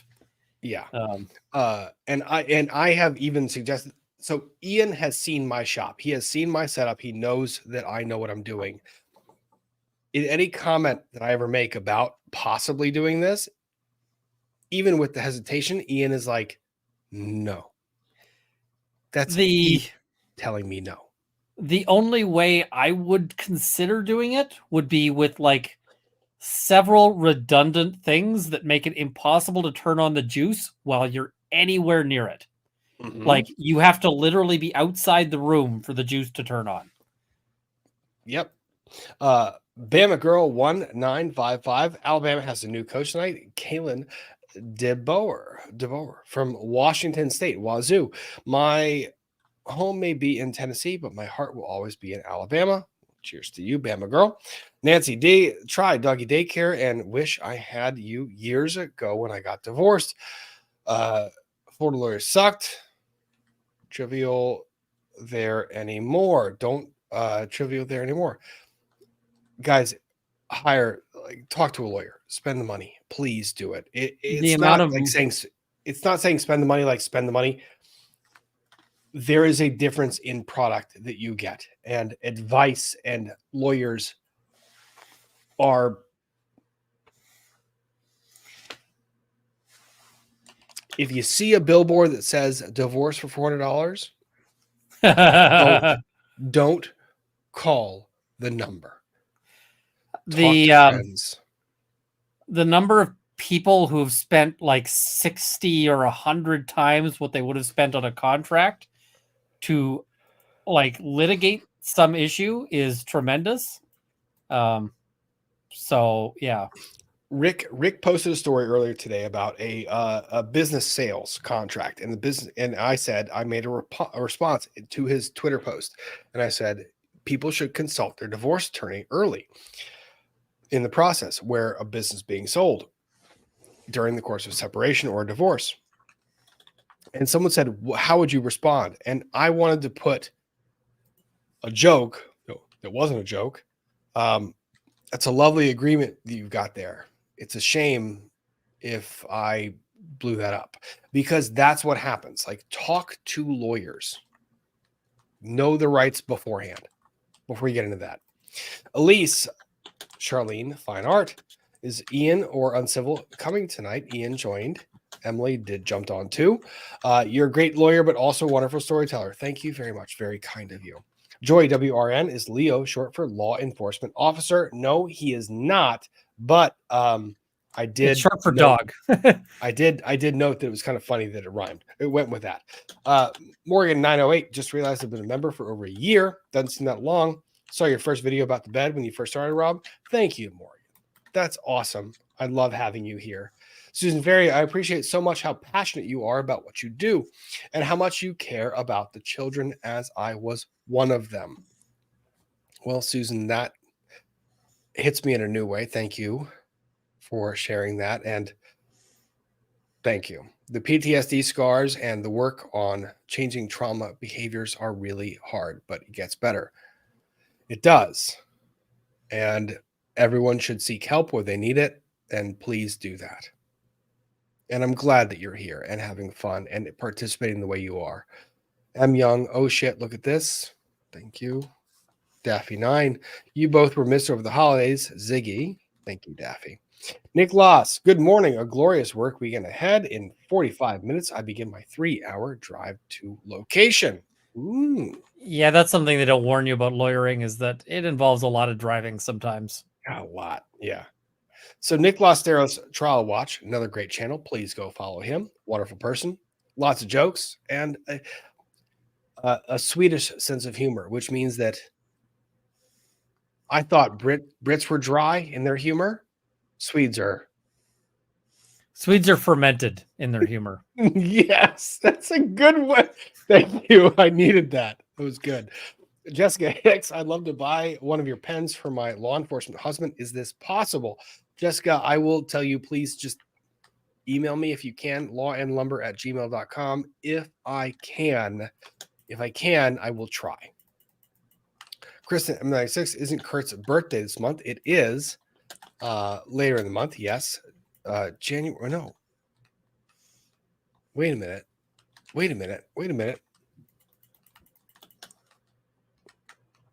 It's next week, isn't it? I don't know when his birthday is. I should check that, try to find that out. I can't check now, but I will. I do know it's January because we celebrated both. I'm going to check that. Poison Elf, Ian, I talked to Uzi Galil. Oh my gosh. There you go. Find them. Poison Elf, Uzi Galil, which is interesting because they renamed a gun. No, Uzi Galil, different person, right? No, that's referring to the Am I talking about the Galil, the Israeli? Yep. Where they had to rename a firearm because of him? Yep. Wow. That's a cool story. He's the guy who invented the Uzi. Yeah. And the Galil. Well, it's named after him. And okay, that's awesome. Poison Elf. I imagine that Mr. Runkle the Bailey might want to chat with you. Yeah, no, absolutely. That is a cool story. Yeah, reach out. Chris at M96, thank you very much. Explaining your calendar, I'm guessing you didn't get the holiday bots. I have not yet. I will go by the post office. I also didn't. Yeah. I need charity bot 1 info. I thought I sent that to you. I will double check. I'll send it again tomorrow. Nikki Lewis from Nova Scotia's? No. No, it might be Nova Scotia. Yep. Hope you're staying warm, Ian. Negative 50 Celsius in Alberta. That's cold. No. Yeah, it's real cold outside. Henhouse Bath Company, thank you very much. Saw the oncologist this week. Labs look good and find out in 2 weeks if I get to skip chemo. Skip chemo, fuck cancer. Cheers. Only skip chemo if you're allowed to skip chemo. Yes, only if you're allowed to skip chemo. Yes. But I'm rooting for that. Fuck cancer and the horseshoe road on. Because, yeah. J. Michael RN, the puppy's the cutest. He is. He's wonderful. Second cutest, Zora. I mean, do I need to pull up do we need more cuteness? Hang on. Wait. Here's your client doing something bad. Allegedly doing something bad. He is allegedly peeing on the carpet. chewing the chair, allegedly. Robin Day, this is why I can't knit for friends in tax season. Fair. M169, chat wants you to know xylitol is toxic for dogs and it's in some peanut butter. Check labels. Oh, Yeah. okay. Do not accidentally kill your dog. You'll be very sad. I will. That's okay. Sandy, invite your mods right to the wedding. Yeah, you guys are going. Lynn, what are thing 1 and thing 2? Mischief, mini mischief 1, mini mischief 2. Favorite colors. I will have to report that later because they change. Kids change. If I asked Mini Mischief 2, he would probably say purple because if I asked him, he would say that that's what's mine. That's mine. Mini Mischief 1 varies. Pink. And then there's an odd chance they would both say orange because that's Mischief's favorite. So I'll have to get back to you. Arla 7247, we're all invited to the wedding, right? Oh God. Do In not do some an open fashion, invite. in some fashion, I will share after.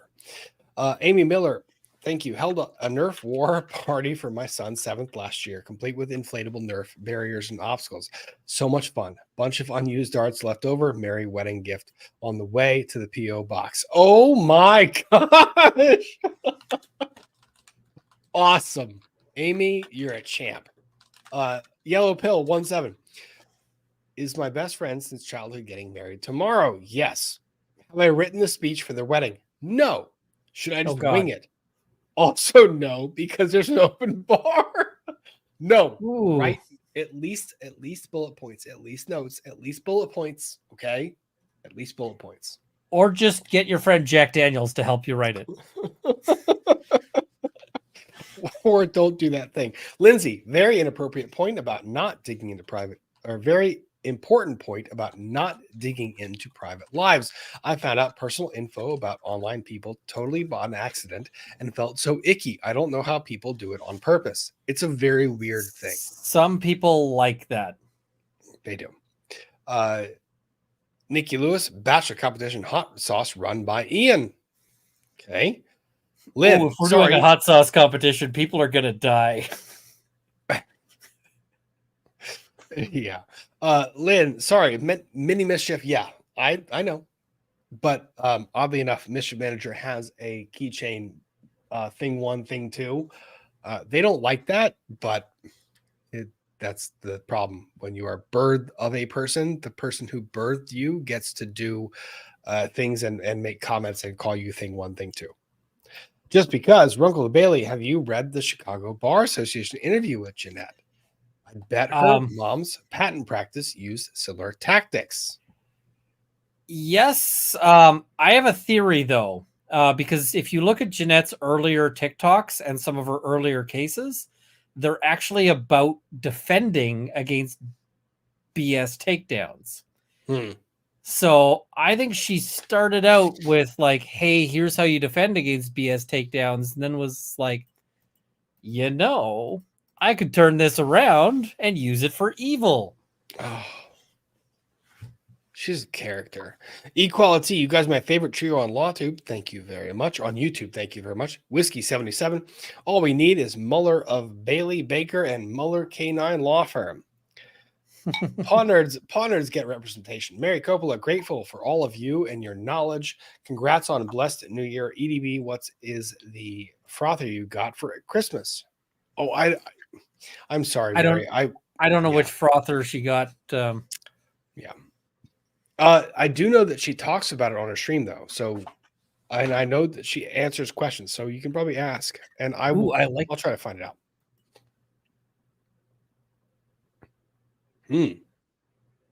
That's a surprise. I will get shot for that. I could make little party favors that are just like a shot glass full of hot sauce. And then people could just, is it now the Hot Ones Challenge wedding? No. Maybe the rehearsal dinner. How about that? Rehearsal dinner hot sauce. I like that. I'm down with that. Yeah. John Comment, mock trial idea when Leo does. This is what I saw. When You Leo does realize, something of course, very that you wrong- just suggested that I'm going to be at the rehearsal dinner. You are at the rehearsal. Well, why did you think you weren't? Mm, I don't understand where I didn't want to presume. Ian, you knew I was going to propose before I proposed. 2, when I did propose and I said you're all invited, you said in response, I'm paraphrasing, but I think I'm actually also kind of quoting, good, because it would have been very awkward with me showing up in a ninja suit. That is correct. Yeah. Hey, yes, sir. I said, I think I said something along the lines of, well, I was going to show up either way. Just this way I can show up in a suit instead of ninja gear. Suit. Yeah, exactly. Yes, sir. You'll be there. So John Common, mock trial idea. When Leo does something very wrong, EDB will be the judge. Rob is the plaintiff. Runkle is the defendant. Oh, like I said, these Paw Nerd trials need to happen. Whiskey 77 comments clipped. Disbar read through and Legally Blonde. Yep, Disbar read through is going to happen. Jenny's getting inky with it. Watching from the start, sister had a cockapoo and liked to lick a lot, so I'd let her lick my feet. When she tried to lick my face or hands, I would tell her it wasn't approved lickable. This is a lot lickable area. It's a bird. I don't understand. Okay, Grant Horn. Anyone who isn't a lawyer could be better. Okay, Jackie DDB Stitch Art. Mentioned Jelly Roll. My dad thought I was talking about Jelly Roll Morton, jazz musician. Interesting. I didn't know that. Lori Webster, my daughter's best friend forever, recently died of an accidental overdose on fentanyl. Oh, It has broken us. I could listen to Jelly Roll all day. That was something that what was interesting was you had 3 attorneys in 3 different areas of law, all impacted by that. So, yeah. Morgan 908. Counterpoint, as a chronic pain patient, if I wasn't grandfathered, I'd have to get a new paper RX every 10 days. yeah, Current that's law ridiculous. screens, and this is the problem. This is what we're talking about. You have to fix it, and you have to put politics aside, and you have to not, you got to actually listen to everybody. You can't just, I have debates with people all the time about regulation, and everyone says people should regulate. Well, the thing is, if you knew who the idiots were that were regulating, you would reconsider that proposition because they don't think these things through. So regulation is proper. I feel like But- we get better information just from like listening to the chat in one of these discussions We do. that a lot of these regulators get from the lobbyists. Which is why I liked Jelly Roll's statement. That was one of my favorite things to watch on the internet in a long time. Yellow pill, we're only supposed to prescribe up to maybe 3 to 5 days. If they're still in pain, they need further workup, not just more meds. It depends. Every case is different. Jen Edwards and Leonidas the Kitty. I can't take over-the-counter pain meds for pain. I can't get the pain relief because doctors are too scared to give them. And 3 to 5 days seems really short for like a lot of things. Because like when I burned the heck out of my hand, I could say it was pretty miserable. And if it wasn't for the fact that I'm kind of used to pain, it would have been. They're worried about you taking day 1 as day 1. Oh. Then as day 2, they're worried about taking day 2, 3, and 4. Yeah. I don't know. It's tough. Yeah, this is a hard area to regulate. Angie, fentanyl is a very concentrated opioid for those of you who don't know. It makes it very easy to OD, which is why it's such a serious problem. And it's getting added to a lot of different drugs. Shauna B, addiction is such a hard thing to battle. I've lost many of my family to addiction, to drugs, and to booze. It's an awareness thing to know if you have an addictive personality. Some people don't know it. Correct. Very correct. Well, and the other thing is, it's really difficult to to deal with a lot of these things, but there's something called the Iron Law of Prohibition. Have you heard about this one? It's basically that banning things gets you harder drugs. Yes. And so during Prohibition, beer and wine basically died out, because if you're going to move like a wagon load of something, you're going to move gin or vodka or whiskey, right? You're not going to move beer. Moonshine, which Or moonshine. blinds and kills people. Well, a lot of that was also the government who intentionally put poisons into supply. But and look that up. They seriously did. But you end up with this problem where, like, if you're going to move a suitcase full of drugs, are you going to move heroin or are you going to move fentanyl? And if they're moving the really high concentration stuff, they're still going to dilute it down so that you get like a normal dose. The problem is that they don't have access to industrial ball mills. And so that's what you'd want to use to get like a really precise mix, right? To process the because we use fentanyl in medicine all the time.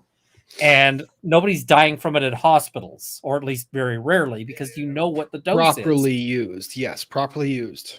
People die from it all on the streets all the time because they get like a hot dose. And that's because, like, if you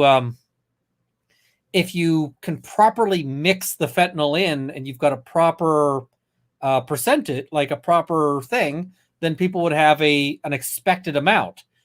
But instead they're mixing it with like home blenders. And so if you get a dose like it just has a little extra particle of fentanyl, then suddenly that goes from like the dose you expected. It's like the difference between, it's the difference between I've taken 2 of my pain meds for, versus I've taken 15. Yeah. And, that's one of the big ways people die from this is just they get different, they get more than they expected. It's, yeah. It's way more out there than you would think. And it's happening to all sorts of people. So when I was a kid, the big thing was people were worried about weed and they were worried about cocaine. And I can tell you that in high school, when I was in high school, it was easier to acquire weed than it was to acquire alcohol. Yep. Now, I want you to take that logic and then understand that in the private schools in the area I grew up in, it was easier to acquire coke than it was to acquire weed. And it's easier to acquire coke than it was to acquire alcohol. The other thing you'll see is that like cocaine is super popular amongst working people. And one of the reasons is that if you're working at, say, up at the Alberta oil sands, they'll drug test you every like 15 days. Marijuana stays in your system for like 30 days. Cocaine stays in your system for like 48 however hours, many 72. hours. Yeah. Well, not even 72. It's basically as long as the high does. Yeah, it's like 40, but I think 42 you can still get it. But it's not really on a piss test. It's like as soon as the high is gone, a couple hours after that, it'll be out of your system. And so the problem is that you'll get people who then, and all of this stuff is getting laced. You'll get cocaine that is like, well, we didn't get enough cocaine. We'll spin it out with a little bit of fentanyl. And so you get people who just don't expect they're getting fentanyl at all is the other problem. And the thing is, like, when Jelly Roll made the comment of talk at the kitchen table, I just told you that when I was in high school 20 years ago, almost 25 years ago, it was easier to get weed than it was to get alcohol. Yeah. Now it is easier to get Oxy or some knockoff of Oxy than it is to get weed, than it is to get alcohol in high school. Yeah. So the knockoffs of Oxy, and there are any number of people who will sell to adults. You have no idea how much of this gets distributed through the high schools, through the kids, through people who are unsuspecting and they don't care. You heard Jelly Roll say, I truly believed in my heart this is a victimless crime. Yep. And Rachel, I do want to cover the Rust trial. I don't know if I can live cover it, but I do want to cover it. I know. And I know, guys, I'm trying to get through super chats. I'm sorry. Jules OMN. I'm one of the odd lucky ones. I have 8 procedures, surgeries since 2010 and got oxycodone and would always have a couple left, but I have needed 1 refill. And when I recovered, I do not crave the oxy. Yes, that's a lucky person. You are, yes. Lost in a crowd of 3. I have had back problems for 30 years and 3 surgeries. I'm a long time hydrocodone user, but my doctor gives me just enough to manage the pain, not eliminate it. Yep. Yeah. So I'm always in some level of pain, but it's managed. That is a big thing. Very big. Dr. SB, unfortunately, drug addiction has touched everyone. It has. Yep. Jessica, love EDB, Ian, and Rob. I do too. Jonathan Duger.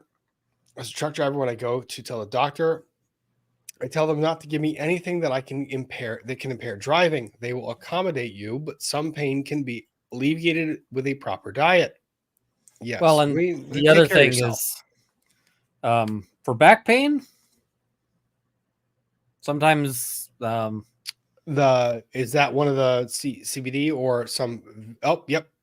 Not CBD, but yes. This one is mostly CBD. It's a tiny fraction of THC and mostly CBD, but yeah, I mean, the CBD helps and it's not as addictive as an issue, although I make sure not to string it out to like every night kind of thing. But I have bad back days. Some of them you just can't find a position to sleep in, and it's like, well, what am I going to do? It does help, and it's not an opiate, which is a big helpful thing. Sure. K-Rab, the flip side is that those who need the meds and take them responsibly are punished by being refused the meds, along with their doctors who prescribe responsibly. Proper dosing works. Correct.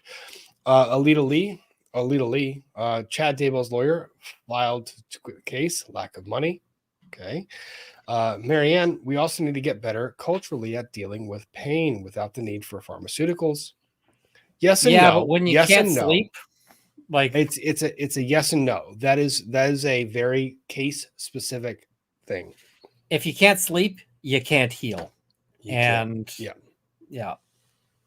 Elise, Charlene, fine art. Yes, mother was dealing with end-stage breast cancer. Cancer had moved to her bones. My aunt, cousin convinced my mother that she was going to be a drug addict taking drugs. Oh hell! I mean, if you're on end-stage anything, drugs. Take anything that helps. My dad had morphine at the end. A friend of mine just passed from cancer and was on some fairly heavy drugs towards the end. Everything. Give him everything. And the thing is, like, I've talked to doctors who deal with some of this, right? And my brother's a doctor. Yeah. And it's basically like, if you are at end stage cancer, who the F cares if you get addicted? Give them everything. Like, just give them all the stuff. So let them die with grace. Like my dad, give them everything they need to make the pain at the end. Like cancer, fuck cancer, and the horse you rode in on. It's I've lost too many people to cancer lately, and to other things as well. But the one thing that has been a good comfort on that is the fact that people had a much better experience with that than they might have otherwise, right? I don't want anybody suffering on that. So yeah. Judy got this. A big general hug goes out to all of my chronic pain sufferers. I hear and see you. Thank you. Nisa Hauer, I work as a mental health therapist on a daily basis. I see the effects of drugs on people, work with kids and adults. Waiting list at my agency is long. And that's the other problem. Long waiting lists everywhere. Bailey, I'm blessed and cursed at the same time. I cannot take any form of pain medication. I go into anaphylactic shock. Blessing and a curse indeed. Mama bets they want simple policy for complex problems. They all do. They want the easy fix. A tale from the library. Heinlein's Starship Troopers concept where you had to serve the polity before being a politician. Service before speaking. How I wish I could I don't know appoint. about that. Because Well, I don't think that the government should no. ever I have the wouldn't- ability to set who can. Yeah. That wasn't what I was talking about. What I'm talking about is like how I wish I could nominate people in my neighborhood, right? People I walk like run across on a daily basis, be like, you're a politician for the next month. Jeremy Morton, thank you for the gifted memberships. Amy Griff, BarkBox is your friend. Oh, it will be. Nick Loss, the EU Parliament have roughly 8,000 registered lobbyists. That's registered. That is wild. Kelly, Breidenball, I have table talks with my kid because he is high functioning and ADHD. So many lose doctor's insurance and turn to the street. Yes. Talk to your kids. Talk to your family. Red Rogue, Curtin for the puppy trial judge. Perhaps. Chris M96, Paw Court for Rob's B-Day in April. I like the idea. Grant Horn, I once had a frozen root beer spew at negative 25 degrees. Frozen sodas will do frozen soda things. Yeah, I was going to say, don't let cans of pop freeze in your car closed, because they will eventually not be closed and they will be everywhere. Yep. They explode. KPT, I'm so glad to have found you all during 2022. Thank you. Thank you, KP. No, it was KPT. Lindsay, I worked at Getty HQ here in Seattle for 3 years. I promise they're just as obnoxious even to those on their side. I had some fun convos. Oh my God, I can only imagine. Ew, like the copyright shit they play with other images. I don't like it. Laura Leanne, Rob, say hi to your mom. Hi, Mom. I love you. I talked to you. Hi, earlier Rob's this mom. week. We're good. Chris Cat Queen, focus, plan, lane. Yep, plane, land. Yeah, that one. Laura Leanne, thank you for the memberships. Fiona W, thank you for the memberships. KL Burke, couldn't afford attorney. X took all the money, divorced pro se. KL Burke, I am sorry to hear that. There are attorneys and people that call me that ask for attorneys that do this pro bono. I try to send them to the best people I know. And it's tough because a lot of people find out the divorce is happening when the joint account is cleared out. Yeah. I like Mrs. Runkle and I get along great. I've still told her, like, you need to have your own money. And I need to have some of my own money because we are both our own people. So it's not like all one joint account. It's we each have, it's so yeah. It's like this is all good. Peggy Reardon got a divorce in 1980. We used one attorney and the total cost was $450. If you're having a super amicable divorce, that can make sense. But now, it's got to be a super amicable divorce. Even now, no. If someone's saying $450, no. Well, 1980 money for $450. Yeah, So, and what's funny is now, like a contested divorce, $450. Oh, $450 for a contested divorce is just ridiculous. The highest that's like divorce attorney fees I saw about $500,000 on each side in attorney's fees. Attorney's fees. In a divorce. I know somebody who specialized in Canadian equivalent of like celebrity divorces. The amount of money that sometimes got spent was tremendous. Yeah. So, Laura Leanne, Kurt's birthday is tomorrow. I think it might be today. I think it's the 13th. You should text him because you're driving tomorrow. Yeah.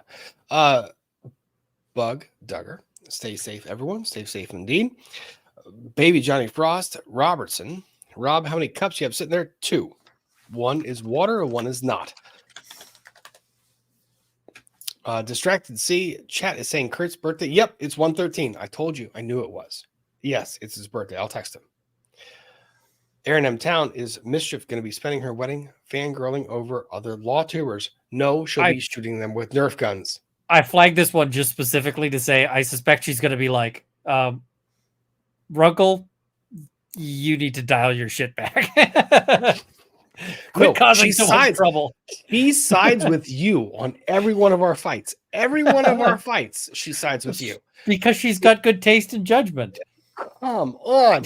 I swear to God. Like, we get these every single time. The Google Maps one, my God. Someone needs to just... Can someone make the Google Maps? I need that stitched together as like an actual debate and fight between Ian and I. It was one of the best. It was one of the best things that I have ever seen on the internet and participated in. Like, I loved that.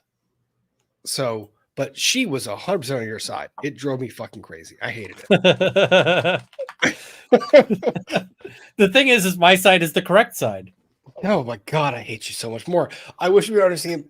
I wish we were better at understanding pain. I agree with this 100%. People are saying Google Maps. Google Maps. Oh, God. So there is a case involving Google Maps where Google Maps sent a father over the edge of a ravine, and he did not survive the occasion. And the question is Google Maps liable? I was covering the case because I was reading it. I was going, I think I have a pretty good understanding. And I was going to try and walk the line down the middle and explain both sides. And then Ian jumped into Friday Night Frenzy and took a hardline position. Well, what did that do to me? The whole like neutral, I'm going to play both sides of this was no. Ian took a hardline position, so I took the other side. And it resulted. And I am objectively correct. It resulted in a back and forth argument where Ian and I are basically screaming at each other. Oh, we weren't screaming at each other. We're friendly. We're enjoying the discussion. But it was a heated debate, and it was one of the best debates I've seen, just arguing over all of it. And Kurt is on the stream, and Kurt is looking at the screen, just seeing him smile because he is watching his friends just have it out in legal argument. It was great. I'll try to find the video where it was the oh God, I have to find it because I'm gonna have to link it because people aren't gonna let that go. Honestly, Ian, that was one of the best times I can remember. Highlight of 2023, honestly, if I'm being sincere. It was a lot of fun. I mean, the thing is people see lawyers arguing and they're like, oh my God, they're fighting. Lawyers see lawyers arguing and they're like, oh my God, they're having fun. It's like, when you see like the two dogs rolling in the snow, they're not trying to kill each other. They're having a great time. That's kind of what's going on there. Oh yeah, it was. And what's funny is Mischief found that case. She forwarded that to me and she was like, this is really cool. You should talk about this. Lo and behold, it ends up being one of the best videos I put out all of last year. It was about a freaking map. Where was this?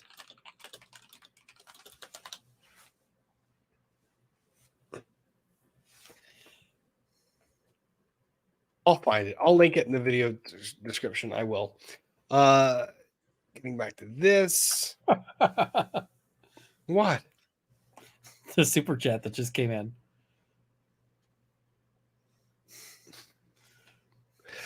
Melissa Smith. I love how Ian says the Canadian equivalent of celebrity, since I can fit all the Canadian celebrities in my bathroom. Brian just took a shit. You guys kill me. Okay, I am landing this plane. The time, yes, I see it. Yes, focus, and plane. Yep, That's exactly. I'm landing the plane. Y'all, thank you for having a wonderful night with me. I very much appreciate all of you guys being here. Fantastic and wonderful humans. And here's Leo saying good night to all of you. Oh, good night, sweet pups. Yeah. So he is enjoying his evening with a friend right now. Laura Leanne, Rob sent super chat to Ari Kurt yesterday. I will double check. I'm sorry about that. And baby Johnny Frost Robertson. Another area that needs work is chronic pain in the military. My partner waited 3 years for a CRPS nerve stimulator because of military regulations. Yes, military needs to treat themselves better. Okay. Good night, all. It was supposed to be a 2-hour stream. It is now almost 5 hours. I love every one of you. Have a wonderful weekend and cheers. Go make something, feel better, make a great weekend out of all of this. And I will see you next time. Bye, guys.